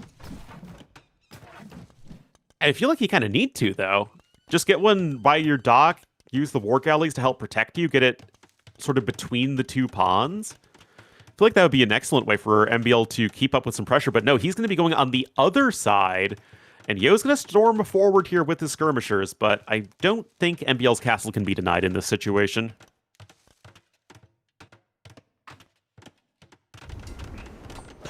Yeah, I mean, that's a lot of skirms, but... MBL skirms too. I'll imagine a demo right now on MBL skirms. Remember those days? Yep. But the only way, T-West, to stop a bad person with a skirm is a good person with a skirm. As that is really all these guys have teched into significantly. Some samurai are on the way from MBL, but those are still going to be sort of gold intensive, and you have very little gold income. Well, you've actually pulled your bills from those resources. Yeah, MBL's about to put 16 bills on gold. And he maybe just needs another dock to inundate these oysters with drop-off locations. Actually, it probably would have been better to have done a dock than a mining camp there, because he'd have been able to drop off closer. But he wants another castle, Ornu. One castle isn't enough for him. He's going forward. And this is going to put that right on Yo's face. And Yo knows he's Byzantines and has a cheaper Imperial Age, right, T-West? Right? Yep, university's up. University's up. He's just waiting for the university. He needs to put Imp in a TC somewhere. He's clicked it. Oh, Samurai deal a ton of damage, though, and those Knights are very poorly upgraded. Uh-oh. Yeah, I mean, Yo's up to Imp, and he's going to have a unit that packs quite a punch against the Samurai. He will. He has 94 villagers. His own eco has gotten significantly better at this point, when it was kind of even for a while, but that's just having those villager numbers doing its job for you. And with Imp on its way, I'm honestly not too sure what MBL can do. He's actually going to be dropping another castle here. Like, he can do all the castles he wants. Yo will just treb them down once he gets Imp. But you know what? We talked about map control for MBL earlier. If Yo wants gold control, he'll need to treb the castles, because that castle on the pond is where Yo is fishing now with the whales. And if he loses those whales, then he only has the southern pond, which is covered by another castle too. So Yo actually doesn't really have a gold spot. Only that top pond he took earlier. Yeah, and, well, MBL's castle's going to go up. Kind of surprised Yo just went for this castle here. I feel like he's going to lose some vill. I mean, he is going to lose some vills. That's so many arrows. The Samurai are chopping up the villagers, T-West, and okay, I guess the castle goes up. But now it feels like Yo is quite far away from cataphracts. Does he need cataphracts? I think he just needs trebs. Trebs and he wins. The trebs will need to be safe from MBL's units, but MBL's own eco is so fragile behind this. Yeah, but MBL only has melee units, so Yo can wall in the trebs, and he should be absolutely fine to treb. Yeah, that's true. That's true. Ballistics is going to be huge as well for just killing any stray units under your buildings. Yeah. You can be drumming up some siege ships as the Byzantines. And there is another castle from MBL. So MBL trying to castle every single pond to stop Yo from taking gold. But, I mean, Yo can do a Droman. He can drum that up in the southern pond. He can do trebs from the castles in his base to take out castles. And I think MBL will struggle to keep all of his castles standing. Also, heavy warships from Yo, who can maybe go for some Byzantine fires. Or just Carracks in the ponds, because those are probably the best thing anyway. Well, Carracks feel kind of underwhelming in late game, honestly. Yeah, but you're fighting War Hulks at this point. It should just be strictly better. Well, you don't have Blast Furnace. So you don't get... Byzantines don't get a full navy anymore, which is unfortunate for them. Poor Byzantines. Changed way too much. No longer get cannon galleons. But yeah, Hulks actually don't get any more attack in Imperial Age.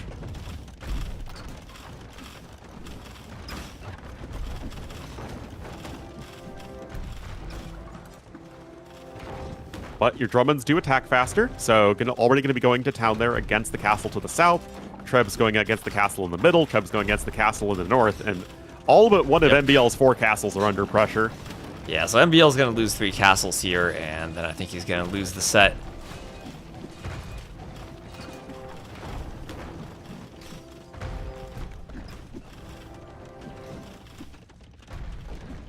And that's 2 castles down. All in. You have 2 Drummonds as well. You have to be careful. You don't want to go into range of the castle. The Drummond will die quickly, but MBL taps out anyway. And Yo will win his first series in Red Bull Wololo Londinium against MBL, who will be dropping.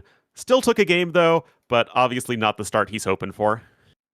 Yeah, that second game, I still feel like he resigned, even if it was still a winnable game for him. Yeah. But good to pick up a winning game 3. I think it's an issue, though, for MBL that he lost every single water/hybrid map, and it could only win the land map. You can't go deep in a tournament if you can't win water maps.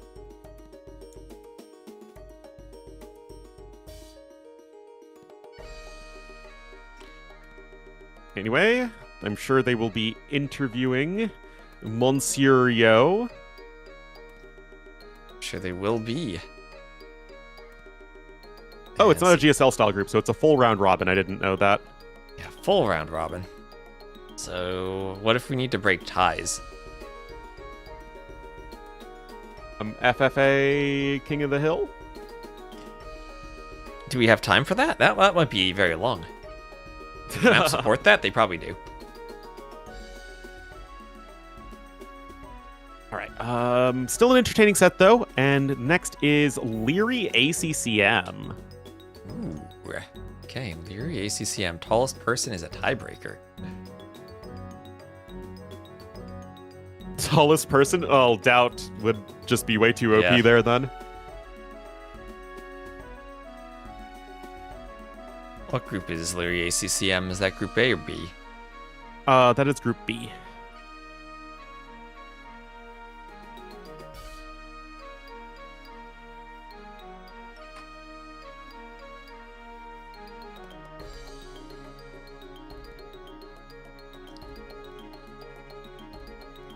Title updates. Oh, I just clipped something. You clipped something. I meant to update the stream title and I clipped it instead. Surely Samurai counter Cataphracts. Cataphracts counter Samurai every time I've seen that matchup. It's always been the case. It's one of those situations where Samurai are less bad than most infantry, but still bad. Yeah. Just in general, like one-on-one, the cav unit kind of wins against the infantry. And then you add in splash damage from the Cataphracts. Yeah. Here's the EO's interview.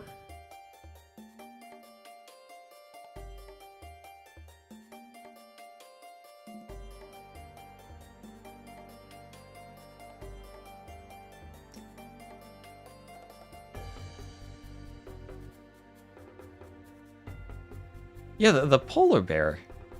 What is that polar bear? Yeah, well, I'll pause the stream. Who is the polar bear? There's a Canadian flag on it. Yeah, do you see that right? I have my stream paused on it. Underneath Heartt's banner on the right, there's a polar bear. All right, I need to open your stream. Is that like an AoE4 player, maybe? Yeah, that has to be an AoE 4 player. Okay. Yeah, but there's 8 AoE 2 players. Whose banner's missing there? One's behind Yo. Oh, wait, the AoE 4 player is on the bottom then. Okay, that does it. Yeah, because I see Marine Lord right there. Yeah, okay. That And I think makes sense. Whammo is the guy with the polar bear. Okay, I don't know who that is. Yeah, Yo absolutely has the pimp shirt.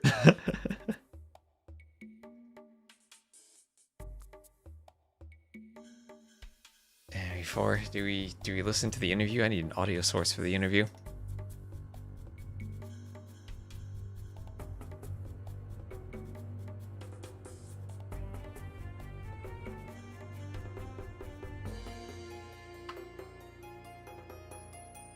Very well. Are you feeling good mechanically, other than your strategy coming in, which You hear really that, worked? chat? But your mechanics, are they feeling good here? Are you comfortable? While they do this interview, I'm gonna go get some food. Can I get you anything while I'm up to you, West? I'd love another coffee. Us are playing All right. like really well in the first game, and there are some mistakes here and there, but I think his strategy is not that good against mine. And your chances going forward after you won this set, how big was this set for you in such a tough group? Big. And how confident do you feel going up against Hera and Heartt? Big. I have no confidence against Hera or Heartt. But it's good to have one win at least. And next round, I think I'm playing Heartt, right? Well, I'm not sure. We'll have to check exactly the way. Yeah, it should be. It should be. You'll play him So, at some point. Yes. Yeah, I think Heartt is gonna be tough. Hera, never mind. Who cares? Never mind. Okay, it's a bye, but in the opposite direction. Yeah. Well, Mr. Yo, congratulations on the win. A great start to your Red Bull Wololo Londinium. You must be really pleased. 3-1 over MBL. Thanks so much for joining us. Best of luck in the future. Thank you. We're going to head it over now to our casters once again. They've got some highlights to share with us from what we've just seen in this set between Mr. Yo and MBL? Yeah, Mr. Yo's transparency is good as ever there. That was awesome. Yeah, he looked visibly relieved that he got the win here. Back to what we said. Do you find it interesting as we get to the highlights for the series? Do you find it interesting that he lacks so much confidence against Hearttt in a LAN? I was a bit surprised how hard he judged that one, right? Yeah. Especially Hearttt, who struggle a bit in LANs, right? Yes. We have to say, like, we consider him maybe top 5, top 6 even in online games, but he didn't have, like, any breakthrough sets even in the last LANs, right? Yeah, So yeah, that was my like, feeling as well. Ranking him so much higher than himself, I was surprised by that. Well, I mean, they have a lot of experience playing against each other, and I think for players, it's just going to be based on how each player feels on the other side of the screen. There's no question on Heartt's talent. He was saying that, though, about Hearttt. We'll see him later. He was actually in the semifinals last time around. I think he got swept by Hera. But yeah, we'll see what Mr. Yo does when they run into each other here. But he said he didn't expect the scouts. I didn't expect the scouts from Saracens either.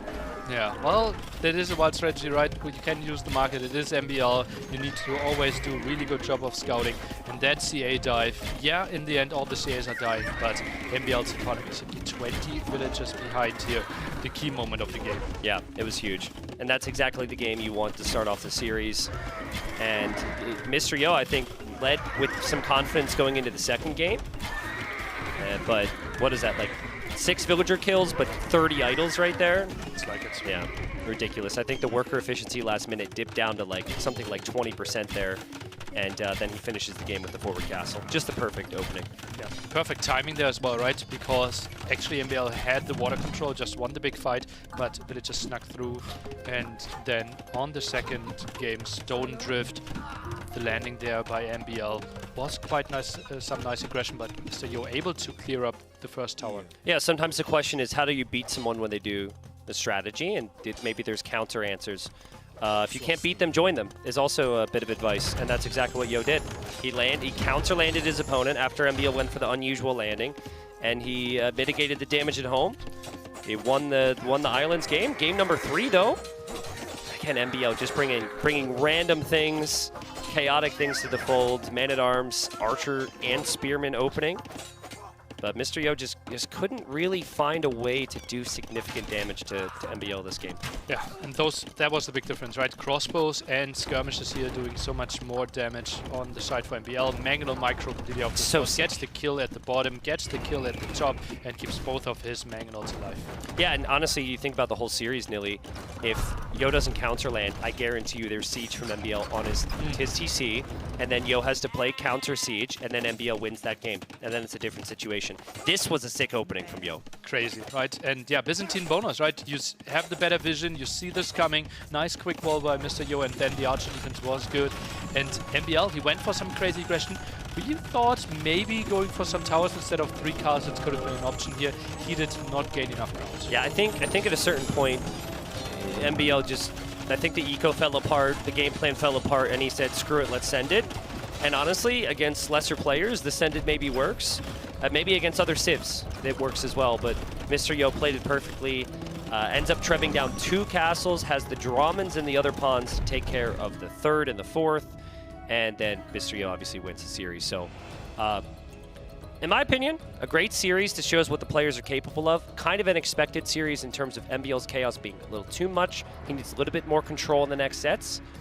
And Mr. Yo showing he's pretty on top of his game. Yeah, happy to see that. Typically a slow starter this time with the W. And I'm excited to see what's up next. Riley will guide us through it. Well, thanks very much, yes, boys, and a great job on casting that set. As we move on now to have a look, Dave, at what's coming our way for the rest of the afternoon. And while we do have ACCM and Liry setting up behind us, I want to talk about what is in probably many people's eyes the headline act today. Like coming up later today, we've got Hera versus Hearttt. Hera, undisputedly the best player going around at this point. It was interesting to hear what Mr. Yo was saying about both of these players. You know, sort of being quite honest in thinking that Hera was going to be something of an insurmountable task. But Yo also noting that Hearttt is also a very formidable opponent. What are your thoughts on Hearttt coming into this tournament? Well, Hearttt has developed so much over the last few years, right? There was a time where it was basically Mr. Yo being the favorite going into a set against Hearttt, and now you heard how nervous he was matching up against him. Hearttt struggles against 2 players. He struggles against Liry, and he struggles against Hera. I return. Did I Arguably miss the 2 anything best thrilling? players in the world. Well, there's no they're argument there. I interviewing mean, women. basic consensus. It's 2 best. And Hearttt is just such a monster when it comes to preparation and meta and just optimizing the game. And he makes players nervous. Yes, he's a keen analytical mind. Hearttt is such a Yes. monster. actually I don't got the know. chance Are to catch up. monsters? We're gonna show you Are some our of the footage hamsters in just a second. monsters? It was really interesting, not in Red particular Bull. to hear about his preparation with those 2 players, his teammates, right? Like that's gonna impact his not just his preparation, but also coming into this Yeah, tournament Dave said the and banned playing word. against the Heras and the Lierey's. That's something that I guess preparing with them has a huge impact on. Yeah, I mean, and it's his chance to prove to the team and prove to the world that he belongs with those 2, our 2 best players in the game right now. I think he does. I know a lot of fans think he does, and this is an excellent He got swept chance to 3-0 prove by that. Lewis. And he Maybe opens Lewis belongs against there. the best player in the world. The best player in the world for a very That long checks time out. now. Hera, later today. Yes, and you get to hear exactly what he thinks of that matchup. I got the chance to catch up with Hearttt earlier today. I'm here with Hearttt, who is playing in now his 2nd Red Bull Wololo tournament. Hearttt, it's good to see you It's back that at one of camera these. starting These at events their are so shoes. special, aren't they? They're really exciting. It's super exciting. It's something you plan the whole year around. Random person in the basically. background. It's like the World Cup for us AOE players, essentially. It is a little bit like that. These are such high-profile events. Let's talk about your preparation coming into this tournament, given the fact that the stakes are so high. What does your preparation look like?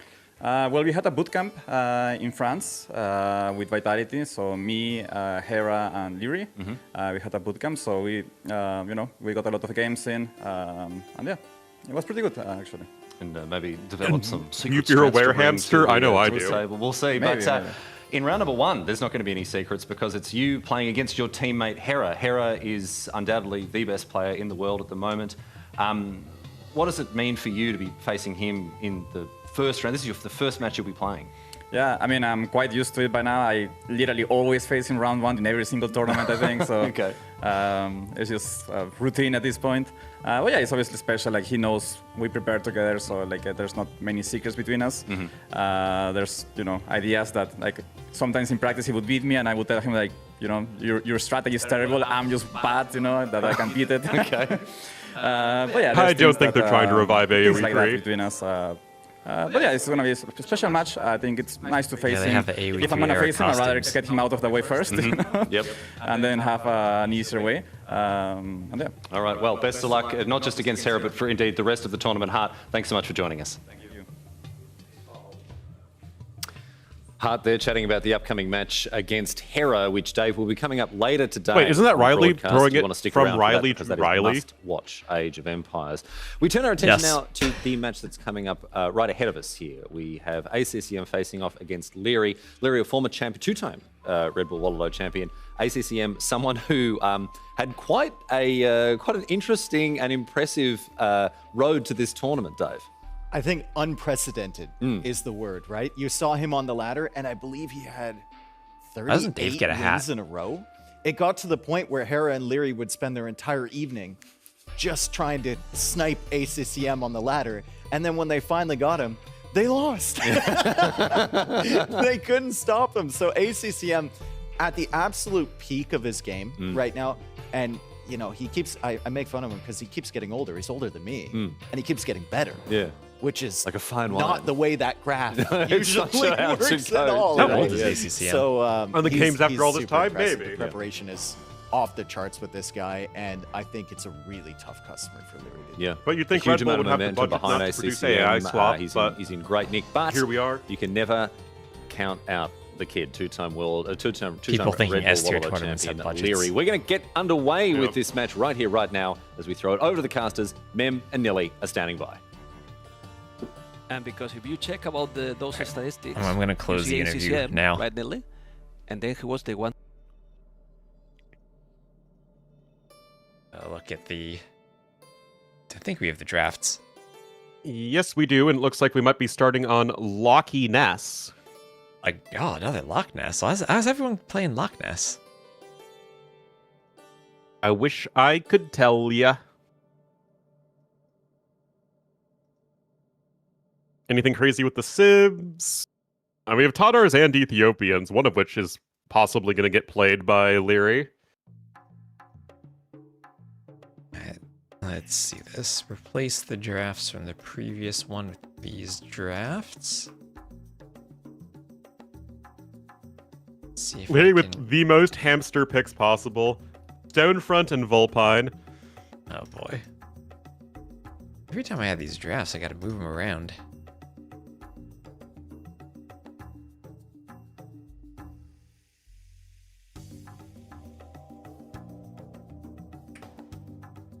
Well, I mean, we do expect some hamster picks in Empire Wars, right? It's a hamster game mode. That's true. We really should have some arena on Empire Wars. Arena with Empire Wars isn't very good, though. Yeah, it would be better than whatever these maps are without walls. Yeah, that's true. Need less water, more walls. That's how to make a successful map pack. Oh, yes.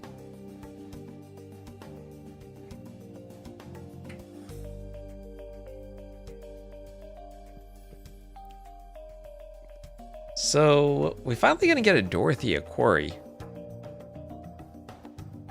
And it's a good thing that the oyster docks have been fixed. Loch Ness is Mediterranean. More like Highland if it doesn't end quickly. Yeah. Did you know the original Highland with a close rush distance. had a chance not to have the river? Yes, like AoE 1 Highland. Yep, just like AoE 1 Highland. Which is a crazy change to the map.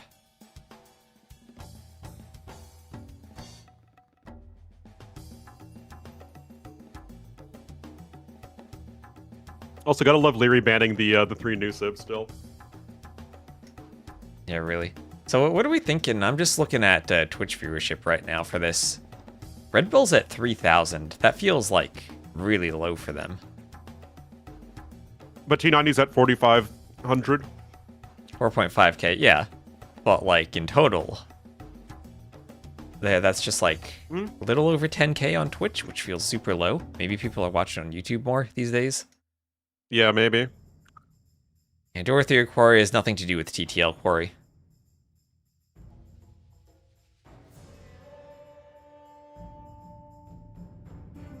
Or TNT Quarry.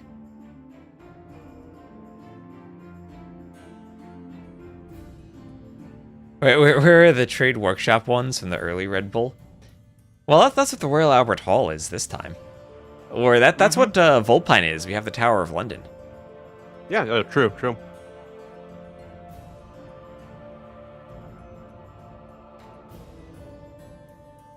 Even for day one, though, it's not like it's a Monday. It's a midweek Wednesday. Yeah, Ornlu not in London. Nope. And as we've established, T-West is in London, in the crowd, with his setup. Yes, in the crowd. Look how young Liry is, 24. I thought he was still 15. I remember when he was 16. Yep. Yeah, Liry's a pretty tall player. If you were to break ties by height at Red Bull, I think Liry would be winning.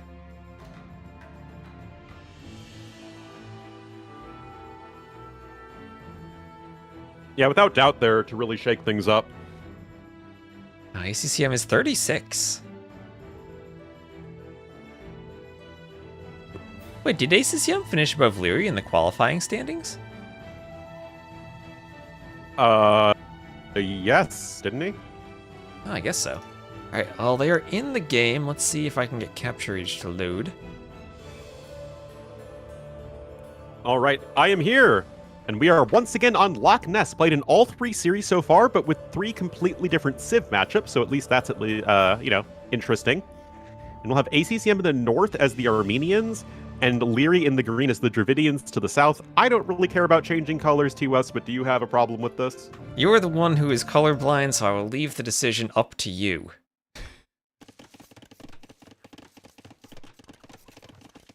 I like my cyan. Yeah, that's true. All right. Look at this. Very different approaches. Yeah, So so Liry has a dock and an archery range, and ACCM full wall double dock. I mean, if you want to play water in this Civ matchup, what happens if this goes like late game water? You have Cilician Fleet, but demos suck now, so that loses some of its oomph. And then you have Therisidae, which probably, how do they do? Do they win against all 3 ships now that are not demos? No, they're awful against fire ships still. Okay, so you need to go like But we need to get Therisidae, fast fire ship. Carrick.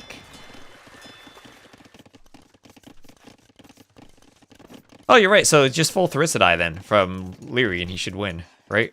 They're also pretty annoying to micro against Hulks, to be honest. Yeah. And Wolf chasing a spear from ACCM. Wolf will help the archers get a kill, then try to eat the archers, but the archers will kill it.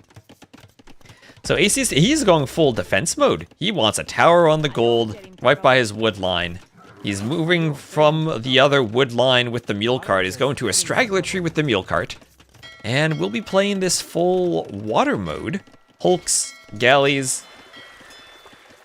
fighting Liry on the water. But really, it's more of an order of operations difference because Liry, with the range, applying pressure there, but he still has plenty of actual naval units here as well, and he's going to get a ton of damage in with his 2 fire ships plus galleys. Yeah, and if it still feels can't afford to make anything. Yeah, and it feels like on this map, galley is the winning play more often than not in feudal. From everything I've seen so far, it feels like on Empire Wars, unless you're in a super close pond like in Blue Wells, simply getting a good mass of galleys with fletching, which Liry has fletching, wins you feudal. And Liry will clean everything. Well,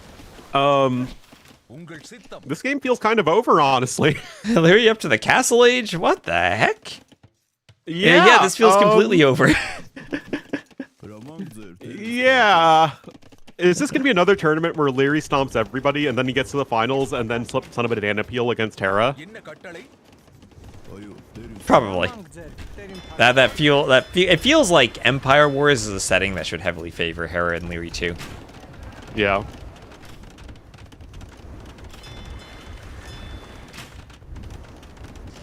So Armenians. He's ahead in resources. I mean, it's like ACCM literally bent over backwards to go for defensive naval approach, and just got rolled on the water anyway. Yeah, and it's like look at how much Liry invested into water. He has 7 galleys, but it didn't hurt him at all. Do Dravidians? Here's a question: do Dravidians start with 200 wood extra on Empire Wars? Yes. Yes. Okay. So they get that. They're top tier stuff for that reason. Yeah, and then they get the docks. So then they'll get and the archery range. Right? He was able to apply pressure on land and water at the same time. Yeah. So by going double docks, it's essentially an extra 250 wood that Liry has right off the bat. Yeah, from the housing space as well. So ACCM will have 3 lumber camp or 3 mule carts on 1 wood line. They're trying to get the most efficient drop-off distance any wood line's ever seen. Yeah. I fear that this game has been practically over since like the 3-minute mark, and yet it's just gonna drag on forever. I mean, it's ACCM, right? So he just is not going to reside early. Which is going to make it all the worse. Oh, look, I see some cyan on the minimap, though. ACCM has 6 villagers that who are going to run into a wolf on the western side of the map. And you see these 6 female vills who are going to have to fight that wolf. They're all ladies.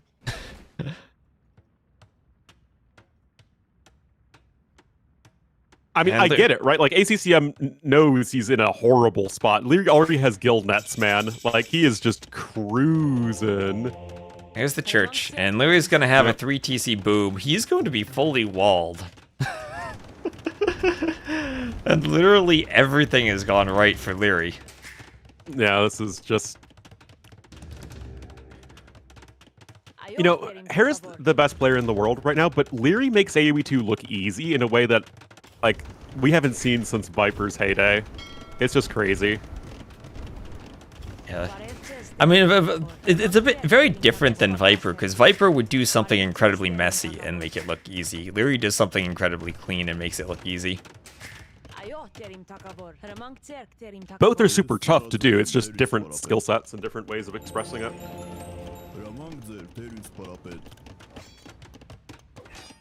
Anyway, Liry already has the Siege Workshop. He already has the Mangonel on the way, so he's doing just fine.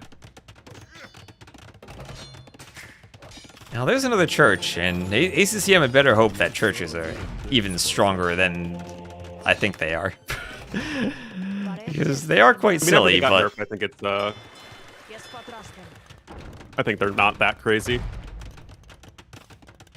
Well, what the most crazy thing about them, though, is their build time.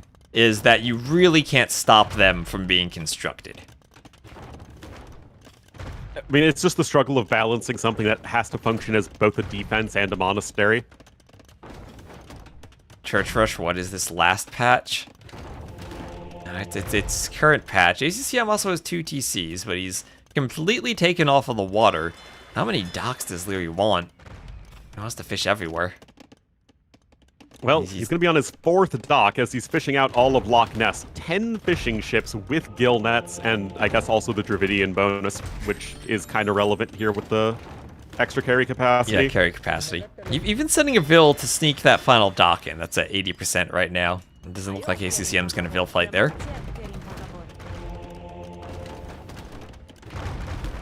Oh, can I move the chat so we can see the score? I can move the score. Where do you keep your chat? Oh, do you keep it above the in-game score? Yeah. Oh, I keep the chat beneath the score. Oh. That's because the other day I was casting Rage Forest with a 4v4 and I had to put the chat in or the score in a different spot, and I forgot to change it back. Thank you. I'm surprised no one said that yet. Well, chat's never as responsive as you'd like. Anyway, were Liry not comically far ahead in terms of economy, this would be a scary push. But unless Liry really screws up his defense, which he's not going to, as he gets the 1 for O Mangonel kill there, he's getting devotion.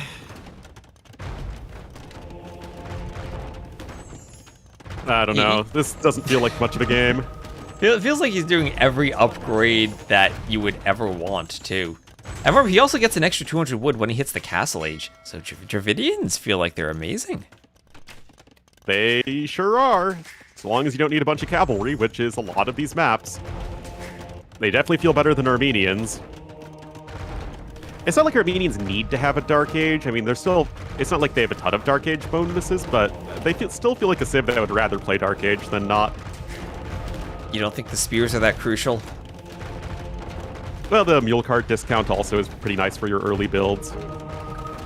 Well, it feels like Armenian should still be a good civ for this map. If they want to go warrior priests to get relics and get 7 of them. Fight on the Will water. Liry make elephant archers? This is Liry and not Viper. Yeah, this is not Viper. Liry will make crossbows. He'll make skirms. He'll make galleys. Well, right now he's just making mass monks with atonement and devotion. Those monks are actually not with enough faith on them, which is kind of awkward. Oh, and then you Mangonel the one you convert. Well, the one thing about fortified churches is they're much cheaper to repair than TCs are. But is that... Again, if it wasn't such a comical eco difference, then I would be agreeing with you. And very, very comical, as Liry even has wheelbarrow added in. I know the Armenian upgrades are a bit more impactful, but not going to be 20 Vils and wheelbarrow impactful. Yeah, Liry's also got a castle here in a second. I mean, you could really even just mix in a few Arumi swordsmen at this point and say, yeah, get the kills. I guess Liry is lucky that they added Dravidians to the base game, otherwise he wouldn't have them. Yeah. This is what Liry gets for not being much of a content creator, is he doesn't get those free DLCs.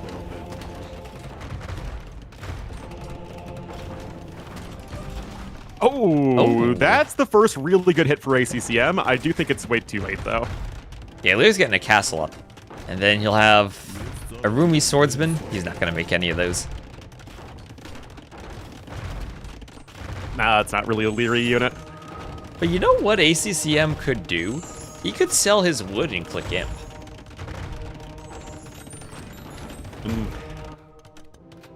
He's getting a castle. At least come close to it. And that castle doesn't really prevent the push happening at the front. And ACCM could be interested in going on water. Now, the overall villager numbers, like the villagers, is only 13 better for Liry, although he also has better eco upgrades. But this just feels like the damage is already done. Yeah, it feels like we're just waiting for ACCM to hope this works. And Liry has light cav. He's going to start raiding. Yeah. Part of me thinks ACCM needed to do that castle on the hill over to the left. And then maybe try to wall up a bit more on the coastline. Make sure that nothing gets in. Well, the light cav are here with devotion. The monks are going to be very ineffective against them. And that doesn't work out in the slightest there for ACCM, so he's going to lose all those monks. He does get one conversion, but... oh boy. Dravidian light cav, OP, right?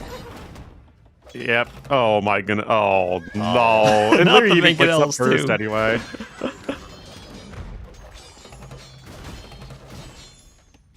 Okay.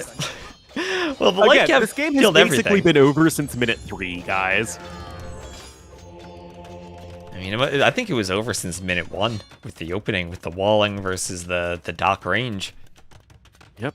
The Dravidian eco, it feels like that shouldn't be how a game plays out. That the player who goes for the range also wins the water, but Dravidian's start is just that good. Dravidians are such a strong civ right out of the gate. I would imagine... Actually, Armenians were pick 3 from ACCM. Oh, I don't like that at all.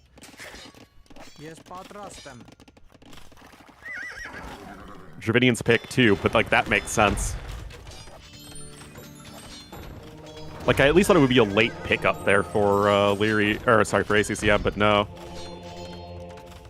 No, so Bodkin and Imperial Age on the way for Liry. ACCM has a competitive imp time at least. Yes, but he doesn't have a competitive economy, and that's kind of been the entire issue of this game. ACCM also has not really taken many good fights whatsoever. He doesn't have shipwright as an option late game either. The Dravidians do. And shipwright should apply to Thericidize, right? Yep. Why do Dravidians have catapult galleons and not cannon galleons? They do not have catapult galleons, they have cannon galleons. Capture Age says they can build catapult galleons. Capture Age wrong? Well, Capture Age is a liar. They absolutely can build cannon galleons. Okay. So I was like, this is supposed to be like a gunpowder-ish civ too, right? Yep. Dravidians have all the gunpowder things. Hold on, let me check the game. I just want to check their tech tree. I know sometimes Capture Age is wrong. We had doubt with that fast fire situation. And yeah, they have Thericidae and Elite Cannon Galleon. No capture or catapult. Whatevers.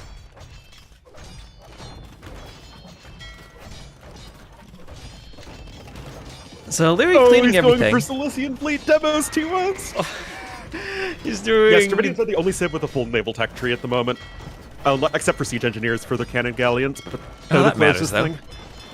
Siege Engineers is important.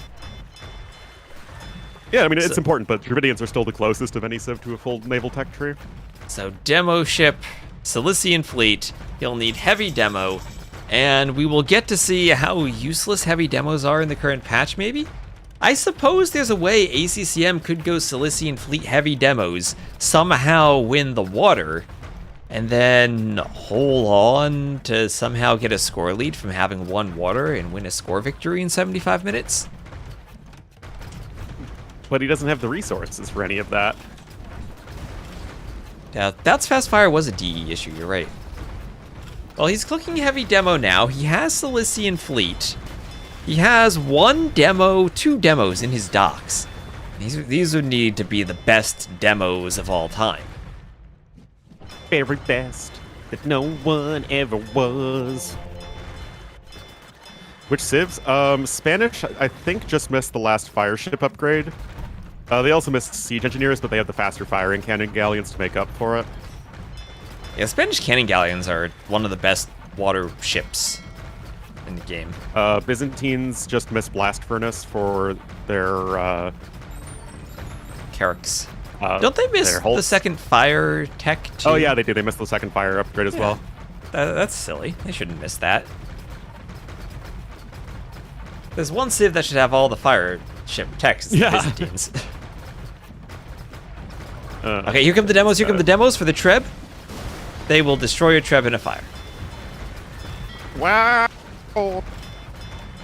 He got something. He got something. He's ACCM. He's not going to give up early. He's got more vills. This time accompanied by some composite bowmen going forward. Oh boy. He also has some random stuff here on the other side. Liry does have skirmishers, though. He's going to mix in some hand cannoneers. Dravidians are going to have the better late-game army anyway. Okay, here's a problem for Liry. His skirmishers are standing atop his castle foundation, so he can't build the castle in the east. This is the first thing that has gone wrong for him all game. Yeah!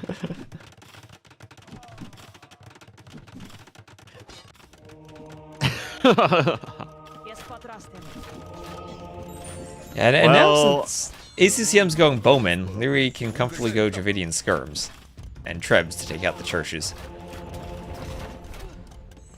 But the Armenian castle can be right next to the Georgians' castle, the ruined Georgians' castle. Be like, brother, what happened to thee? Yeah, why is there a Georgians' castle in Loch Ness? I don't know. Oh, Faradur's is a in model this for castle. a ruined Celt castle. Faradur's, that finishes before the castle goes down. Oh my goodness, it's fully operational battle ferrets. I don't think the ACCM has much to use Faradur's for. He's only on longsword, and he's against hand cannoneers. Yep.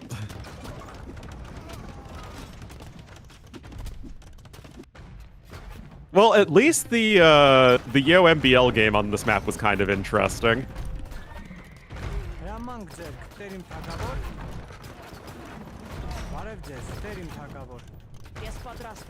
8,000 more resources for Liry. Absurdly far ahead in the KD as well. Has more map control. Has the better late game civ. And ACCM going to try for a ram push on the right. When his workshop will be taken down when he only has one ram. Can 100 HP champions run down hand cannoneers? That's what the siege towers are for, right? Or rams. I mean, they're definitely much less bad than regular champions, for sure. I mean, if you have enough of them, you can run them down. Now we have two-handed swordsmen. Well, the Vil counts are still just about the same, but Liry is 60 military to 25. Now, a lot of that's on the pond in the middle, but he's starting to treb ACCM's farms, and we'll get to the TC soon. And on top of that, Liry's had so many more villagers working for longer and with more efficiency. So it's really the resources, and Liry just has so many more. Well, here we're seeing it's a whether little bit the less stone, champions... but way more everything else. Here we're seeing whether the champions can run down those hand cannoneers. Some trebs will block the champions. Not something we see every day, but, you know, if it works, it works.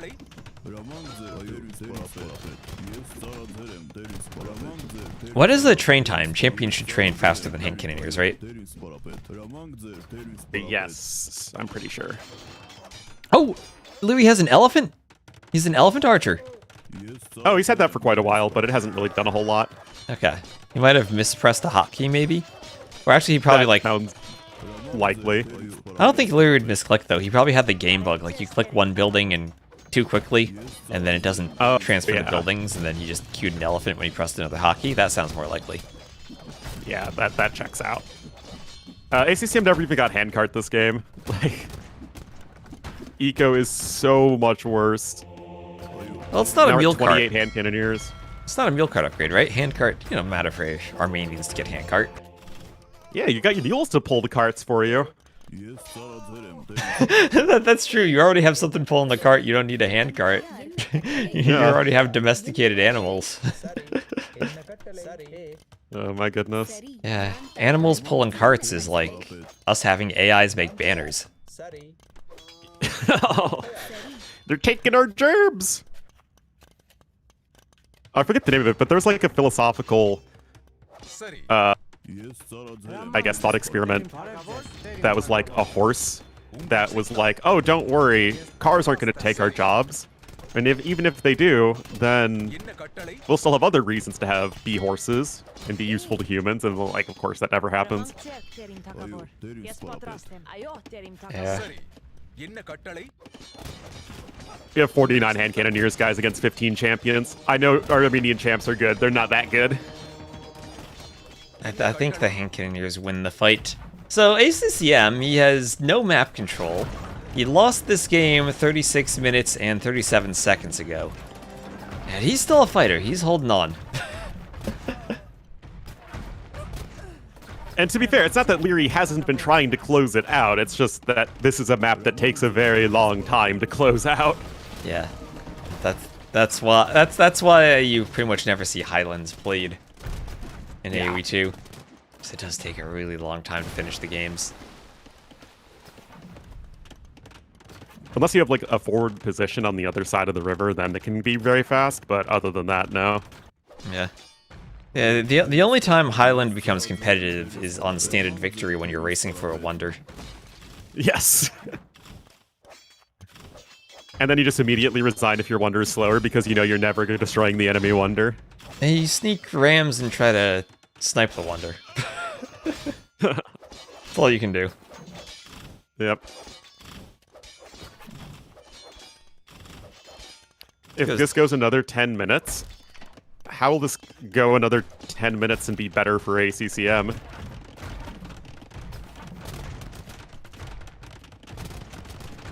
I mean, Liry has such a huge score lead. He's up by 4K now. He can just kind of wait for the score lead even. He doesn't need to push to finish it. No, I mean, we're not at the point yet when Liry can literally walk away from his keyboard because eventually ACCM will trade down Liry's army, but I mean, it's the next best thing. And he's up by 25 pop. He just needs to find a way to finish the game off. And the issue is lack of siege, of course, in that ACCM has so many buildings that just take a very long time to go down to Liry's army of almost exclusively ranged units. I mean, he's got his trebuchets and he's working towards it, right? It's just not fast. Maybe at midnight, but I don't think it's midnight yet in the UK. What do you mean? Chat asked if Liry turns into a pumpkin. Oh, okay. Well, castle goes down. 3 castles to 1. Heated shot coming in for Liry. Heated shot. ACCM just needs to get warmed up, I guess. He needs to get warmed up. Yep. Sure, why not? Yeah, and he needs to make sure that Liry gets tired out. You know, it's an age difference of 24 to 36. So ACCM has to hope that the young kid won't be able to keep up with the stamina. Keep up with the old man.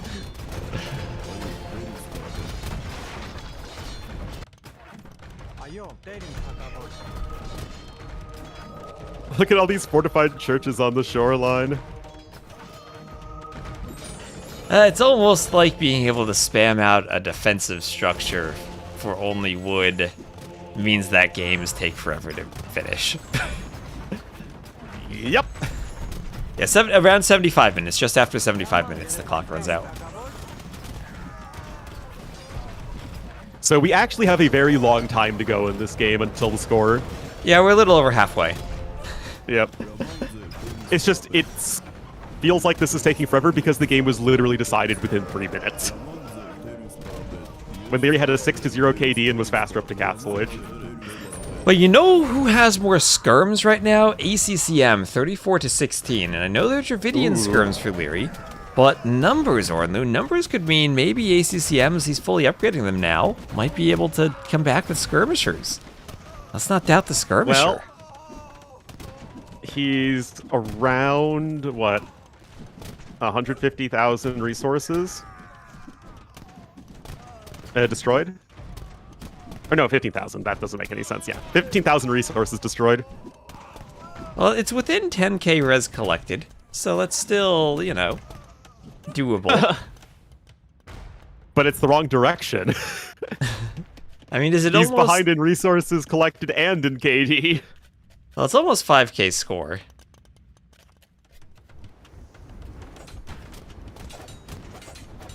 So Liry doing, I mean, Liry's just kind of mixing the various ranged units here. And here we'll have Clinker Construction for Liry. See, he still needs to do techs, Ornu. He hasn't done all the techs yet. Flex the might of the Dravidian tech tree right there.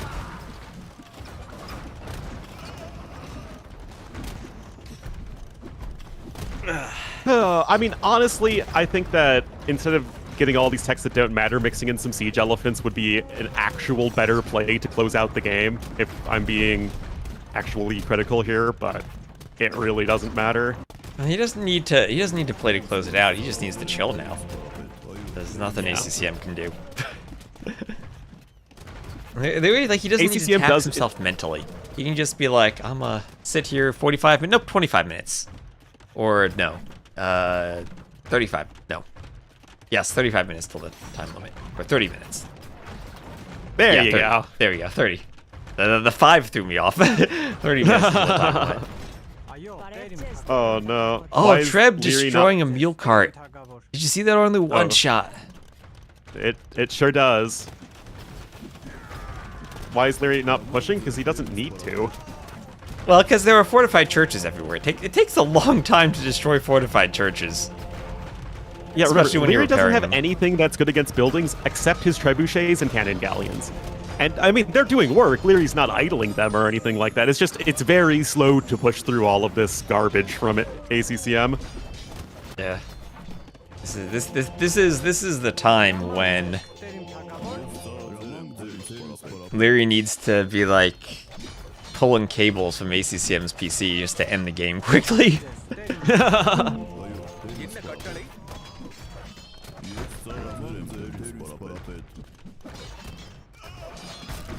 Liry's even gonna have the relic advantage soon. Where's that last 3 relic? right now. Yes, so soon, if Liry grabs the relics from that fortified church, ACCM might be on point to run them, though. He might run them and try to hold. There was a relic in the forward fortified church of ACCM, because that was his first one. Hello, Whiterun. This is Ornu. This is Ornu. Remember Genghis Khan 1, he's that wolf you kill. Yep. Yeah, watch out, Ornu. They're coming for you from the chat. Well, who doesn't want the gift of flaming arrows? I'll see. Both these players have chemistry, so they both are gifted with flaming arrows. And I mean, Liry's even more flaming because he has heated shot too. Oh, double the flames. Oh, we got Carvel Hull. Oh, what does that do? It's the extra movement speed. It's the one after Clinker Construction. Okay, yeah. Why do the techs have the same effect? Why not make them different? Well, it's like a Castle Age and Imperial Age one.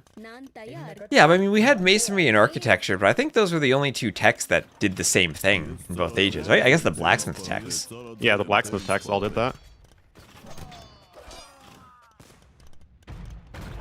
But so what do you think about techs being at the university now? I don't really the like university it. just feels so loaded. It I think feels it's weird. kind of overwhelming. It feels weird that there's so much at the university now, as ACCM wants flaming arrows doubly too, as he's doing heated shot. Oh boy. Feels like the university has too much in it now that doesn't apply to land maps when you build it for a land map. It's almost like there should be a separate university for water maps that has heated shot plus the new dock techs, but... Yeah. Or does heated shot still apply against camels? No, it hasn't since like 2010. Okay, so 50 minutes now. We're closing in on that ending time. As ACCM, well, like, is ACCM gonna stonewall Vils in the corner? Yeah, he did shot affects the fortified churches, but it affects them like castles. So you have 4 extra attack on your first arrow.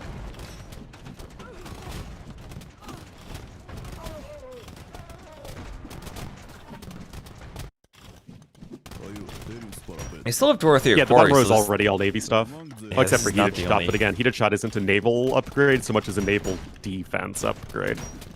Yeah, it affects the towers. It doesn't affect the dock stuff specifically. Like the other text they put in the university, there we go, he calls the GG. And we'll be on to hopefully a better map next game. Let's just everybody collectively forget that this map happened, and Liry just, for his excellent performance recently, gets to be 1-0. Yeah, it's like double elimination. Only Yeah, the exactly. double elimination is the player and the map. That's Dravidians over Armenians, and I mean, Dravidians honestly did just look way better there. Liry able to go for a hybrid land and water opening, and then immediately win both.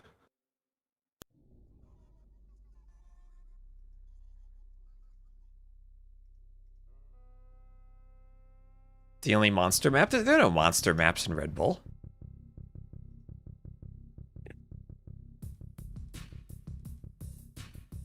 Just put all the water Alright. text there, because then people wouldn't know how to get any water text. I mean, is that really a problem? Why do people need to know how to play water? That's fair, that's fair. Yeah, the YoMBL game on that map was fine. It was just the first and most recent series. Now, we saw a couple interesting games on that map in the qualifiers, but really not as many here. Yeah. At least so far.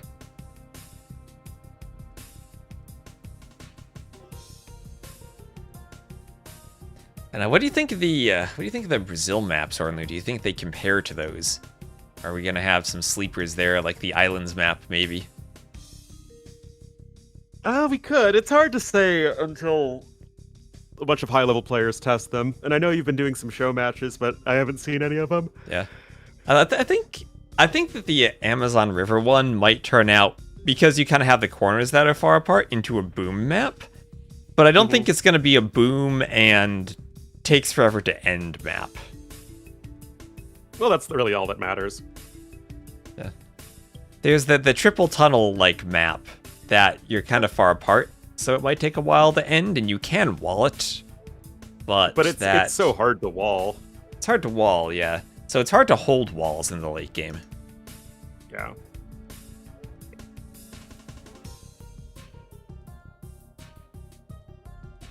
Well, what do we think of the Maya as such an early pick for ACCM? Haven't really seen them in Empire Wars too much, but he is certainly pretty well attuned with the civs from all those latter games he played. Maybe just with Koreans more than anything, though. Yes, ACCM is the master of Korean's mirrors.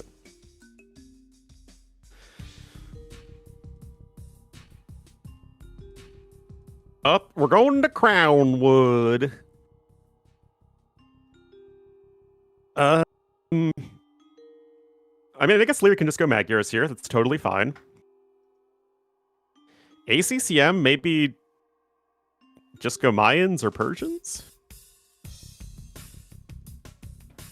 I'm not sure.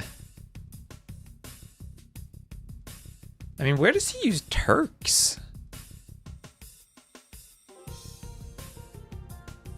I mean, Do you use Turks on Stonefront to take control of the middle of the map? Maybe. Skirmishers are the best units. Maya have good skirm, stands to reason. Did I script any of these maps? Nope, I did not script these maps. None of these are mine. Why is Sherwood Forest not a map in this tournament? The real question, why is Sherwood Heroes not a map in this tournament? Yeah, that's the real map. And hello, Madros. what is it like? Is it really AoE without Friar Tuck and Robin Hood It is not. and the Sheriff of Nottingham? The Sheriff of Nottingham.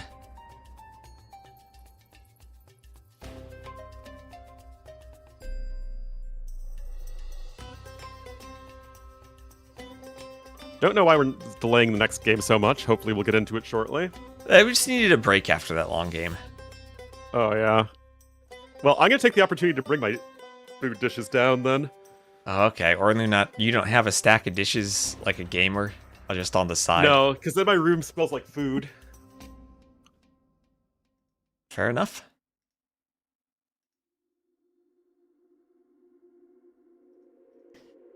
Oh, looks like Liry's moving the mouse like he's playing a game.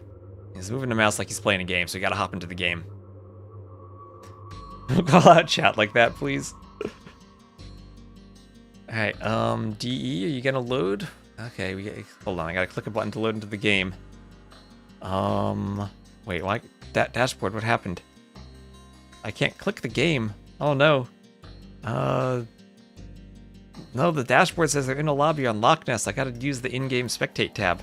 Sometimes the dashboard breaks on Firefox. I don't know why.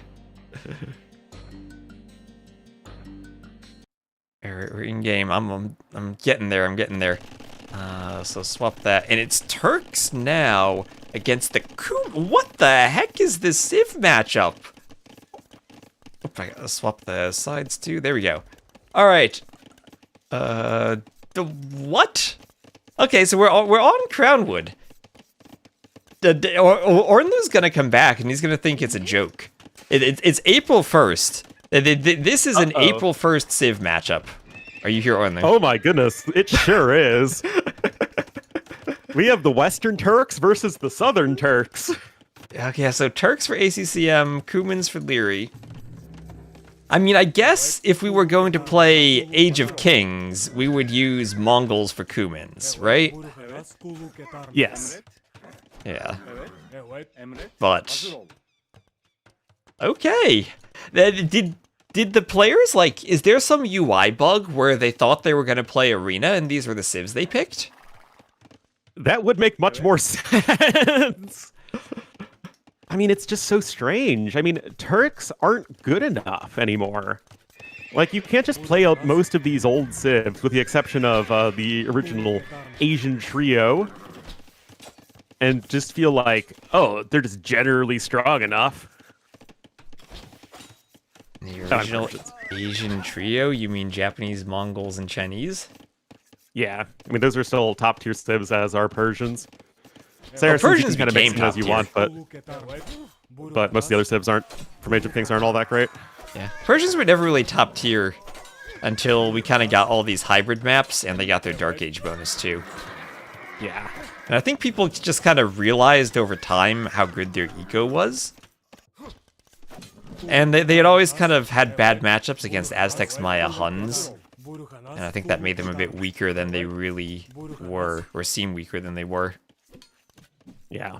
I mean, especially since Savar was added and you have a much more viable Paladin unit to go for. Yeah, well, 1v1 viable, at least. In team games, I still think that the Paladin probably was better for Persians, but...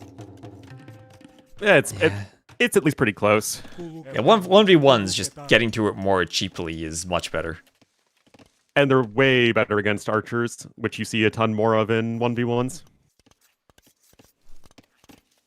Anyway, Liry has like a gajillion units right now, you know, give or take 2 or 3. Double range and 1 stable, just good production. Yeah, well, that's how you play Cumans on Empire Wars. You use the discount of your production buildings. And then the question for Liry now becomes simply, how does he balance clicking up to castle versus adding the second TC? We saw Viper played that about as perfectly as you could in that match against Sebastian on Henchhold, basically drawing the exact line he needed between dying to scouts and getting to castle with 20 extra vills, which was a very thin line, but he made it look easy. It was the line of, oh wait, this is how you were supposed to play humans the whole time. But foraging is going to be coming in. You do get 1 free Pierce armor on your Scout Arenos as the Turks, which is very helpful. Oh, one Vil gonna go down though. Liry's already ahead by 300 resources. Yep, and there is bloodlines for both players. So is this full feudal scouts from both? In which case the Turks do kind of have an advantage from an extra Pierce armor on their scouts when there are so many archers mixed in. Yes, but Liry has the advantage in that he's Liry and has a way better economy.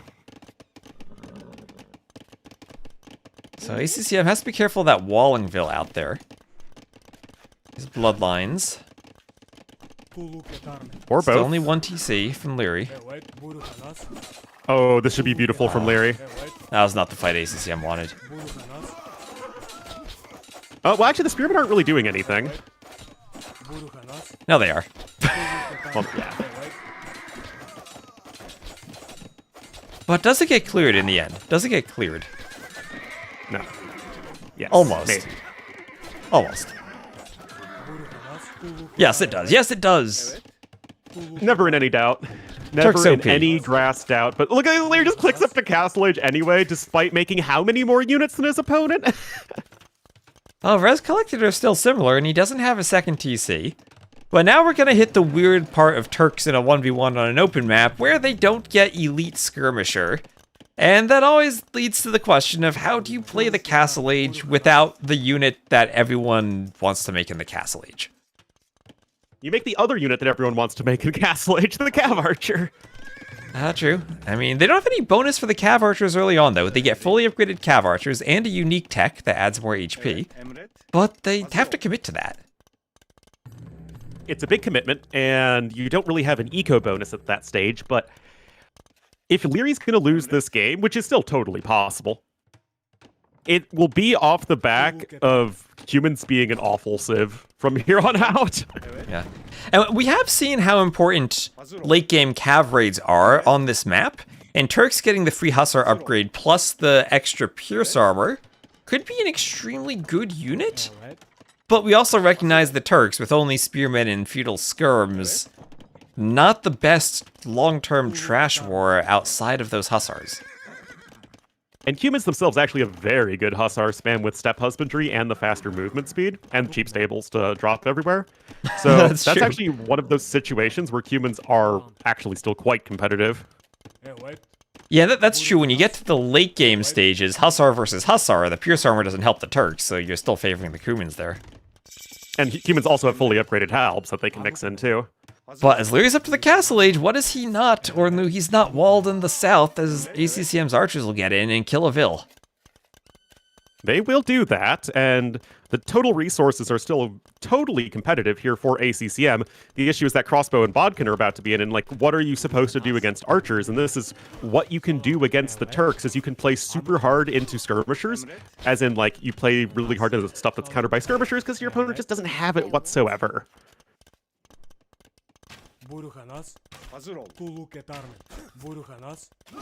And look at this, T-West. This archer counterattack is actually perfect from ACCM. Holy cow.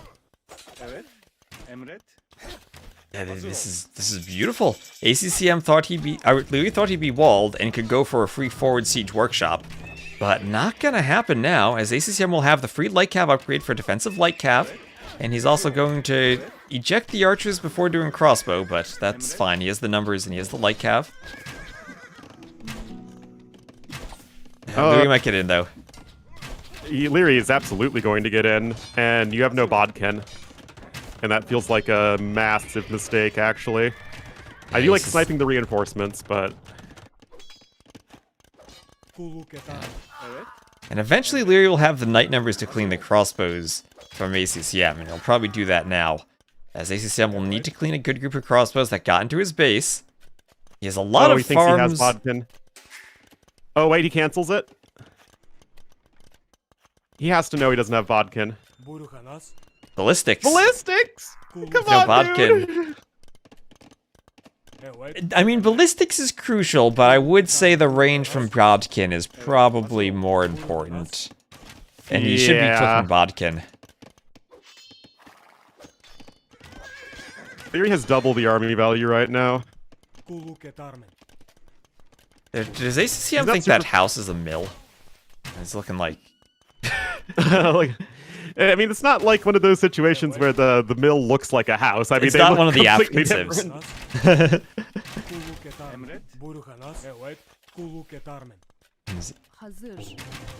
It's not the Those poles players where were the getting Folvark and upgrades the today. blacksmith can get mixed up. On this map, actually.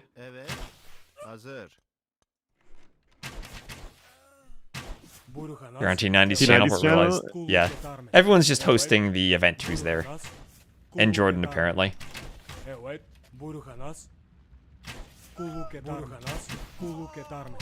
Which I'm not a fan of, personally. For, like, any event, not even just AoE 2. I feel like you need to be doing something unique on your own channel to stream it. Yeah, it'll boost viewership overall. I guess.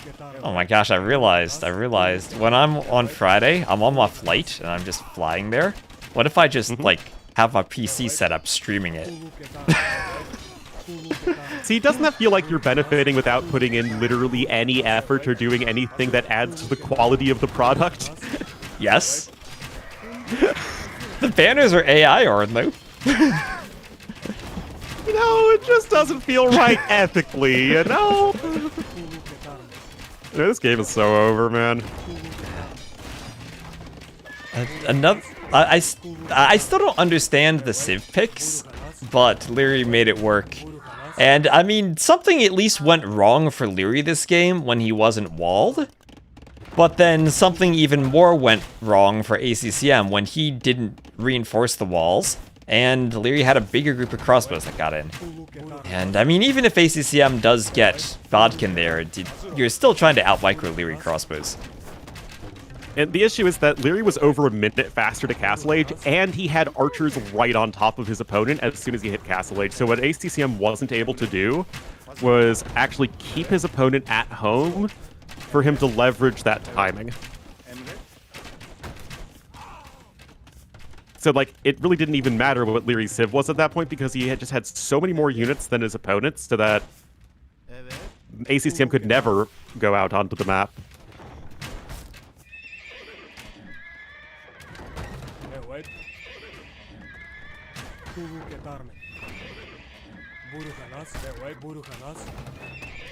I mean, the exact same could be said about ACCM. Nothing of that ACCM did is unique to Turks. The Turks.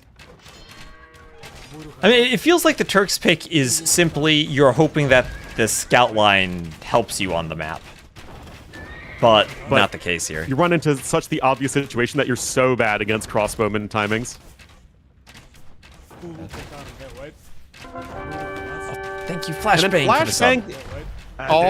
With the sub to T would West? have killed me had you not intervened. Pity that none will ever learn of your loyalty. Archers, attack!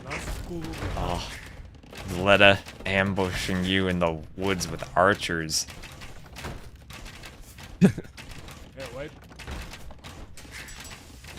So this game feels like it's over. ACCM has nowhere to go with his villagers. Nope. Did he also lose the Mangonel? He did lose the Mangonel. He traded there and lost it. And he can't afford to do any more Mangonels because he has 0 gold. He has to sell wood to do another Mangonel. But there's a knight by the workshop for Liry, which makes it feel like the Mangonel won't be all that useful. Oh, never mind. The TC kills the knight. But there's a fresh knight with more HP now. Oh my goodness. Liry's eco balance is honestly not great, but it doesn't matter because he's just taking basically nothing but good fights. His Vil count isn't even insane, it's just he has had so much army. His military population has at no point in this game been behind his opponents. At literally no point. And now he's up by 12 Vils, he has all the map control, and he has crowned himself King of Crownwood as he goes up 2-0 over ACCM in a set that has not been competitive so far. This is Liry beasting like a complete and utter madman, like a monster. against ACCM's Red Bull. Uh-oh. The Red Bull police are going to come for you. Red Bull police, they're gonna clip my wings. Yep.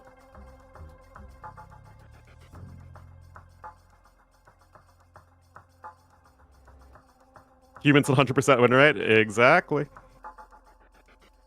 Everyone's got to prove Hera wrong. Yeah, maybe we'll see Dorothy or Quarry next. Oh, didn't Hera say, like, humans are not good? Yeah, but I feel like that was just clickbait type thing. Probably. Gotta clickbait Or the just, videos. I guess that is what clickbait is, just overselling something and making it sound more extreme and dramatic than it is.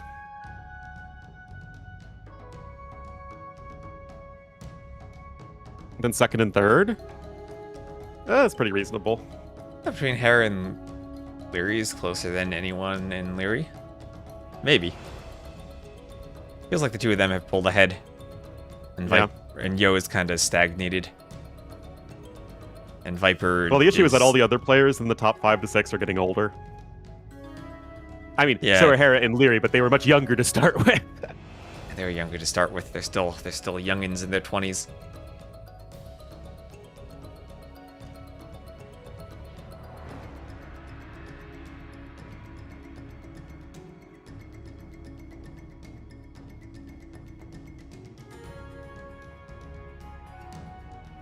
Favorite player is Sebastian. His micro is just insane. Sebastian's a young player who benefits from getting older now.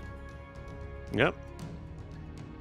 But the issue is that Sebastian was starting from a point of being much further behind.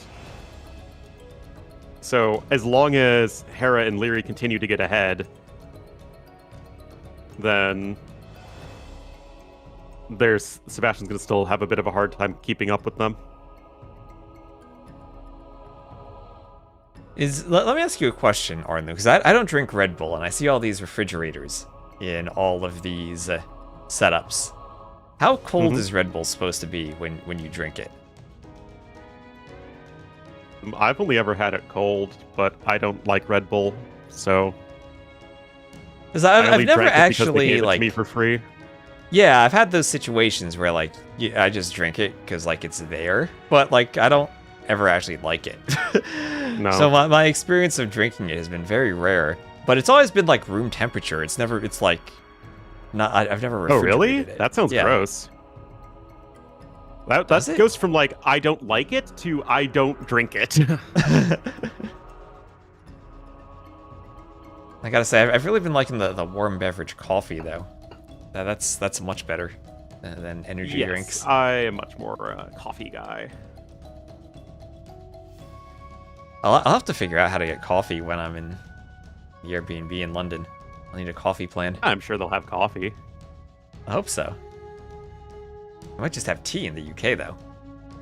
No, they drink coffee there as well. Tea is for tea time.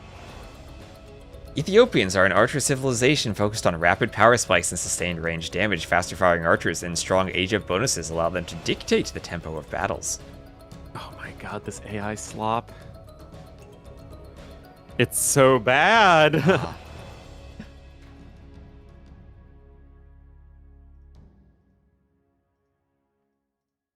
looks like there's an immediate pause.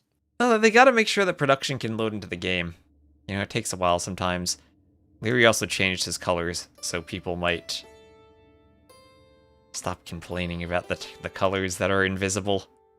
Invisible? Poorly visible? Confusing? The same? Who knows? Who cares? This doesn't feel like it's going to be much of a series. And honestly, at this rate, it doesn't even feel like there's going to be much of a tournament if it's once again Hera and Liry rolling everybody. Oh, yeah, oh, literally the map was bugged. The map was bugged. Liry had merely 26 vills. Well, maybe that's what ACCM needs to win the map. Well, ACCM is also short one, actually, right? Because you should have 30 vills? No, it should be 29 vills. Or 31 vills he's supposed to have. No, he's supposed to have... These Bengalis. Do you get the 2 vills from Bengalis in Empire Wars? Yes. Oh. Well, 26 versus 29, I guess they're both lacking vills then, but that's -3 versus -2 then. Yeah. So, let's just redo it. Okay, we'll redo that. Never happened. That's what I need to make sure doesn't happen for the Brazil maps. Well, that should be much easier. I'm sure it's easier to script 9-bill start maps than Empire Wars. Up, Liry picked green. Well, we're back to normal now. We have the 29 to 31 villagers. We are good to go. As Liry going to be the green Ethiopians to the north, dominant performance so far, and ACCM, the cyan Bengalis to the south.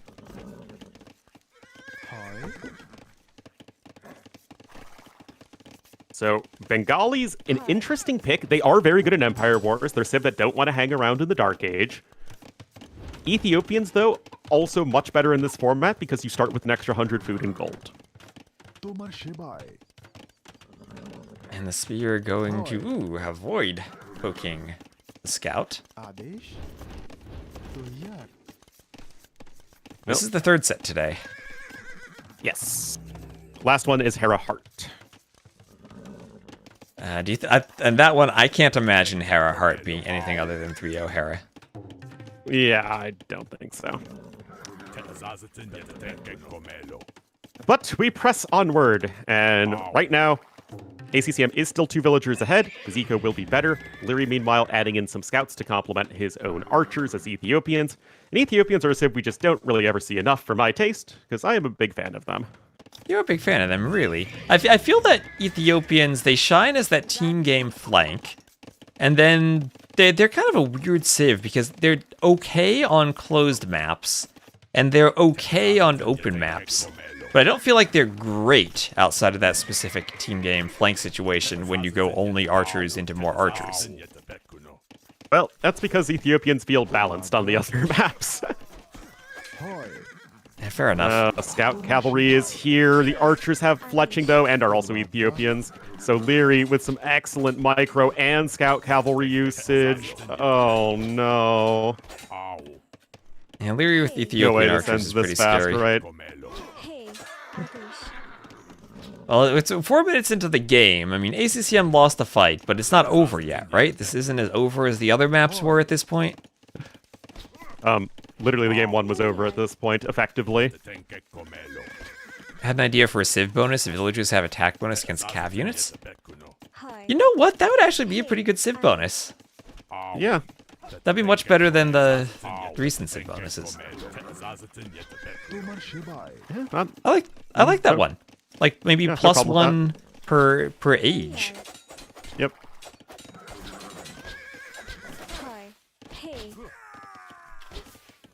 Like that chat message shouldn't have a kappa there. That's legit a good bonus.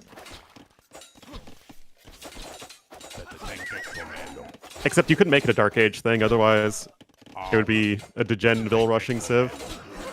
No, it wouldn't. I mean, it's just a scout that you beat.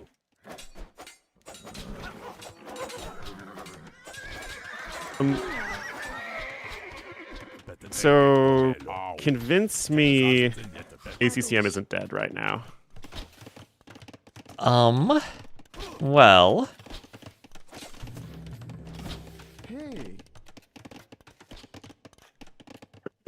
He's almost walled. Yes! You know what? Yes.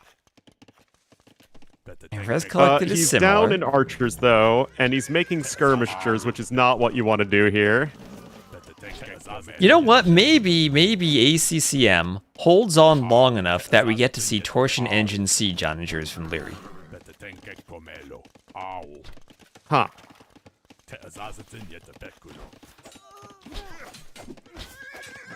Well, the issue is that Liry's army is way better in an actual fight here. And that's exactly what we're seeing. Well, ACCM, you know what he started? He started making skirmishers, and we all know skirms are the best unit in the game. But they actually don't work out here. The defender's advantage could keep him alive a little while longer. Double range but skirms. It's not a good fight. I mean, look at the KD. Only you're never dead if you're going double range skirms. Liry's just gonna click up the Castle Age before too long.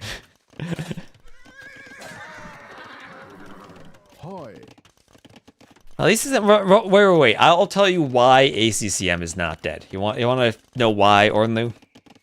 Hit me. Because he is Bengalis. And I've seen enough Bengalis games where Phosphoro is in a far worse situation than ACCM. And he still goes Rothos and wins. So I'm going to say he's not dead. Alrighty, well, Liry's up on his way to Castle Age. Is there usually this significant a timing difference with Castle Age? Usually it's the other way, but it's fine. It's fine. As long as he gets the Rothos, he'll be fine. I don't see how he gets to Rothos. He has 2 tiles of stone in his base, and then another 3 he could mine. Uh-huh.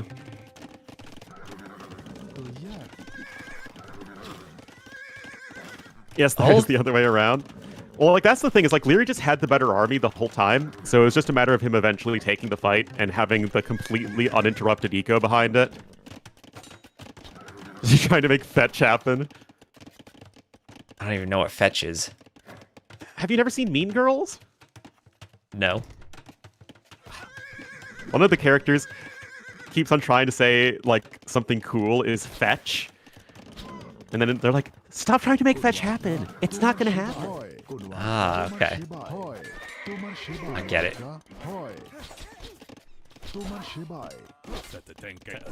Oh, we're trying to make an ACCM win happen.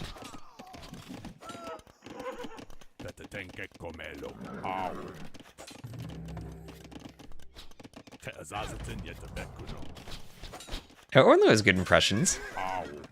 They have to match the quality of his MS Paint artwork.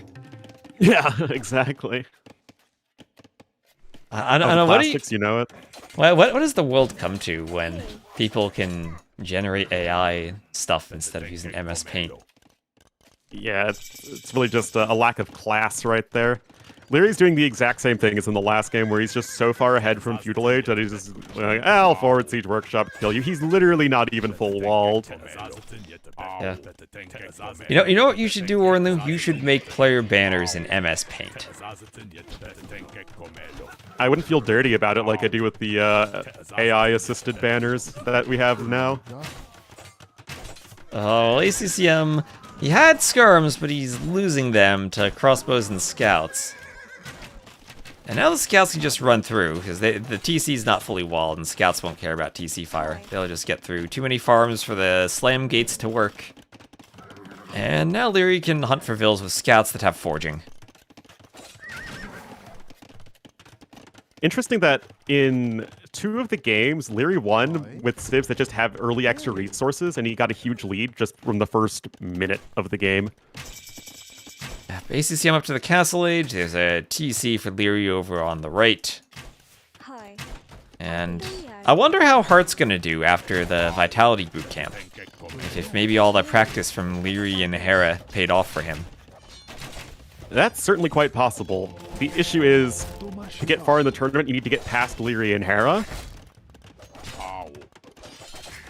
So I wonder how well that practice helps Heartt understand better maybe facing Hera and Liry. I mean, I fully expect him, as I said earlier, 3-0 sweep to Hera, but maybe everyone else in the group can do well against. So there's a range going down, and ACCM is going Elephant Archers. All right, he's going. He still doesn't have Bodkin though. ACCM needs to get Bodkin. That's true. Doesn't have ballistics.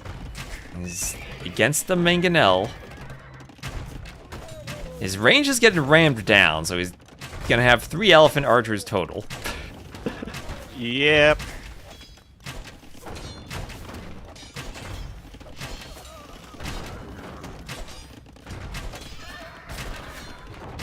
Elephant Archers, they're winning against the Scout and the Knights in the back. You gotta believe, Ornlu, you gotta believe. Think about this from ACCM's point of view. It's only 1k score, and he's used to playing from 5k score down. Okay, he's been in far worse situations than this and kept playing. It's okay for him. It's okay. All right.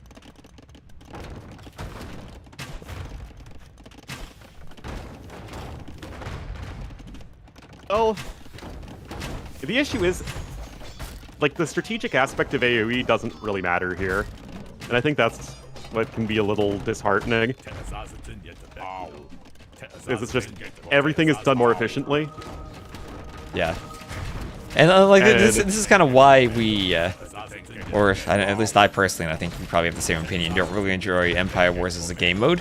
Because the games can end like this. One player micros crossbows earlier, it snowballs, and then it's over.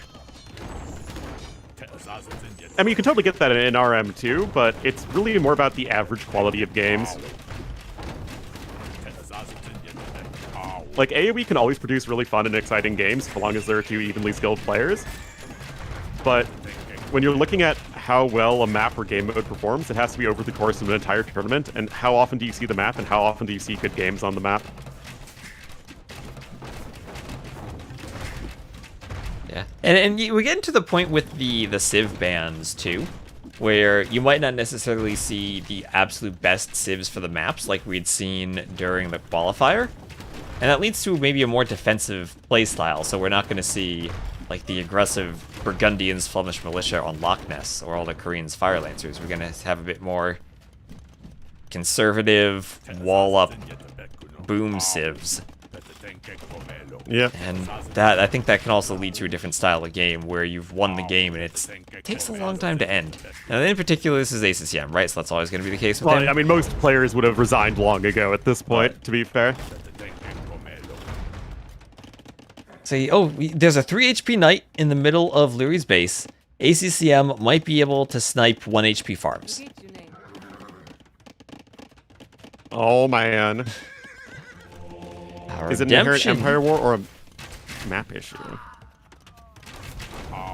I think it's fundamental to Empire Wars, but there can also be maps that support or mitigate that. That's why I really like 4v4 BF, because there is so much different strategy and randomness involved, and you get something different every time. That's why I generally like 4v4 BF, except with the pond fish booming, because that's literally the same thing every time, no matter what civ you are. Fish booming's the fun part. No, it's Maybe not. Liry? Nah, there's the GG. Well, that was one of the most one-sided sets I've seen in a very long time. So 70 to 41 KD for Liry. Better eco for Liry, faster castle age for Liry, more vills for Liry, and more Liry than ACCM that set. I think it's fair to say that was very one-sided. Yep. If that Liry shows up against Hera, but the thing is, Liry doesn't show up like that against Hera. Well, I think the thing is he does show up like that against Hera, but Hera also is good enough that he can play against that. And, you know, they're earlier in his career, Liry would show up like that against Viper, and Viper would win, but Viper is not quite at the same level he was. Yeah, of course.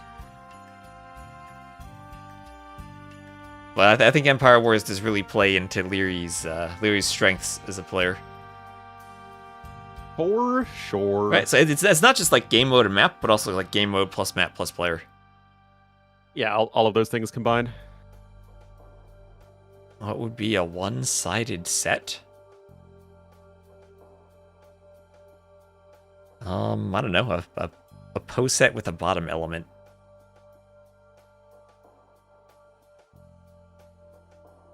Can take a map from Hera. I mean, I'm not that interested in whether or not Liry can take maps from Hera. Liry can absolutely take maps from Hera. It's just, can Liry eliminate Hera from a tournament? Does ACCM book a flight home? Nope, it is round robin, so he has more rounds to robin. Lots of robins to round. Another player who should have picked Teutons? I don't think Teutons... Remember when Viper picked Teutons and won in Empire Wars? Yep. I don't think that would ever happen. Back when Teutons these were days. viable for anything other than a tower rush.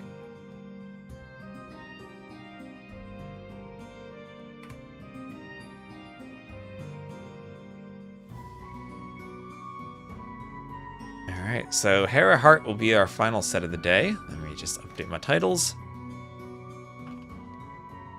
T90 looks so dejected. What the heck? Well, he's probably sad after the ACCM set. Like, he's Yeah. like, yay, let's watch some Age of Empires. Then he saw that set. Yep.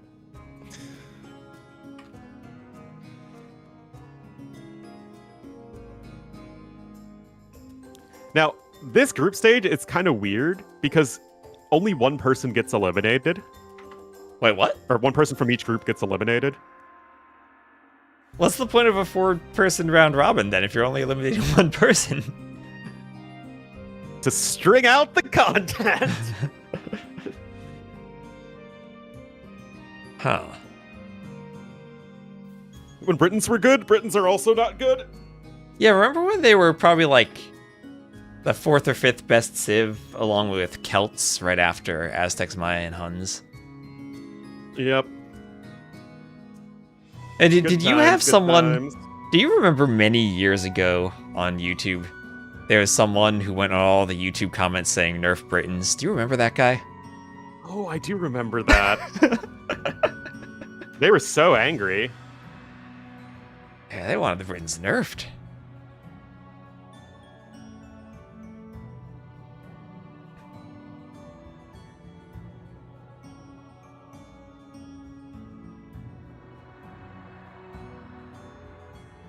Let's see, do we have drafts for this final set?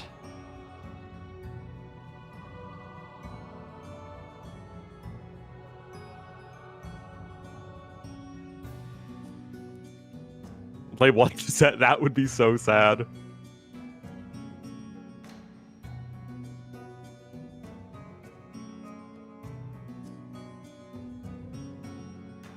I mean, unless you're at like the very tippy top level, you can lose to anything. I mean, even at the tippy top level, you can lose to anything in any situation. So let's see what we got here. Oh no, I don't see drafts yet. Oh yeah, I do. Do you have the drafts?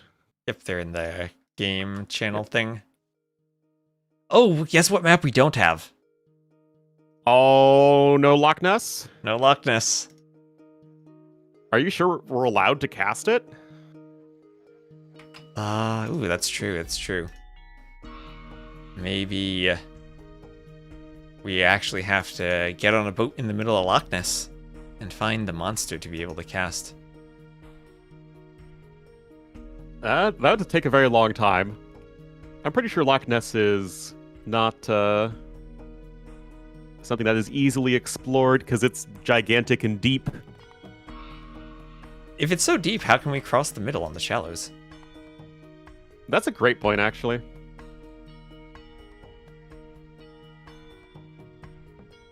Biggest set of the day? I think that was Viper Sebastian. Yeah, that was definitely the most interesting one. From a competitiveness sense and a storyline sense. Storyline. Yeah, these days AIs just come up with the storylines. Yeah. Viper one.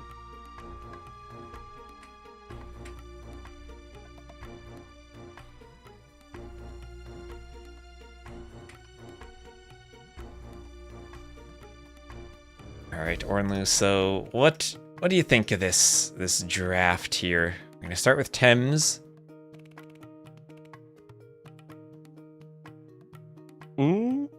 Henschel. Oh, Glacis. Glacis. I barely remember Glacis. Oh no, Glacis is the wall one. That's right. Yeah, that's the wall one. That's the wall Okay, yeah, I was one thinking with of something the else. shorefish, and it used to have demos. Yep. Oh, I just realized they have whale icons now. And rabbit icons. On the maps? Yeah. They're really tiny, but they're there. Alright, Ornlu, I'm gonna go grab some water because I'm out of water. So hold down the fort for us. Water is good. Gotta stay hydrated. Water's for quitters. Something like that. Are old? Well, I just noticed them.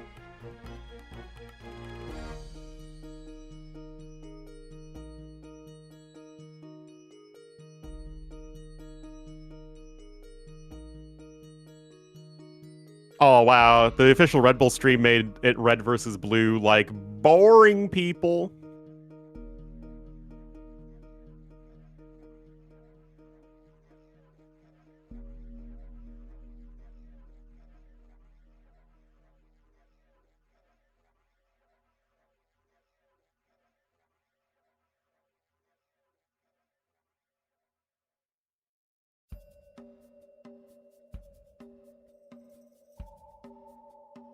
RVP. One of my closest friends loved red versus blue. Let's see if it says on Wikipedia. It does not say on Wikipedia, so we can consult the handbook.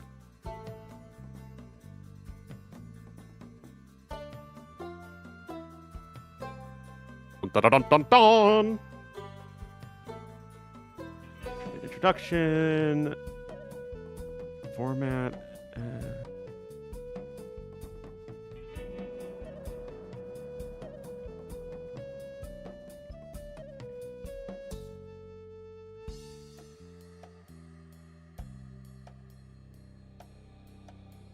Lowest by the end of the group stage is eliminated.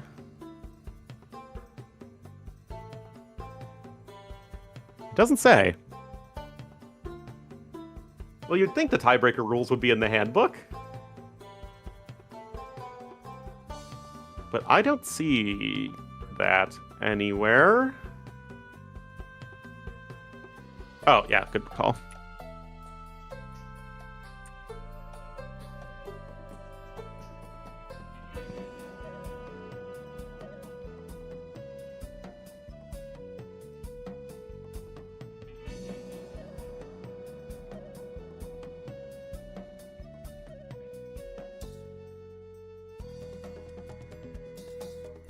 Nope. Dude, laugh. Oh my god.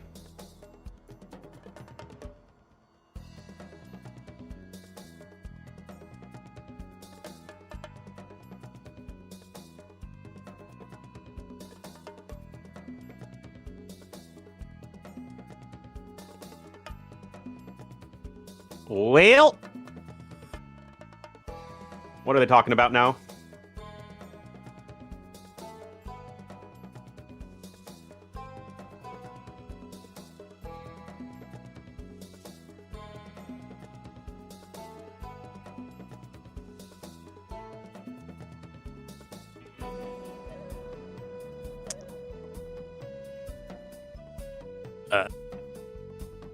Riley's podcast? I don't listen to any podcasts. Able to play footsie? Well, maybe one skill at footsie is an important test for AoE 2 players. They're at Red Bull's. Like, Red Bull has a venue in London.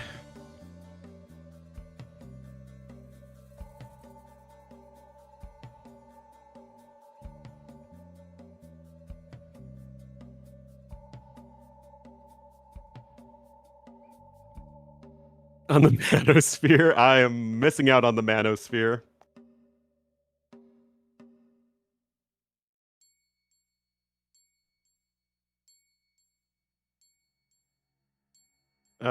Now they're doing a flashback video from the last Red Bull.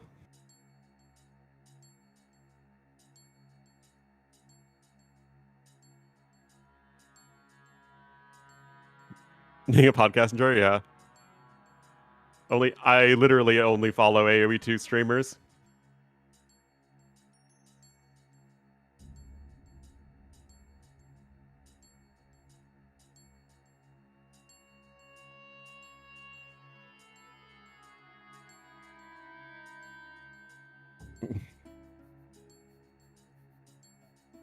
Short nap.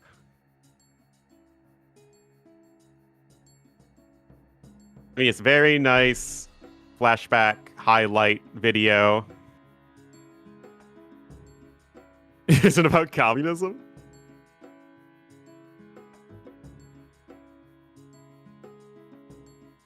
The Ornlu sphere? Well, I did see a Reddit post saying that they had been Ornlu pilled by my casting in TTL, which that was a new one.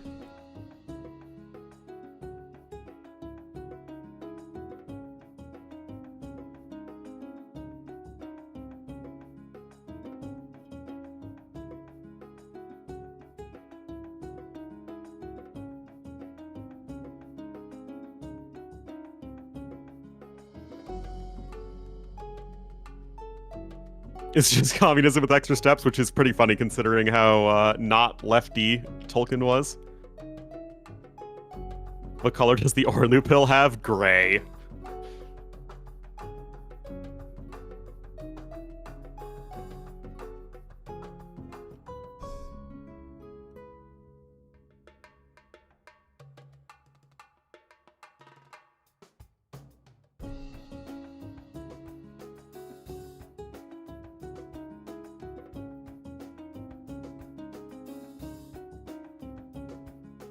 What are we still talking about?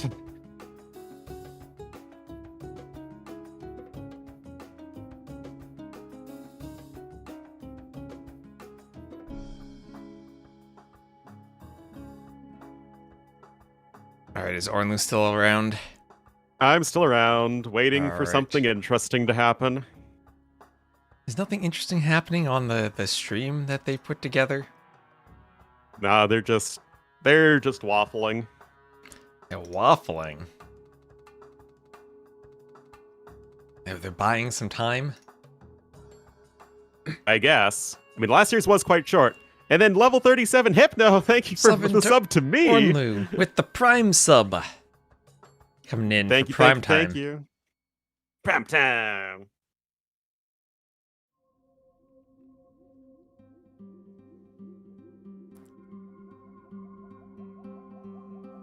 Imagine this, Ornlu, in the future.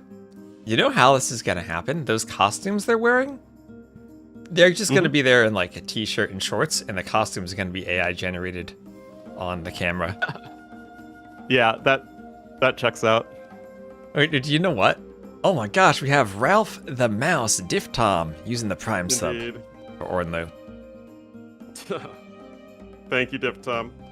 They're just gonna have an AI T90. Like none of this will be real. T90 just leases the AI rights to himself for the event. Yeah.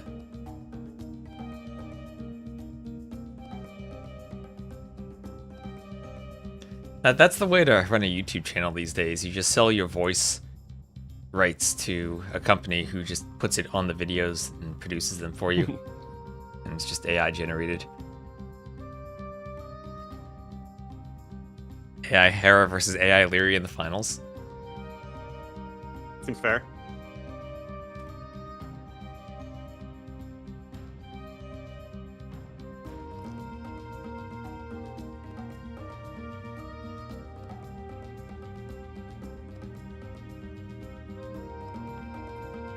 So where are they right now? Yeah, the Red Bull venue in London. Yeah, but like this feels like it's a very small indoor area based on the sets. Well, it's a studio, I think. Okay, so it's like a studio. It's not like they're at a public place where people can watch until the weekend. I mean, I think there's extremely limited public viewing. But yeah, Red Bull literally owns this venue. Okay. Our base said, but I forgot. Makes sense. Useless. Yeah, it's also an AoE4 event. Is there any AoE4 until the weekend?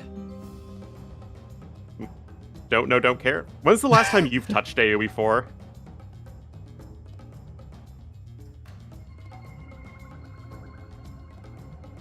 Because I think mine was January 2021. Would have been when it came out. Let's see, I can check on Steam, right? It's in my library. It's not even there. Wait, where the heck is it? I don't see it on my sorry, Steam. 2022 is when it came out. January 7th, 2022. What's the name of the game? Wait, I legit don't see it in my Steam library. Age of Empires 4. I have the Anniversary Edition. Age of I don't. It's not in my Steam library. Wait, I have an Apex Legends? I've played 99 minutes of Apex Legends. Or in lieu, I don't have Age of Empires 4 in my Steam library. Wait, that makes no sense. I played it before. It should be in my library. Oh my goodness.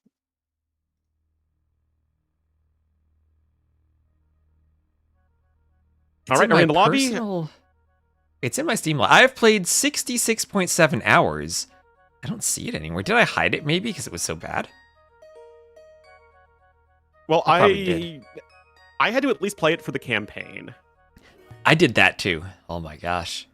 I thought, But you I know also what? I would at counted my least... beta playing. I thought I would at least, like, stream the campaign, but then I stopped because after the first campaign, I realized I would create better content by licking my microphone. Still fun. It's probably significantly better than when I played it, because I think it's gotten better over time, but the thing with AoE 4 is just, why would I play AoE 4 when I can play AoE 2? AoE 4 is just like... It's not like an Age of Empires game.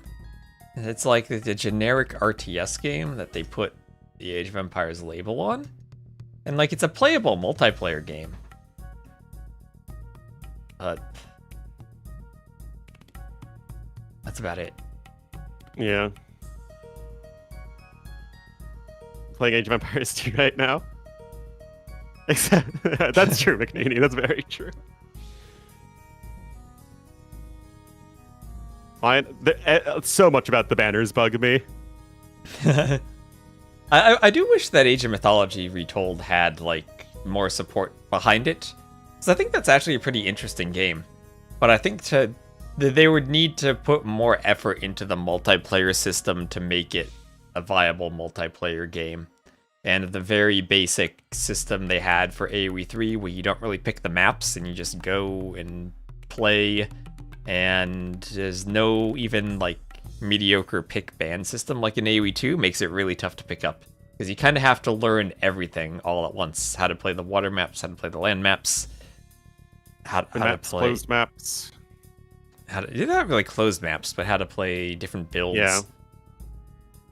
And I think what really holds it back from being a more generic multiplayer title is that it's very build specific for different civs. Yes. And that it's learning the game is, there's more spreadsheets than you have to learn for AoE 2. Well, games are doesn't really usually matter for the very campaign. snowbally. I just think that with the myth units and the fact that you get one for free, as well as like the civ bonuses and god powers, it just makes a very snowbally game. Yeah. Part of me feels that I kind of preferred original Age of Mythology to the changes that were made in the Titans with like the free myth units and stuff. Yes. The issue is that myth units were never seen in the original Age of Mythology. Like, that's why they added them. Yeah. The free one. So I guess they're adjusting their settings. Look at Hearttt adjusting that monitor setting. Should I show the stream? They're waiting. Huh? What? What's going on here? What is that draft overlay too with the crosshair on the civ icons? Yeah, I mean, I guess you could say they were sniped or something.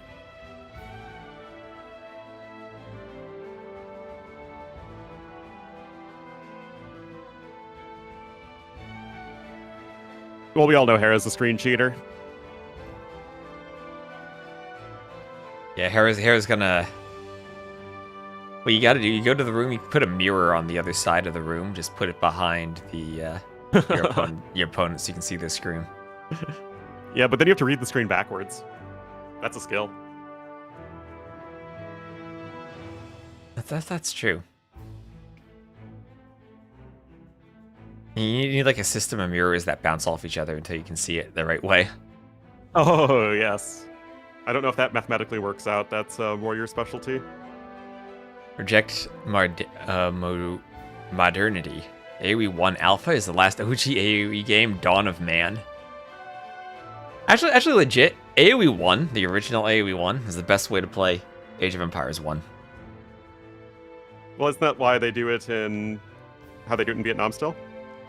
I have no idea. All the AoE 1 tournaments are in Vietnamese, so I've never been able to read them. Well, that is a bit of an issue, isn't it? Maybe these days AI will translate properly. It just does everything.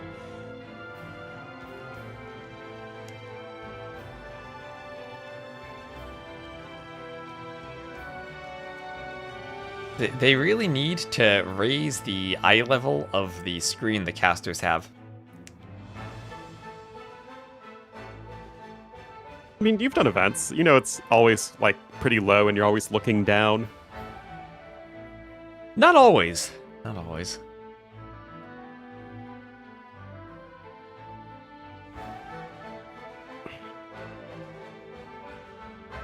Well, I can't be showing Hera's Discord like that.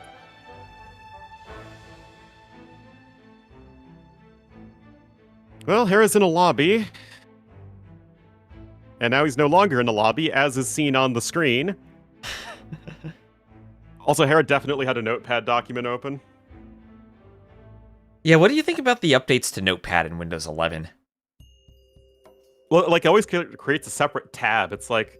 Yeah. It's so extra. I'm just Notepad like... doesn't need to be extra. Yeah, of all the things, don't update Notepad. Keep it simple. We use Notepad because it's simple. Oh my gosh, I'm getting their Twitch channel prediction. No, I don't want to predict with channel points. I just want to watch this stream.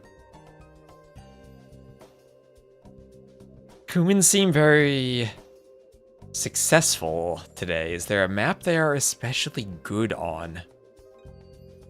It's less of a map and more of a style. I don't know if you agree with that. Yeah, it's just you want to be super aggressive with them. I think the impressive Kumins game was the Viper one. The Liry one was just Liry being Liry. You didn't really need Kumins there.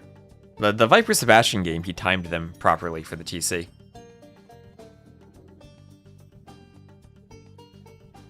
Oh, is Hera's animal a lion? Yes. Why?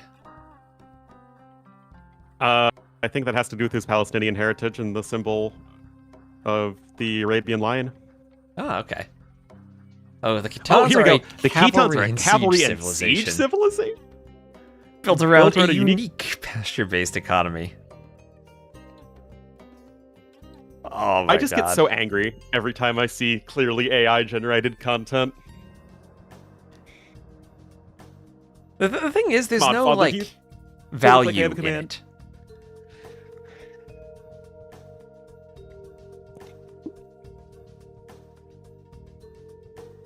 I had the impression a lot of pros don't think the humans are especially good right now. I think it's that on Arabia, they're not particularly good. So let me load into the game. But on other maps, I think they have their uses. I think they're a really good arena civ still. Oh, yeah. And they're even better on maps like Hideout. It might be the best hideout civ. We failed to download match content. Let's try that again. Oh, I also failed to download match content. Okay, I just clicked it tried in-game again and and it it worked. AoE's weird, man. Anyway, welcome everybody to the final set of the day. We will have the two teammates playing. We'll have Hearttt in the red as the Khitans to the west, and to the east, in the blue as the Romans, it will be Hera. So I think I've seen this map where the Khitans are really good. And they do have, as the AI would tell us, a unique pasture-based economy. However, they were nerfed. Their pastures were nerfed, and their trash unit production speed was nerfed since the qualifier. And that's certainly quite relevant, as Khitans are probably in a pretty good place right now. Okay. Well, they still have the +2, or the double effect of the blacksmith attack upgrades. So forging and iron casting will be good for them. And it would make sustained army production better or whatever. Yeah, this is a map where you kind of got to make that decision. Do you wall up and go for the Castle Age fast, or do you commit to feudal? And Hera has a really nice wall garden so far. But Hearttt getting in on the woodline, 2 archers. Fighting the Vills, they have fletching. Will Hera get back to the TC in time? Down she goes. Very well done. And Hera is certainly somebody who is not untouchable, especially in a group stage. Exactly. Like, Hera will always pull it out. Okay, that sounds wrong. Hera will always make it work when, you know, the tournament's on the line, he's in the playoffs, etc. But, I mean, this is far from the world's most obvious 3-0 sweep, although, of course, certainly think Hera's going to win, and actually, everything is coming up Millhouse for him right now. Yeah, he's winning the fight at the front against the Vils and the Skirms. Those Vils need their attack bonus versus Cab Civ bonus. Yeah. And, you know, actually, you know what I think makes Hera the most touchable right now? What? They're in the same room. But how does it make him just get up and untouchable? touch That makes him. Touchable. Oh, it does make, yes. I mean, I couldn't agree more. That's why, when you were gone, someone suggested that they play footsie with each other. You know, Didn't that's Arbe how say you he'd really kick his AoE opponent do. under the table? Yeah. Oh, we have a pause. We have a pause. Oh, tactical pause incoming. Hera's got to go check the tech tree. Yes, Romans, they have everything in Feudal Age. Very good to know. They have Scorpions next stage too. Oh. Did you know they also can build Centurions from the castle? I've never seen one, so I didn't actually know that. No, I've seen one. One to boost up some Legionaries. To boost up some Legionaries, or just to be a unit in its own right, like to kill some Rams or something? Mostly that. All right, so hopefully things are getting a bit more settled now between these two players. KD basically even, well, not KD even, but like the score, the stuff is even, you know? Yeah, also, what group are they? Are they Group A? Yeah, they're Group A. Yes, they're Group A. Still, those faster training trash units are coming in for our Keaton's player. Are Very Romans the helpful most bonus, busted even civ? after it's nerfed. I don't know if they're the most busted. No, That's Romans what are just the Koreans most were. brain dead civ. They're the most You busted actually on lose Dune brain Springs. cells every time you play Romans. I don't own them, so I've never played them. Maybe that's healthy. Yeah, that's very healthy for you. It's just like a silly Hearttt? eco bonus, and then who cares what else they have? They have Scorpions. So Hearttt finishing his wall there. So Scout Archer versus Scout Skirm. As Hera clicks up to the Castle Age first. Hearttt feels like he has more feudal military here, but he has to be careful not to let the Skirms get out of position against Hera's scouts. And might need It's to really market tricky his for way both up. players. Because Hearttt also has the more diverse army, and that he also has the Spearmen there, which makes it tough for Hera to engage. However, because Hera's going to be up to Castle Age faster, and both of these civs have similarly amazing economies, by the way, I really feel like Hera's going to be quite happy with this. Yeah, he lost a Vil. It's not the best. Whatever. Move on. Get to Castle Age. He can still do whatever. Yeah, and Hera going. He has one spear in the north scouting for pigs, and he'll get some extra food back to his TC by picking up the pigs. Someone did that earlier today in one of the earlier sets, and I really liked that. I think it was Yo.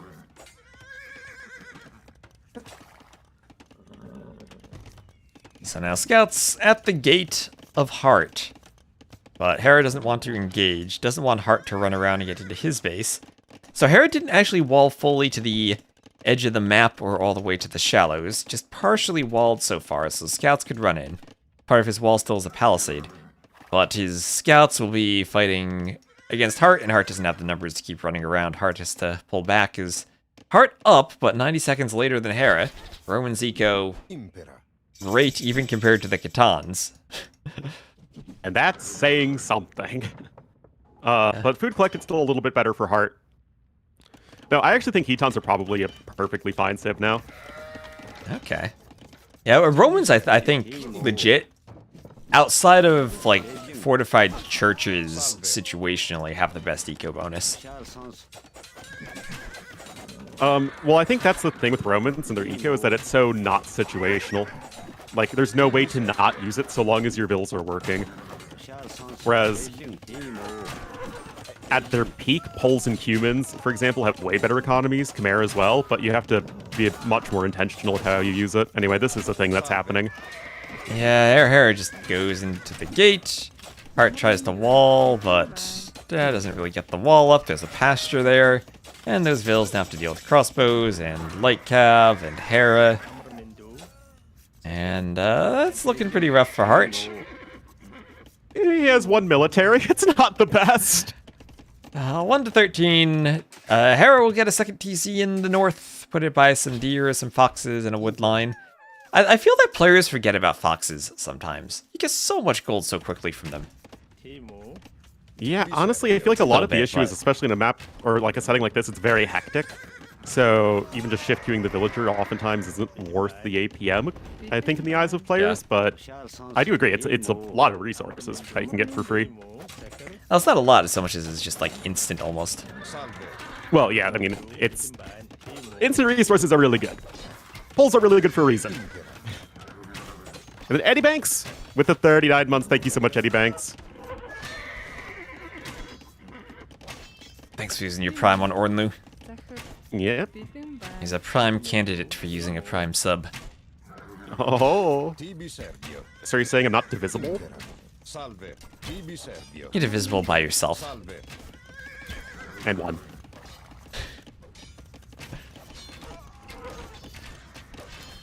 Well, so long as I'm divisible by 0.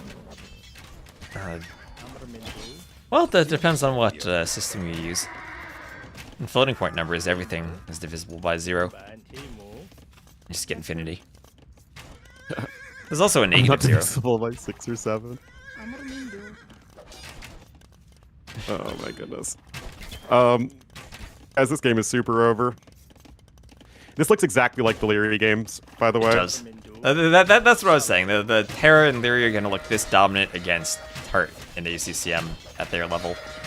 Like Viper, Yo, maybe someone else might put up a fight against the two of them, but especially in Empire Wars, I think their two playstyles just amplified. Yeah. They are strategically sound and good players, but they don't need to be because they're so mechanically ahead of everybody else right now. And it's just, you know, it's going to be rough for anyone who's trying to compete with them. Yeah, Viper's going to need, even if he improves his 7 out of 10 strategy to 10 out of 10, he's still going to have a rough time. And I think obviously Hearttt and ACCM are both insane players. Yeah, I think Liry has certainly improved a lot relative to everyone else in the past year. Because remember last Red Bull, Viper beat Liry. Yes. In Empire Wars, of all game modes.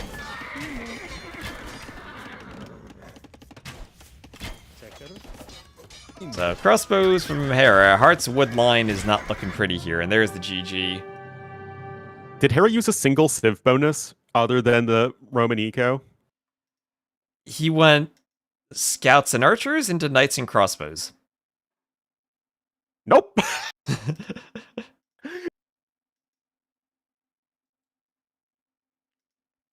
So, he had twice as many kills, 60 to 29 KD.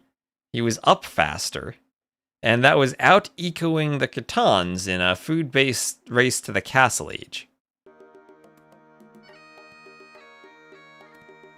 So, GG there.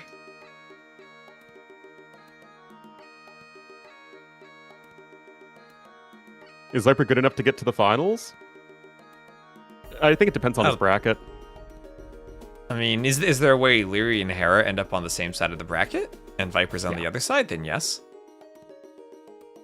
If Liry and Hera are on the same side of the bracket, then we will almost certainly get a Viper-Hera finals, I think. I think Viper has a good matchup against everyone else. Well, I mean, Yo can be kind of hit or miss, but... Yeah. I mean, I would say my favorite finals would be Viper-Yo. Yes. Does 0 out of 0 give NAN? Maybe it does. Probably does. Let me check. Sometimes different languages do that differently. Check node. 0 out of 0 is NAN there. That was the #1 Civ pick for Hera and the #2 Civ pick for Hearttt.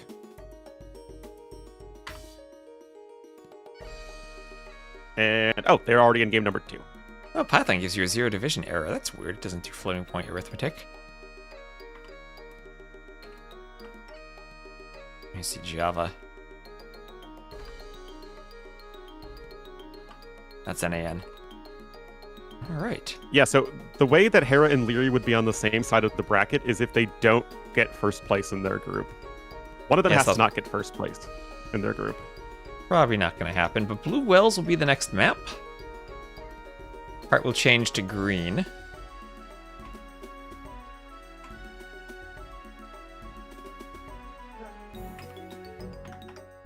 These pauses will probably get much less frequent throughout the event, guys. It's just a matter of you get more acclimated, you get all the stuff, all the kinks worked out. Well, it might also be the production team needing to load in. They're telling the players to pause. I don't know what exactly the issue is. So immediately, so this is Blue Wells. There are whales that somehow made it into the ponds of inundation. And oysters and shallows in the middle. It'll be a range opening from Hera as the Ethiopians and a range from Hearttt as the Italians. Hera putting his starting range right underneath the TC, so he doesn't play a game of deathmatch where the scout snipes off the range immediately. You know what we need, Orlu? A deathmatch tournament. Yeah, I'm fine with an occasional deathmatch tournament. I really do wish they reduced the amount of stone on deathmatch, though. I think that would make deathmatch so much better.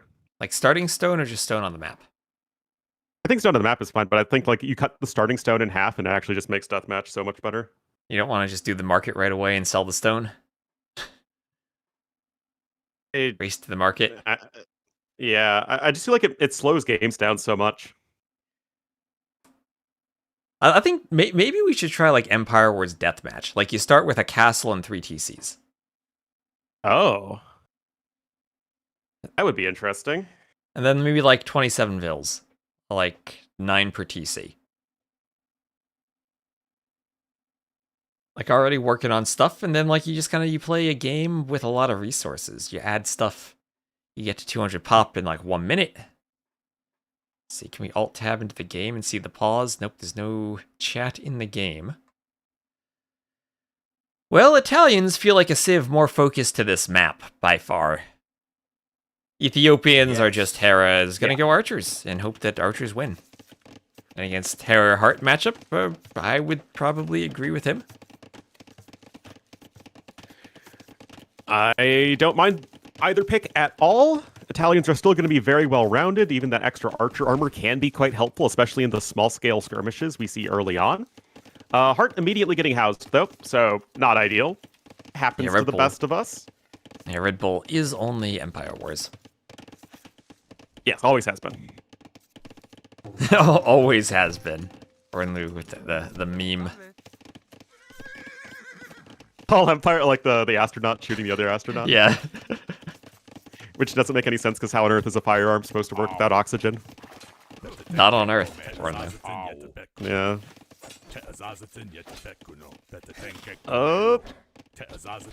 Hera able to save that archer. I mean, it's just, I don't know about you, but the amazing thing about these pro players is their ability to, like, micro all of those units while also keeping their eco running. Like, just being that fast.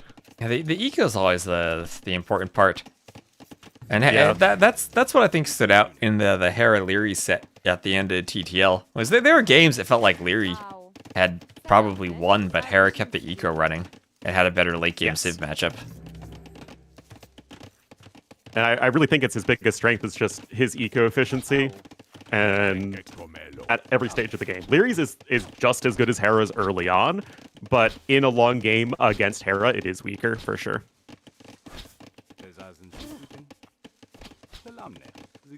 Okay, with low HP Vil, Hera saves it.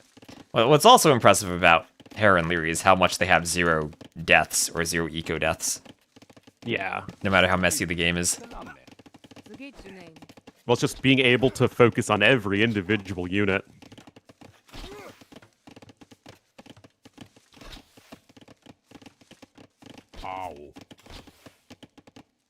Nevertheless, nothing too crazy happening so far, except for the fact that Hearttt actually has more fishing ships as he has docked the back, and Hera has not. Oh, that's interesting. Whenever I see Hera play this type of map, I saw him play a lot of El Dorado, and I think it was an earlier TTL, we had the version with the water on the outside, and he would always dock. He would always dock and just kind of subtly take a fishing ship win on the outside. Oh, Ornu. Look on the edge of the map. Look on the edge of the map. There are fish that are off the edge. Oh. How is that possible? Because they're so fish are placed.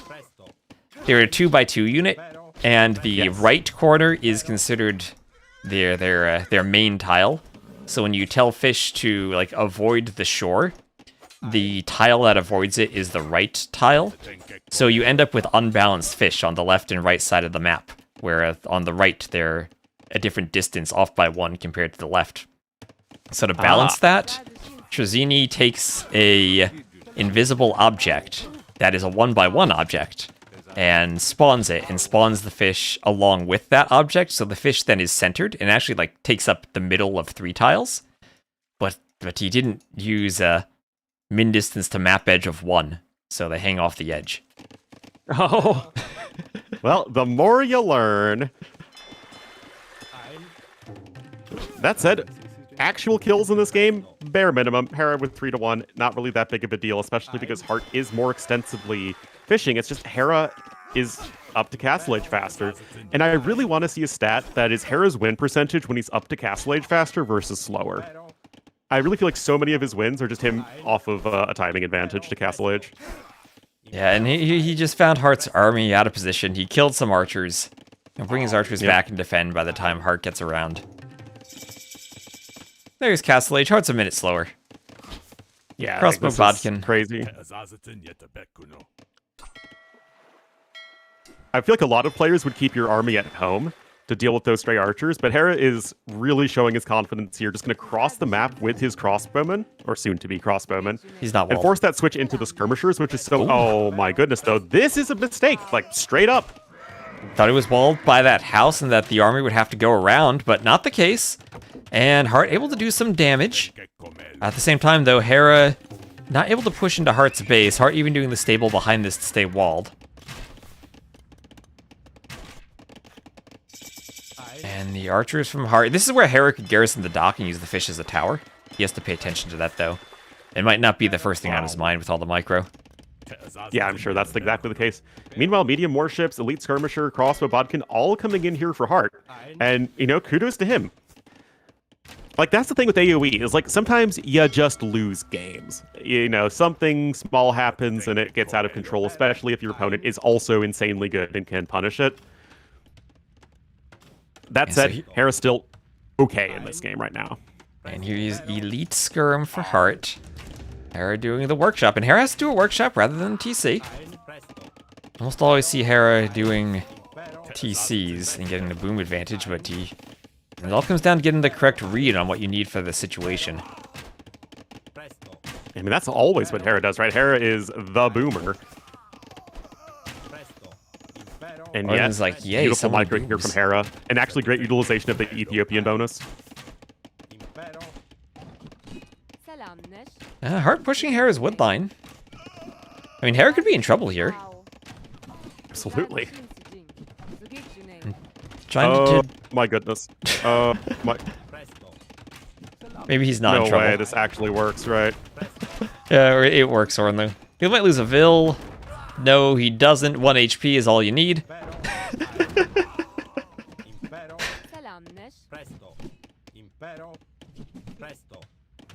The Mangan L stopped shooting. Why could it stop shooting? I don't know. The skirms have 4 HP. Well, meanwhile, Hera's probably microing on the front where he has a big group of crossbows.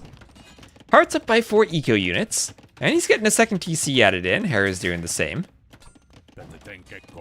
And yet, you still have the fishing ships on the outside. So Hera has 2 of the pawns. So his gold income is going to be quite good. But so long as you have enough gold going right now, Heartt's food income should overall be a bit better, although Hera's farming. So that does help him out a fair bit. Yeah, and it's always tricky to get that balance correct when you need to make a transition, and you don't have as many farms added in. Hearttt on only 2 farms. He's trying to find more lumber camps for the villas. Your woodlines are very, very small and scraggly on this map. And Hera is going for a forward dock, but the dockville might run into an Arctic wolf. Ow. She'll win the fight, though, as she does have loom. I hear it makes your villagers harder to kill. It does. But that dock could certainly be great at applying some pressure. He's going to have medium warships in as well. Both players with so many vills on wood right now. Not many on food or gold. And right now, this is awful for Heartt's gold income, as he's just felt the need to switch over into the skirmishers, which I get it, right? You don't want to challenge Ethiopian archers, although I think Italians actually do just fine in that matchup. Because they have the extra pierce armor. Yeah. Right. I think it's a pretty even one. Maybe Italians could be an interesting mangonels. team game flank civ now with that bonus. I mean, they were already very good, but that's going to make them even better. Yeah, they were good, but they weren't up there with, like, Britain, Maya, Ethiopians. Yeah. Now I think Vietnamese are up there, too. Yeah, definitely. Especially because Imp Skirm is just a team bonus that's crazy, too. Or not. Do you think Muisca are good enough on flank? I have no idea. Great micro there from Hearttt, by the way. Yeah, and then if he's gonna come back and hold, right? Because he still has the eco lead. He needs to take good mangonel trades. That's the type of thing that can make a game go 50-50 too, mangonel trades. Well, we say he has the eco lead, but Hera's actually ahead in resources, which Hera's is collected. pretty crazy, honestly. But part of that's having Bowsaw. Part of that is, of course, just Hera's raw eco efficiency being as good as it is. Part of that's also 7 idled fishing ships that do not have a dock at which they can deposit food or gold currently. Yep. Oh, Also, part of Hera. it, aren't Muisca good at everything? No, they're actually, I think, really underrated. They're also super fun. Microing archers. Archers take a mangonel hit. But Hera has 4 mangonels. No repairville, but 4 mangonels. Does Hearttt have army anywhere? He has 2 crossbows, mixed in with a few skirms that are forward. Actually picking off vills, though. Not getting an insignificant amount. No way. Hera's mangonels are all stacked up. Oh, I think Hearttt was trying to go for it, but his mangonel was not pathfinding very well. Decent. Muisca are literally one of the best monk civs in the game. They're basically Aztec level monks. Oh man, the Hulks on the outside are doing a ton here for Hera. Yeah, that's even with Hearttt having spotted this. The war Hulks for both of them.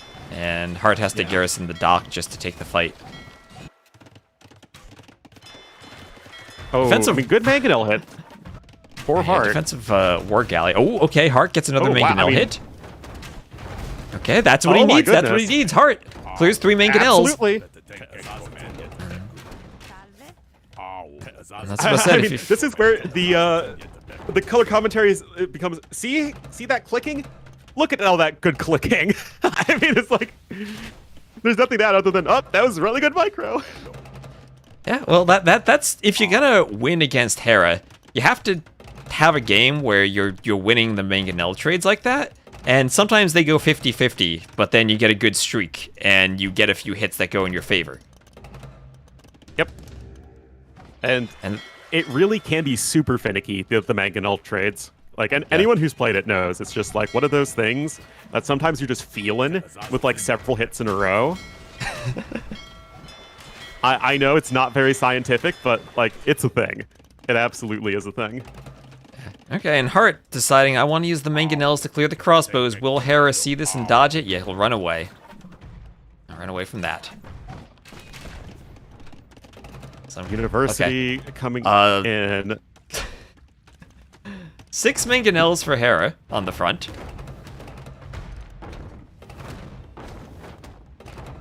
Another Hearttt one lost gets for one. free. Like, Heartt's just straight up winning the mangonel wars.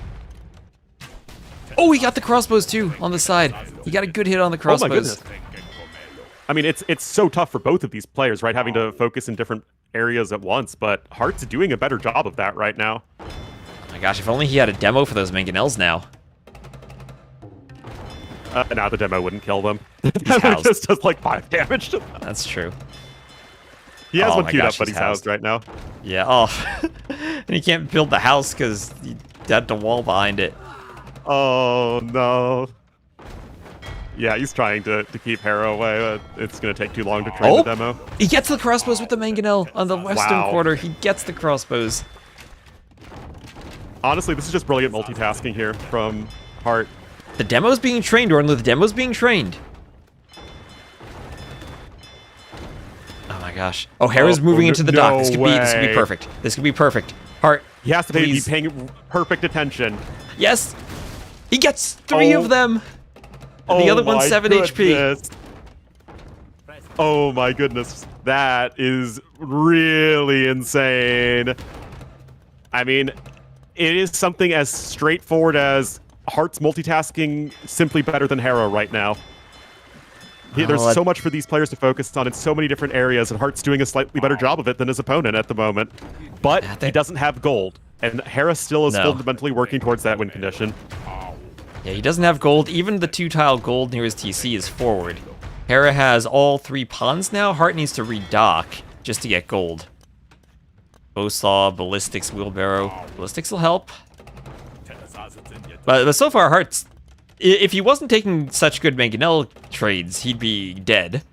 But he has been, and that's kept him in this game. It really is one of those where I do think Hera is actually still playing better strategically because he's doing a great job focusing on that pawn control. And yet, it's still a bit dicey for him. There's still a little bit of gold you can take at the front here for Hearttt. But Hera still has to take better mangonel trades than he's been doing thus far. That said, he's about to click up to him. Ooh, how did that mangonel on 2 HP survive for Hearttt? I never know, man. It's like a mangonel shot will look like it's like a huge hit and then completely whiff just randomly. Okay, so Hearttt trying to redock the pond to the west. I don't know if Hulks can deny a dock.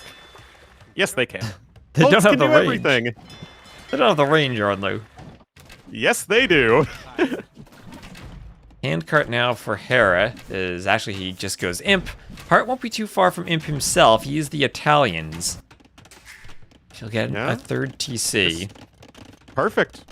And that's like not only knowing that Italian Imp is cheaper, but knowing the exact resources it costs, which is actually quite relevant when you're, every second counts all the way up to Imp. But Hera's opened up now a good eco lead. That early 3rd TC helped him out. Oh my gosh, the Hulk massacred the mangonel. I mean, they do 12 damage a hit and have a very fast reload time. I mean, they deal 12 damage and attack as fast as a Japanese swordsman against something that has no armor. Okay, well, Hearttt just lost the mangonel to the crossbows. At the same time, he's getting a nice raid, killing a few vills from Hera. Hera trying to do a demo, but ungarrisons it from the dock. And Hearttt is back on gold here to the southeast. And of course, that is absolutely critical. Only gets 1 skirm with the demo. Yeah. Also, guys, this is where we as casters very much appreciate not having to just watch the clean feed and can just cast the game ourselves because there's so many different things happening. In the middle, I don't know how Hearttt got only 1 single mangonel there. That was right in the middle of Hera's 3 mangonels, but doesn't get it.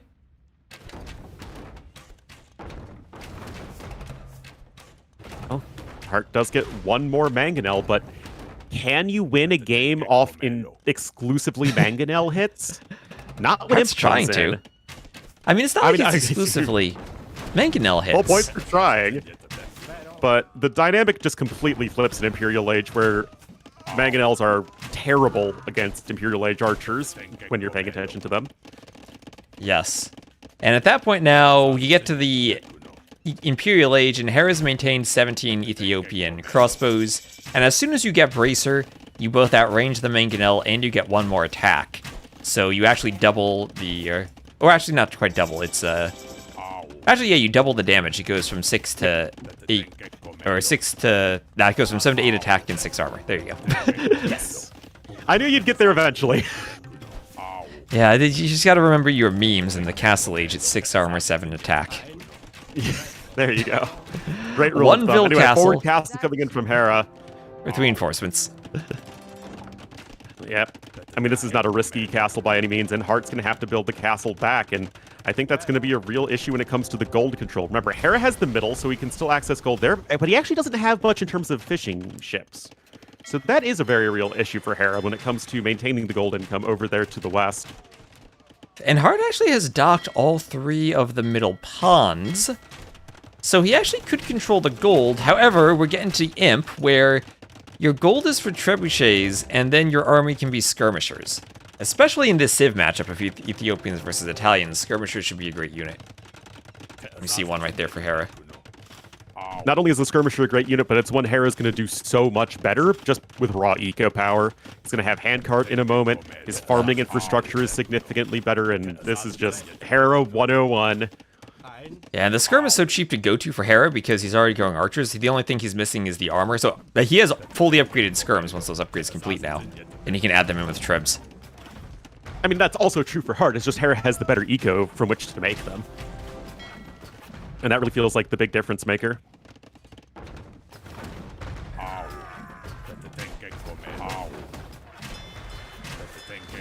Here's a thought for me. Here's a thought. Demos, if they're in their current state, should be trained super quickly. I would rather have demos that are better and trained slower. So you can't just, like, turn on the panic demo. Yeah, but that's what I'm thinking. That's the only time they'd be useful now. At least make them panic demos useful. Yeah. But, like, I'd rather just have something closer to the old demo. Like, I do think demos were overpowered and needed to be nerfed. I just think they were nerfed too much. Oh, I don't think so. I think they were perfect before.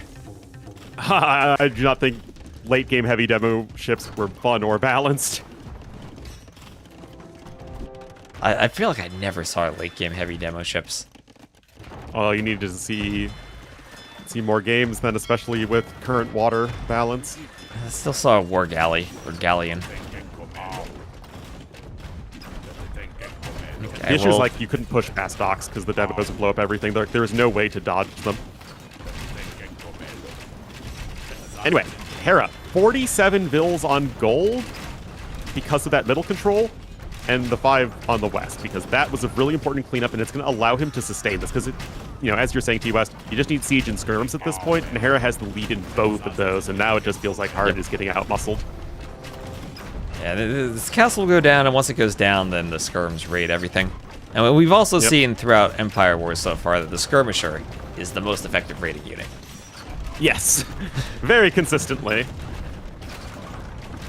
I mean, a great attempt from Hearttt, though. Hearttt wins this game against most AoE 2 players.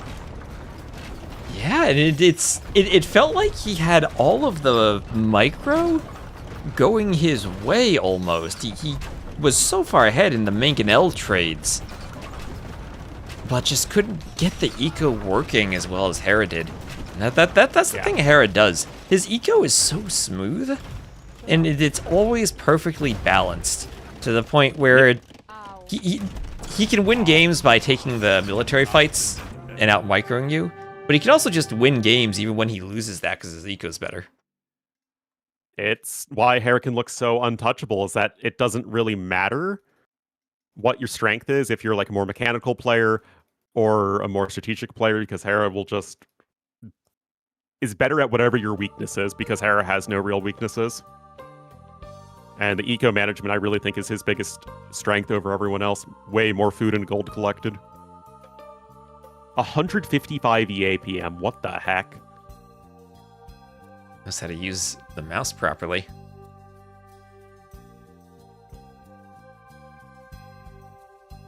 So, I mean, that felt like a really well-played game from Hearttt. Like, the first game was just kind of Titanic. That one felt like he did a great job. And just no matter what he did, Hera was finding ways to come back even when he was behind. Well, I mean, finding the ways to come back is he had way more units he could train because his eco was so much better. Yes, more than 2 clicks a second. Exactly. Clicks and key presses.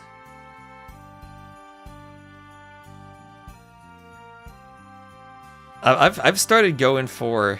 I used to use like the Tinkeyless keyboard without a number pad. I've gone even smaller. I've gone to the 75%, which just kind of smushes the arrow keys in. Oh yeah, that's too small for me. Yeah, too small for you. I'm thinking of going down to the 60% that doesn't have function keys, doesn't even have like page up, page down, just as the normal keys. Like it ends at backspace, Why do you want no such arrow tiny keys. keyboard? Just more desk space for the mouse and like, just less wasted space. I actually have a pretty tiny mouse pad. It's maybe 8 by 12 inches. I actually have I use the desk mat that I was given at the Noble Apartment Cup. Oh, yes. It's kind of a dark background though. I'm thinking of making like a collage of AoE 2 campaigns as a mouse mat. Like get some like bits of the campaigns and mush them together, like Constantinople or Paris, or like the Lepanto Wonder by the shoreline, and like make like all of them on one graphic. Yeah, that sounds fun. Will be Hengehold. And another Galleys, pause. Franks. I wonder if they're told to pause so that the production can load in. I would imagine Helps that's the me load case. Do you know what would help mitigate that issue, T West? If it wasn't Empire Wars. Yes. And you didn't need to see the first few seconds. Oh, Trapped Ville Trapped for Ville. Hearttt. Where's the Trapped Ville? Let's see it. Up in the wood line, That is a weird... I don't know how Drazini's putting the vills on the wood lines like that, but that is a weird bug. Interesting. It's like an invisible object on the tree, but I don't know why it wouldn't just avoid the trees. I don't know. Hermit Villager, exactly. With no break key. I have never used the pause break key as anything other than pausing in a video game.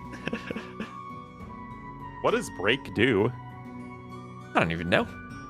You know, it would be very useful to have break instead of Control-C to stop a program that's running, because Control-C doubles as copy.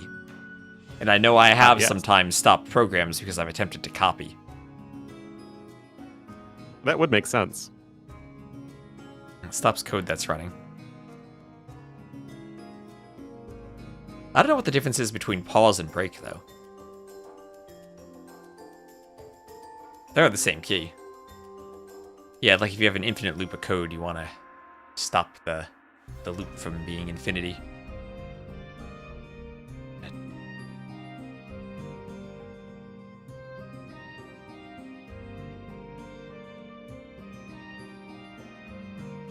All right. All right, so we are at what could be the final game of the day. We'll have Hera as the blue Bengalis in the north against Hearttt as the red Franks in the south on Hengehold. And right away, they are fighting for the boars in the middle. And it looks like there's one boar per player, and they got rid of the third boar, which wasn't balanced. I think that makes sense. Yeah, there's I only also two. think that if you're going to have only 2 boars, why not just put it next to the players? Like, what's the point? You just send a Vil forward and take the boar. Well, you gotta make the henge important somehow, or no, you can't just put it on the map and be like, yeah, it looks pretty, but it doesn't affect the gameplay. You gotta do something Why with would that be so bad? Okay, so, Ornlu, I'm gonna tell you why Hearttt is gonna win this game. You wanna know why? Why is Hearttt going to win? Why? Because all 5 of the relics are on his side of the map.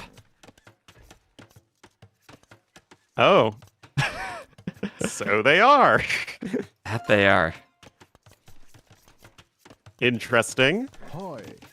Well, that is certainly imbalanced, but we'll have to see if it comes into play. Hera's going to be the blue Bengalis to the north, and Hearttt the red Franks to the south. So, I mean, already, we have to cheer for Hearttt because he's playing the tried and true, respectable Age of King Civ as opposed to the smelly OP new Civ.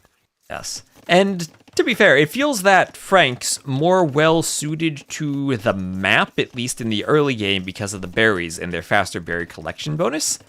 Bengalis feel, maybe all the stone on the map for Rothas could be nice in the long run, but they also feel more like just generic good Civ, which I'd usually say is better than the Franks these days. And this is Hera just playing standard. And I think that's interesting, because Hera's already 200 resources ahead, you know, somehow. Just Hera things.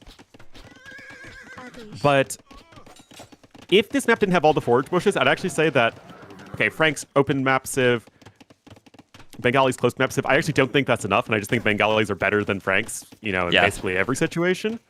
That said, because of the forage bushes, that's probably enough for Frank's, at least for me personally, to think them a little bit of a better civ here.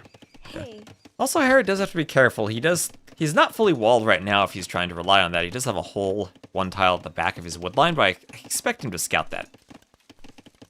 Oh, yes. He should notice that. Yeah. It's a tricky thing. Hera. It's a tricky thing to notice from his point of view, though, because he didn't fully wall by the TC, so if he grabs a villain and tries to right-click outside, it might pass through the TC and not reveal the hole like you'd expect it to. Oh, he's up to castle. I would say that, yeah, selling at the market, because, again, it's Hera. It's what he does, and he is going to have not an obscene timing advantage, but a notable one. But I think the real question is, what does he want to do with Castle Age? And if Hearttt just goes Frank Skirmishers and Castle Age, I will be extremely disappointed. Yeah, well, Heartt's up too, but, I mean, Hearttt has a really fast Castle Age. He's a minute slower than Hera. And he'll need to find something to do with the skirms, because right now the gold is at the front. I think it's always at the front on this map, but at the front for Hera, Hearttt will have a hill there.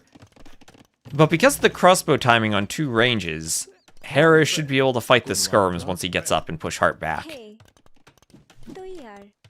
Yep, and it's time for the double ranges as Franks.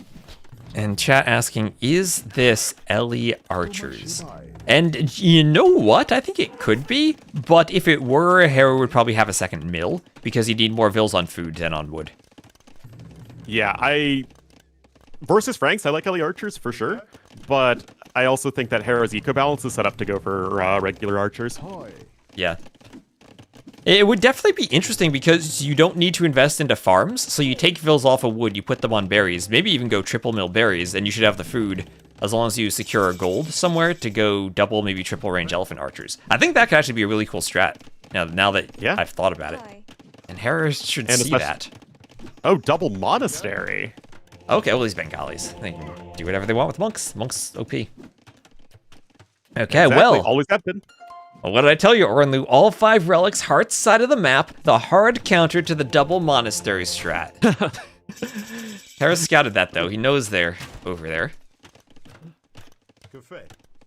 I'm so excited to see my Frank skirms and Bengali crossbowmen.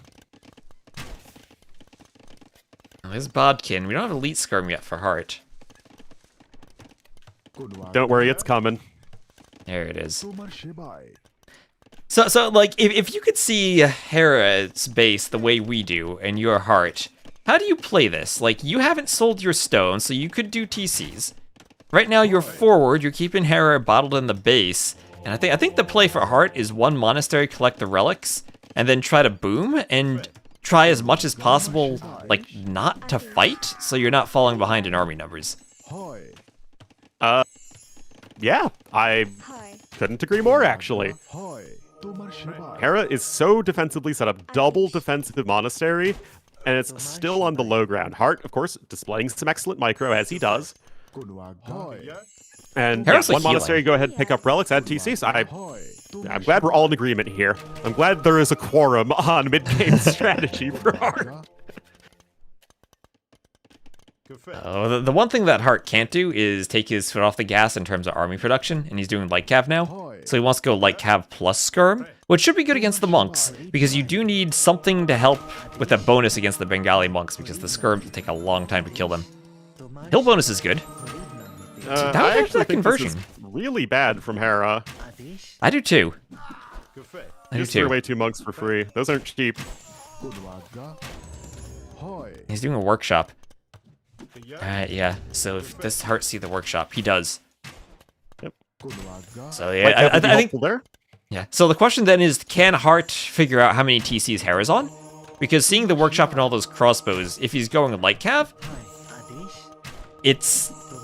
I think he can get away with just going 2 TCs and pushing light cav skirm.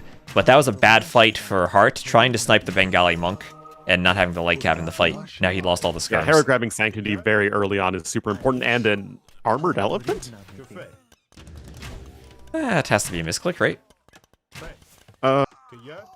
Wait, oh, Heartt's been on 2 ranges, but his production has not been sufficient. No way, he just No. dies right here, right? Yeah, I think he dies here. Oh my god, that's like, he almost did the right thing until he fought Bengali monks. And he lost everything. And he gets converted and dies to the arrows. There you go. Gosh, look at that. That is the bane of my existence in the pacifist campaigns, because that counts as a kill and I have to restart. Oh, rip.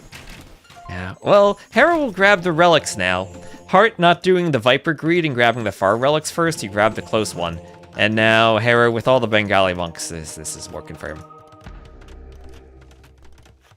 Now you're not making anything useful at the moment. I mean, you're making Frank light cav and skirms. It's really not exciting.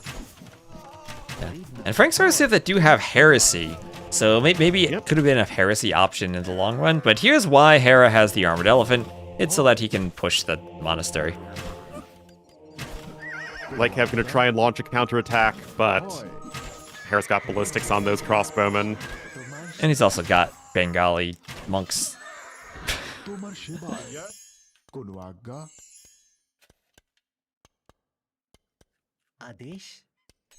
Cid workaround?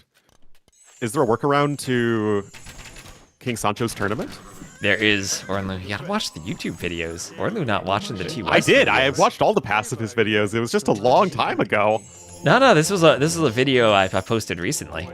You can escape King Sancho. It is there is a straggler tree and a tower that happen to be positioned on the exact precise tiles that you need to escape. Oh my goodness. Well, in comes the armored elephant. Hera still has more relics anyway, despite the bad map gen. He's got a second TC. Heartt's adding a third TC, but Hera's making good units and Hearttt is not making good units.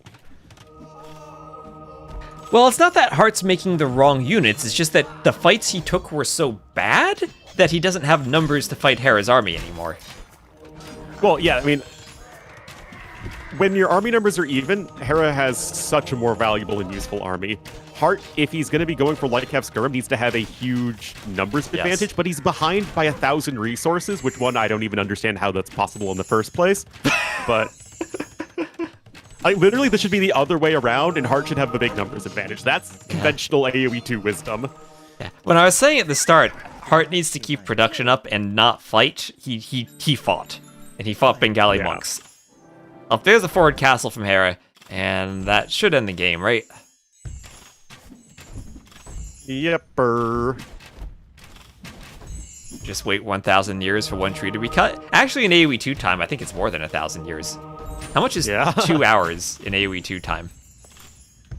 In years. Here we go. Alright. Oh, GG incoming soon? Oh, no, Hera's like, I'll build this castle even more forward. Yep, why not? And he'll probably grab the relic soon, too. Oh, there goes the tower.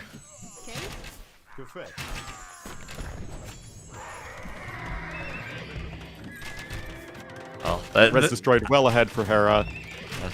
Eco lead well ahead for Hera. Army quality, same. Yeah. And well, we're seeing the power of monks and how just one bad fight can completely turn things around if you have maybe an advantage against the monks.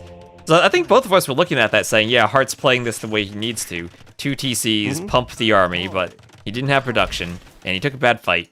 And then suddenly Hera is ridiculously far ahead. I mean, Hearttt still has 6 more vills and is down by almost 1k res. And that's just pure macro right there. There's no reason that Hera should be in a better spot economically this game, even with Bengalis versus Franks.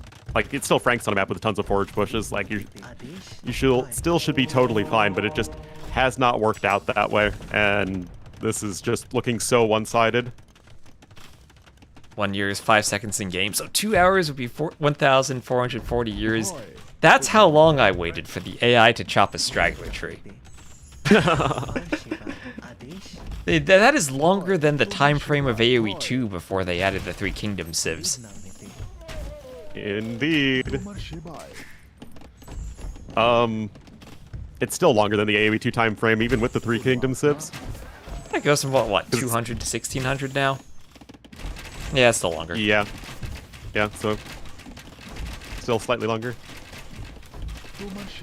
Thanks, I do like the Frank Castle. Yes. The chateau. The only thing I don't like about it is I miss the old Frank castles. I know the Britons have them, but I like the Franks with those castles too. Yeah, I mean, it's just as iconic, right, for training your throwing axemen. Yes. The new castle look very strange training throwing axemen. Two different eras of France right there. Yeah, it doesn't look like a throwing axeman castle. No. Could Hera send trade carts to Heartt's market? Yes, he could. Yes, he could. He could trade. We saw Viper accidentally trading with Lewis in our show match the other day. If Hera intentionally queues up multiple trade carts and sends them over, I think he might get banned or have a production for griefing. Oh, that's fine. That's fine. It'd be useful for his economy now. Yes. And it's the resources, right? It's because Hera's 2,000 resources ahead despite everything, and he's got the better army. He's got 5 relics. And he doesn't even have better eco mostly. upgrades. It's just insane.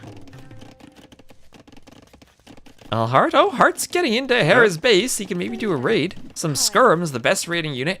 Killing some vills. As we have long established. Well, to be fair, skirms are like the only military unit, so, you know, what's the point? He has a better eco KD when he kills one more vill. And Hera's up to Imp. If the game doesn't end 6-5. before then, Imp should close this one out. Hera doing a forward TC because why not? He's got outposts forward with lots of vision.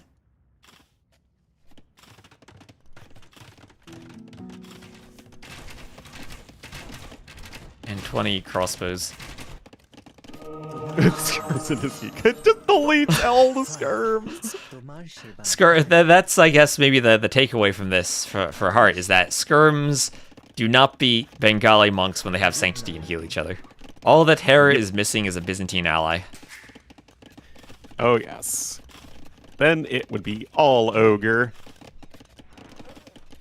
But this just goes to show, I feel like, the difference in like a civ these days. If you don't have good trash units and monks and cav archers, you have nothing going for you as a civ. Like, Franks want to make knights and infantry and gunpowder. But like, Yeah, that's just knights not used to be good enough. Remember that? Well, I mean, Frank knights are still fine. Like, you get free bloodlines. Yeah, but that's... Compare that to, like, Magyars who save more by getting foraging and iron casting. That's true.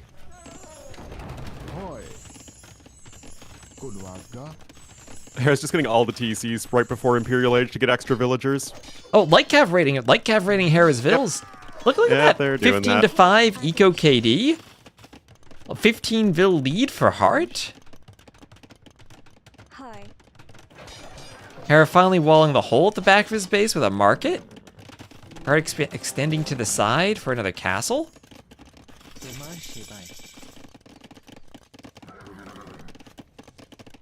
See, bearded axe. Oh, light cav fighting the monks.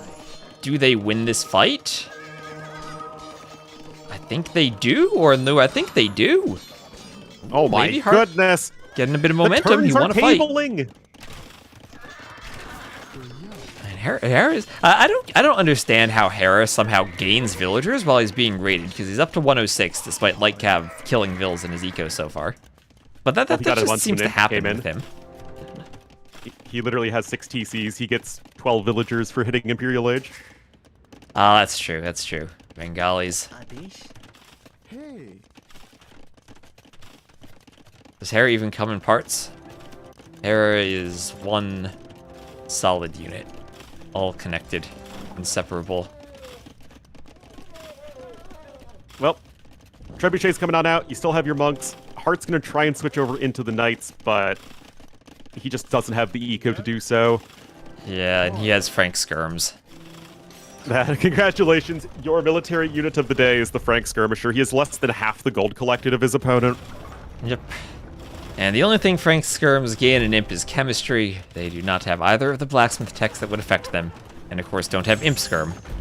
So, not much of a point going Imp if it's just to make Frank Skirms. Another castle is being attempted, but the thing is, you're going to be falling very far behind in the Treb War. I mean, it's not like Hera's eco is insane to transition into anything other than archers. It's just that archers are going to win him the game.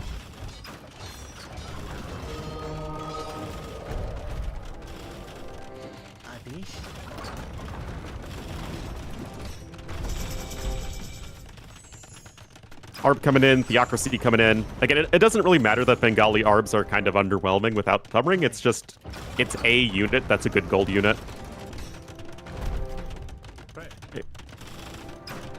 And at least it's cheaper for Hearttt to repair this castle. That's something he is going for him. Needs more Vils against 2 Trebs, but cheaper, at least. Yeah, but it's still going to go down due to the aforementioned lack of villagers. Archers coming around on the right side. Hera's all over the left side.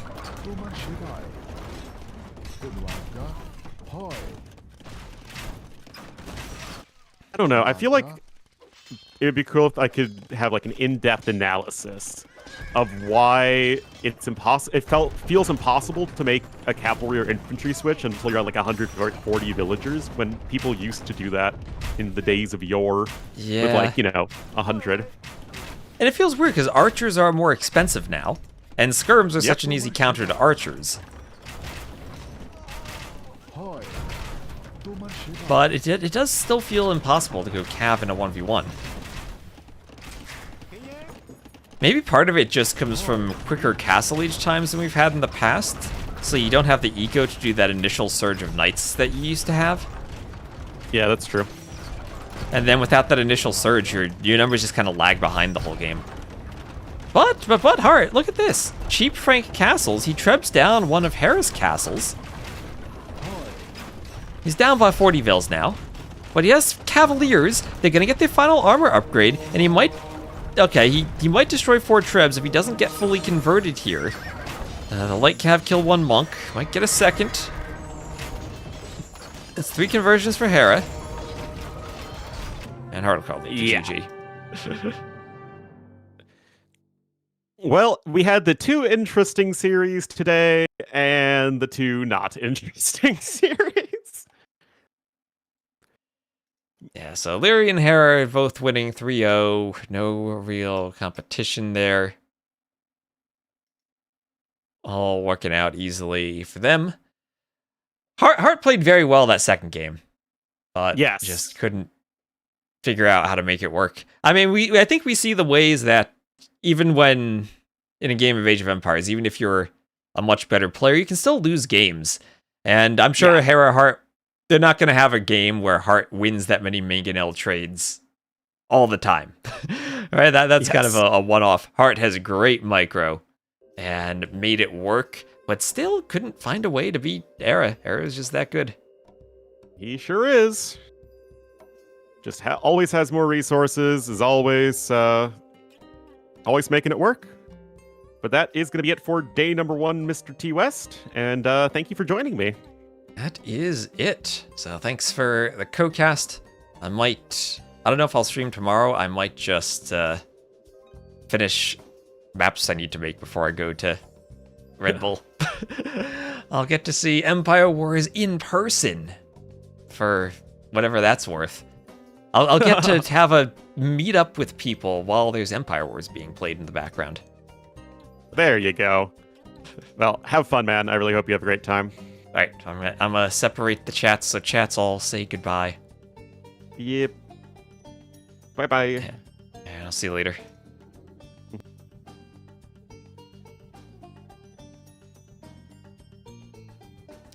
All right, we ended the collaboration. We are apart. So thank you all for tuning in. If full tech tree didn't remove bonuses, what celebs would be significantly different in pick ban priority? What civs?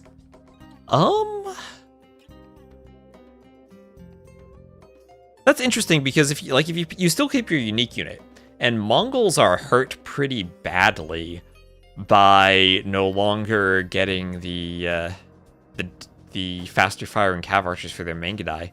Same for Britons with no longer getting the extra range. Those two would probably improve quite a lot. See, Byzantines just have a discount, but then no one really has an eco bonus. Hera's feeling shaky. Well, the first game and third game looked like he was playing his best. The second game, maybe he could feel shaky. But, I mean, I can definitely tell losing all those Mangonel fights makes you feel shaky a bit. So, let's see. Is there anyone playing Age of Empires who wasn't just streaming Red Bull? Let's see. I don't. Tomorrow I might just do the thing everyone else did and share the stream on my Twitch stream. Don't know if anyone would want to watch that though. Let's see.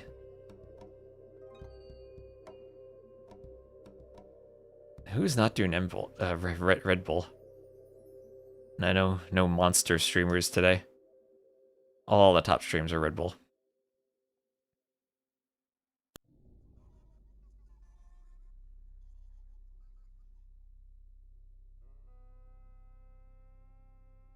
Literally everything is Red Bull.